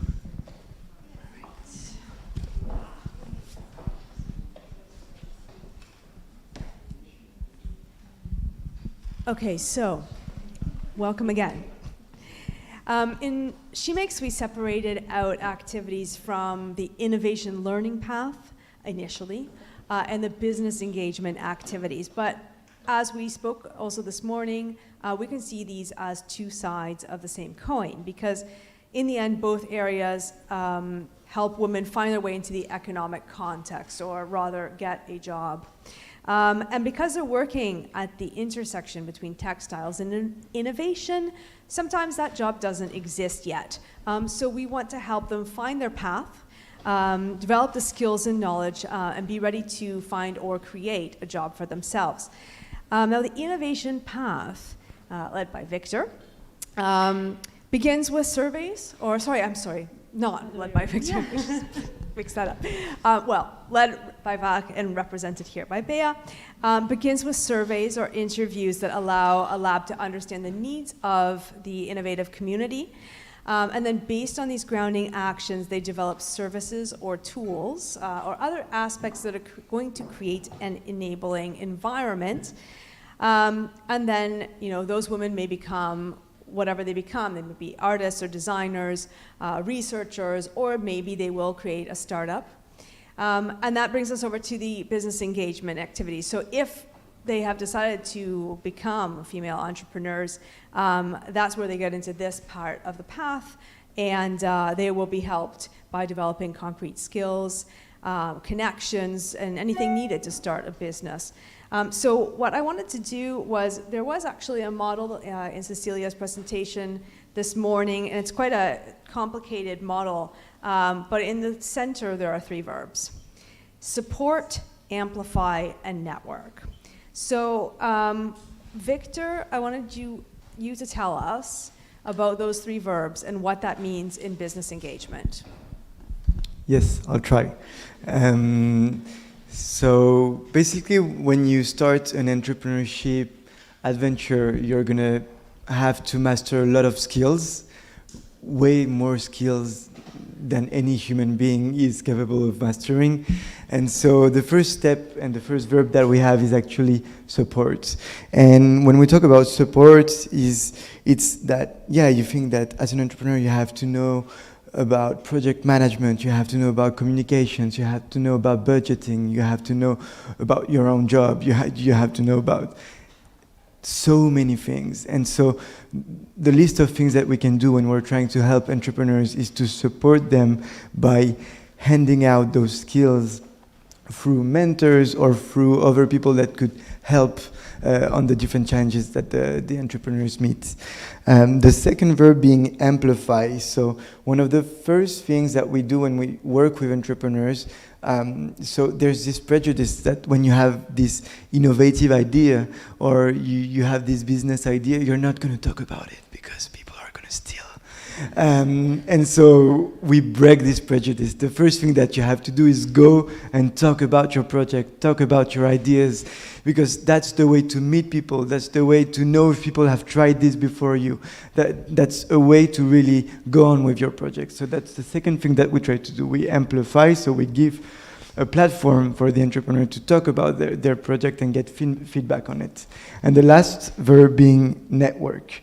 So you have to master those skills, you have to talk about your project, and you also have to gather the right people around you so that when you're going to advance with your project, if you need funds, if you need people to join your project, you need to meet those potential investors, you need to meet those potential partners. And so it's also, I think, as labs, it was one of our jobs to be this third part of trust between the network that we already have and the entrepreneurs. And to give you a concrete example of one entrepreneur that we've been working with, we have Anaïs, who Frédérique has had the chance to meet, and she has a project called Bien Luné. And basically she's sending kits so that you can sew on your underwear to put removable and reusable pads. And so she came to us and she needed to start a project and she wanted to do a crowdfunding campaign, but she was really scared about launching it because she's not a communication person and she did not know how to make this sexy. And so she joined one of our workshops to start working on it. And so we're a month later and she actually achieved the campaign at 341% of the objective that she wanted to do. And it's not all thanks to the workshop, but she dared to launch the campaign thanks to the workshop. So it's also one of the jobs that we try to do there. And actually, to dare is one of the things that came up in our feedback, in the feedback videos. To dare was a verb, so it's great to hear you also say she dared, having participated in a Shemakes workshop. Bea, you're the young women that you worked with. You applied in the innovation path the inversion of these stages. So let's talk about network amplify support. Yes, so I think Cecilia already mentioned a little bit about how we started with network and how that makes more sense in the innovation path. And this is often to do with the fact that we women as innovators in this context of the lab don't really know where we are in our career, or we are often moving career paths as we encounter labs or alternative educational paths like Fabricademy, for instance. And then the first step was really then, let's bring these people together in different stages. So some of them, they're thinking about doing Fabric Academy, others that are doing Fabric Academy, and others that already did, or any other alternative path, as we frame in the project. And do this self-mapping exercise, self-career mapping. And when we are trying to figure out all the possible careers, we realize how big of a challenge it is. In sense of the sectors that these women can work in, and also the job titles they can have. So this was already a very big matrix we came out, and as the women were plotting themselves, it became even bigger. And also became very clear that they were not fitting in one specific sector anymore, or as traditionally used to be, but they could be doing research at the same time that they were developing their own collection, at the same time that they were pioneering a new technology, and all of this maybe in different sectors as well, in the context of a university, of a lab, or on a startup company. So when we show all the women in the network all these possibilities, it really allowed them to first identify it with the other weirdos. So it's not just me that loves cooking weird things in the lab and grow some bacteria, but at the same time have a very nice mood board on Pinterest. So you put all these things together. And I think from the lab perspective, we really put this grounding activities, as you mentioned, as the starting point to run surveys and interviews to understand the complexity and the vast range of possible innovations when we talk about textile sector, because you also tend to think of fashion initially, and then you see how does this goes beyond that. And then at the same time that you understand more about this context, you also put them on stage and you share their stories and you inspire. So, and then it really goes together with the amplify. So then we start to meet each other again. And in the end, there are many different support activities that came out of this. So even if it was activities again to re-network, so okay, now we understand that there is a lack of understanding of how e-textiles can further develop, and then let's maybe there will be more meetings with people pioneering in this field, or certain specific knowledge for digital fashion, for instance. So then we incorporated also these workshops on Fabric Academy this year already, and we had other different supporting actions coming out of it that are also now on the Open Toolkit. So this kind of got me, as you were speaking, I got to reflecting about how career paths are rarely straight and narrow. So I'm just interested in asking everyone in the room, of those in the room, is there anyone here, how many of us are currently doing a job that they trained to do? Like that they went to university and they said, I'm gonna be a, whatever it is that you're doing. Oh, fabulous. okay. We have two. Yeah. Maybe we have some people who are not so sure. How many people here can say that they have a career path that sort of looks like this and then they ended up somewhere completely different?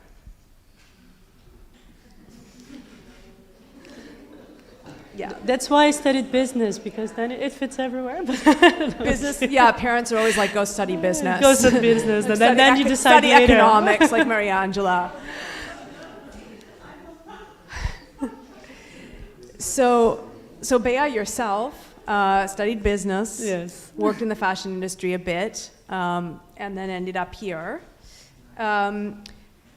Did you, when you were doing the innovation path, did you hope that someone had guided you to where you are before? Or do you think that getting there in your own way was helpful? And did you sort of incorporate any of that part of your past into how you worked with the future innovators? Yeah, I think in a way, so I used to work, then as you mentioned, in the fashion retail, and then later on I had my own brand, so I was also an entrepreneur. And then I found out about Fabric Academy when it was a moment that I wanted to escape a bit the traditional fashion model. And this really opened up to me a whole different view on how innovation can take place other than the existing commercialized system. And then being Fabricademy also, I realized the things that we put in practice afterwards. So you start to get networking with these different people that can bring you this value into place. And then seeing the work being done in the textile lab, it really attracted me a lot, the combination of the making and the research. And then I went back to where I started my career as an intern in research. And I was really like, oh wow, this is really what I think sparks joy to me, so it's really here where I want to stay. And I think when we started doing then the innovation path, we realized that a lot of times is this sense of belonging or even to understand the possibility of that sometimes lacks for innovation to happen. So as an entrepreneur, I had a bag accessories brand, and I was just using the materials that were available to me because that's the only option I knew that was there. I had to go buy fabrics, and then the fabrics were there in the shop, and that was it. So I never thought I'm going to make my own material, I'm going to cast, and I ended up in Fabricademy making a whole series of biomaterials and to make digital fabricated bags. But I couldn't even dare to think of, so again, the daring. And and then I think I managed to bring this back into the project as well from my own perspective, and seeing that this was present with the other former alumni as me. Yeah. Alexandra, what about I know I'm jumping off the order here, but Alexandra, you also have this amazing career path. Yeah, I was wondering how I'm going to answer the question you just said, because I didn't fit in any of the answers. I think my career path is a bit like a spiral.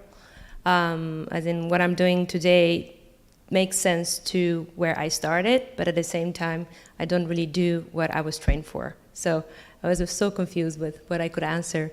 I'm formally trained as a chemical engineer. I've lived in the Netherlands for 12 years. I did my master in water technology, so it was still related to chemical engineering.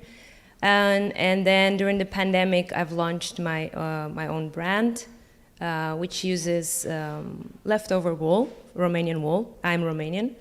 And I wanted to do something for the community there. And I do have like a family background in growing wool, and growing sheep, and so forth.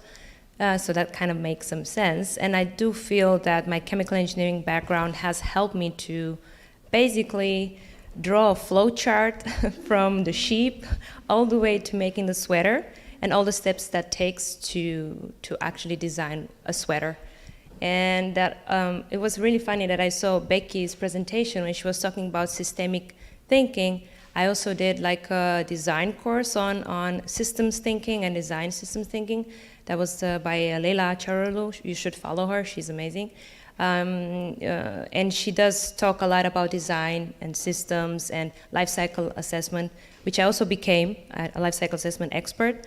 And I use that in also designing the sweater. So I do still have that drawing when I started the brand, where I have the woolen sweater in the middle and all the other systems around it and how they're interconnected. I'm still working on executing that, but I think that's something that really drives. And yes, I do still have a job as a sustainability expert, which is still in the industry, and that uses the engineering part, but sustainability is much more than engineering. And I feel that does help me to apply it in any field, as to continue my job, and also to explore more about my brand. I don't really like to call it a fashion brand, so I'm trying to stay away from it, because for me it's really an exploration and a research about Romanian wool and heritage, but also what is in the future, what else can we do with wool. And I'll stick with the yarn. I know there's a lot you can make from the fiber, also glycerin, maybe that's one thing very interesting for you guys. But yeah, I think that's a little bit that the spiral career path. It was a bit hard to define, but I'm very excited about it. I really like my journey. And in every step of the way, certainly what the research and the interviews that were conducted showed is that women needed to feel more confidence, self-confidence, more empowerment, and generally supported or part of a community. So I wanted to ask Carolina, I was wondering if, you know, what part of this resonates with you and with the women that you worked with? Actually, in our case, it was kind of a magic that happened, is that as we were preparing for the Innovation Path, our career mapping exercise, so we decided to organize an event, this famous fashion brunch, for our younger women entrepreneurs. So while we were discovering that we have a lot of young women that came in fashion from economy or banking area domains, from different areas, actually what the conclusion and the main understanding for me also as a community leader was that I'm leading Zip House from 2018, so 5 years now. So for me, each time I was thinking, how could I just gather around me this community, and how could I grow it? So I was always all our activities and everything that we were doing as a center was just based on my human relationship with, for example, with the designers, with young designers, with academic staff, with students, with universities. So everything was related just on the relationship between the center and the beneficiary.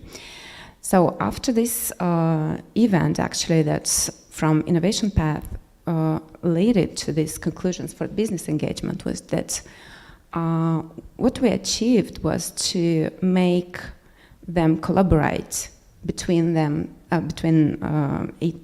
one with another. So in this case, building a community is not just gathering people around me and around my I'm telling me because I was trying to make them feel comfortable, feel confident, feel supported, promoted, and everything that we were organizing at Zip House. But I understood this, the main thing is just to make them collaborate. And that's why we understood that for business engagement, we have to organize the events which would make them collaborate and work with within all the activities that we were proposing. So these tasks where we were involved also gave not only for the community this empowering feeling, but also for our team at Zip House, is that we were so encouraged by their willing to organize events and by their enthusiasm, is that we dare to organize the biggest event that we had at the end of September. So we dared to gather 600 guests, participants for a fashion show.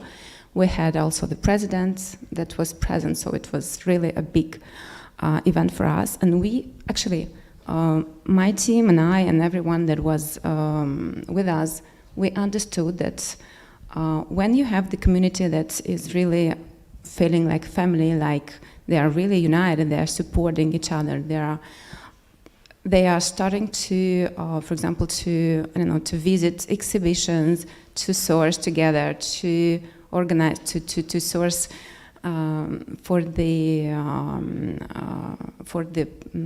accessories and everything that they need for their production, because they are young and they cannot order big quantities, everyone knows here. So actually starting with this participation into Shemakes project, it was really a whole understanding that came for our hub, and I think this is the most important goal that we achieved here. Thank you, because really this success story in Moldova is one of our favorites in this project. The way that you really brought together a community, and then your realizations about the importance of that network and of supporting each other is absolutely within this idea of Shemakes values. So, and what you definitely did with this fashion show for 600 people, including the president, is you expanded, you amplified, right? You amplified their projects, you gave them a larger audience. That's something I wanted to ask Victor, what can be done? So much needs to be done. I mean, really, women entrepreneurs need help in all sorts of ways, especially access to finance. But let's talk about this amplification, or sort of how you can create larger audience. What more can be done? So when talking about amplification, I think that it's important to note that it's important for the entrepreneurs so that they can lead successful projects, but it's also important for all of the other younger girls that can hear the entrepreneurs talk about their path and how they created something different and how they managed to get there. In my opinion, and from my point of view at Make Sense, I would say that we do manage to create stages and places where women entrepreneurs can talk about their project, but I think that the step that is lacking is that we create these kind of opportunities outside of our bubbles of people that know about injustice, climate change, and everything, and that we create these kind of opportunities in other places where we're not already, if that makes sense. I'm thinking of the kind of people that used to come to my elementary school. I don't know who went to your elementary school, but like the kinds of people who might come as a role model. You might have an astronaut or a dentist, and wouldn't it be nice if you had, a female sustainable textile entrepreneur come and tell you about her experience, right? So we need to bring the message out. We need to bring the message where the audiences are perhaps young, so bridging that the whole path from curiosity path until the very end in business engagement would be very nice.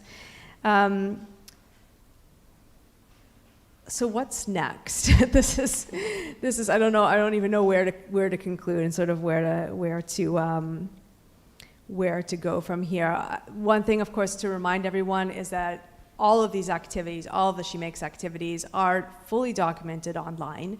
And so we want this all to continue. We want everyone to be aware of the replicability of these activities, and continue to spread the word, continue to expand on what's available out there.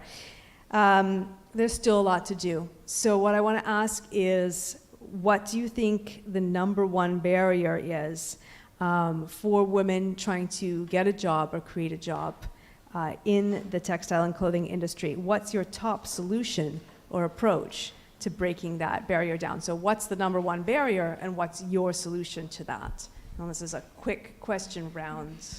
Who wants to start? Okay.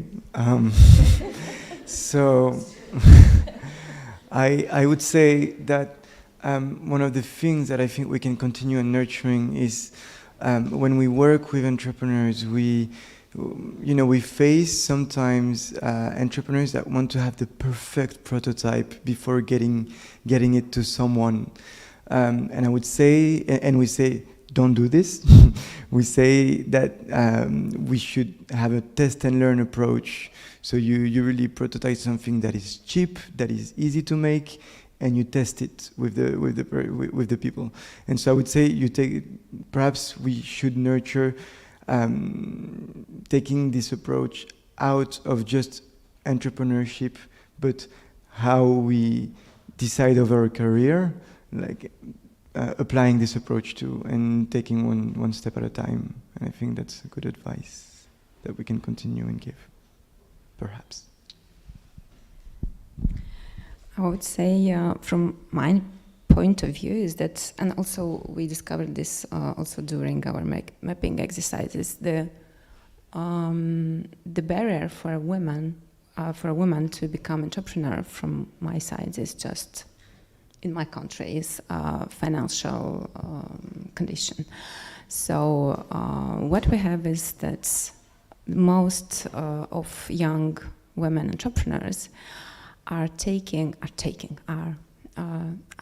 money from their parents, husbands, and they are trying to accept to be helped by someone else, and after that developing a startup or their own business to become independent and to develop and to be able to grow their business. But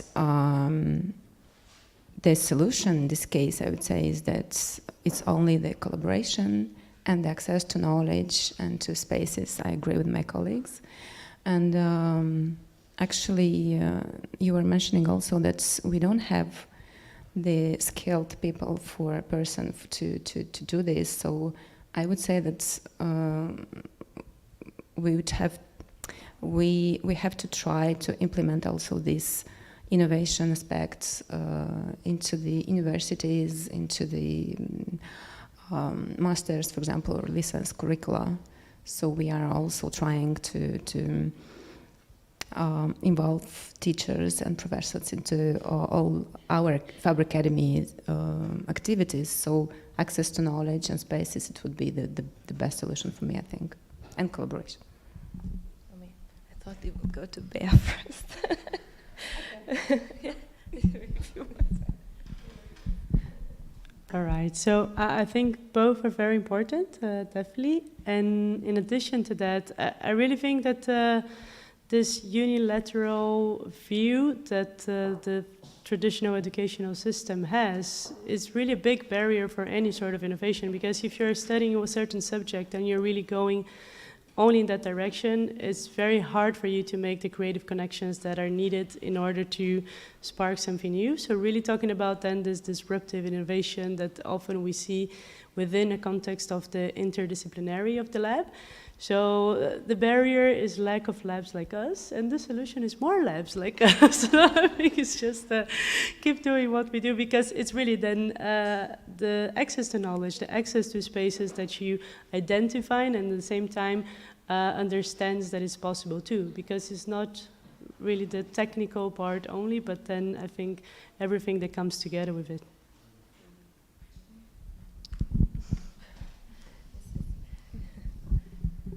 I think the challenge is that we have too many challenges, too few solutions, but I was trying to make some order in my thoughts. I think when it comes to, I mean, in my experience, I cannot generalize, which I also hate a lot, to either if you want to apply for a job or you have an idea and you want to start up, I would say that when it comes to women, we've been much more often victims to shame than men, and I believe that is a mental barrier why we don't just go do it. Like, why don't we just go apply for the job? Because if it doesn't tick all the boxes, well, no, we're not going to apply. Or if the prototype is not perfect, we're not going to launch a startup. And if we can break that barrier, that emotional and mental barrier, I think, to me, for example, Brené Brown, maybe some of you have heard, she talks a lot about vulnerability and shame. And she did a wonderful research, a woman, she did a wonderful research on how we can break the barrier of shame. When that happens is that we're going to be less of a perfectionist, and then we're just going to apply for that job, even if it just ticks one box. And I would encourage you to go do it in a sense that just take it as a trial and failure, it doesn't matter. Make it for 1 week, a challenge for yourself. I want to have a job, as an engineer. Apply for all these interviews. It will come out or not. Some interviews will go forward or not. Just do it. The same for a startup. If you have an idea and it's not perfect, go tomorrow to the Chamber of Commerce, register your business, and then that's going to force you to really maybe develop a perfect prototype in the end or not. So I would say it maybe sounds easier than than actually to do it, but really doing it first and then fail, that might teach you much more than if you just think too much about it for a month and in the end you won't do it anyway. So better to regret than to regret not doing it, I would say. Yeah.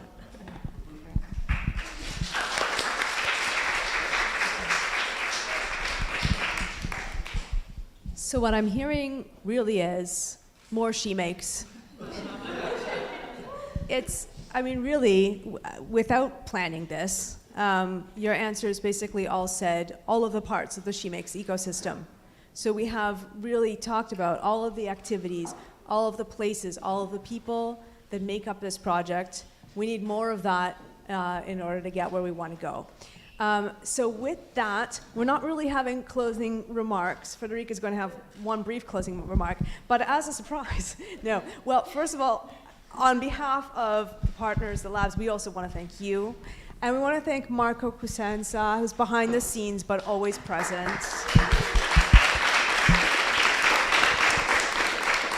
I'll give you more thank yous. We're thanking you, and we're also thanking Jesse Marsh, who is the father of this project.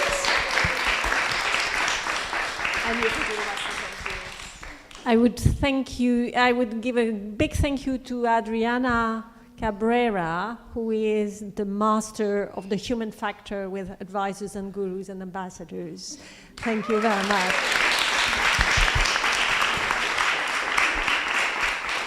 I would also like to thank Elvis and Andrea, who have been the task leader for the community engagement. We have spoken about the community engagement all throughout this day, and we didn't feel that it was important to have you on the stage, but you were always in our hearts. And of course, a big thank you to the Waag team and to this place. Before we go, we would like to have a big group picture. And the photographer is here.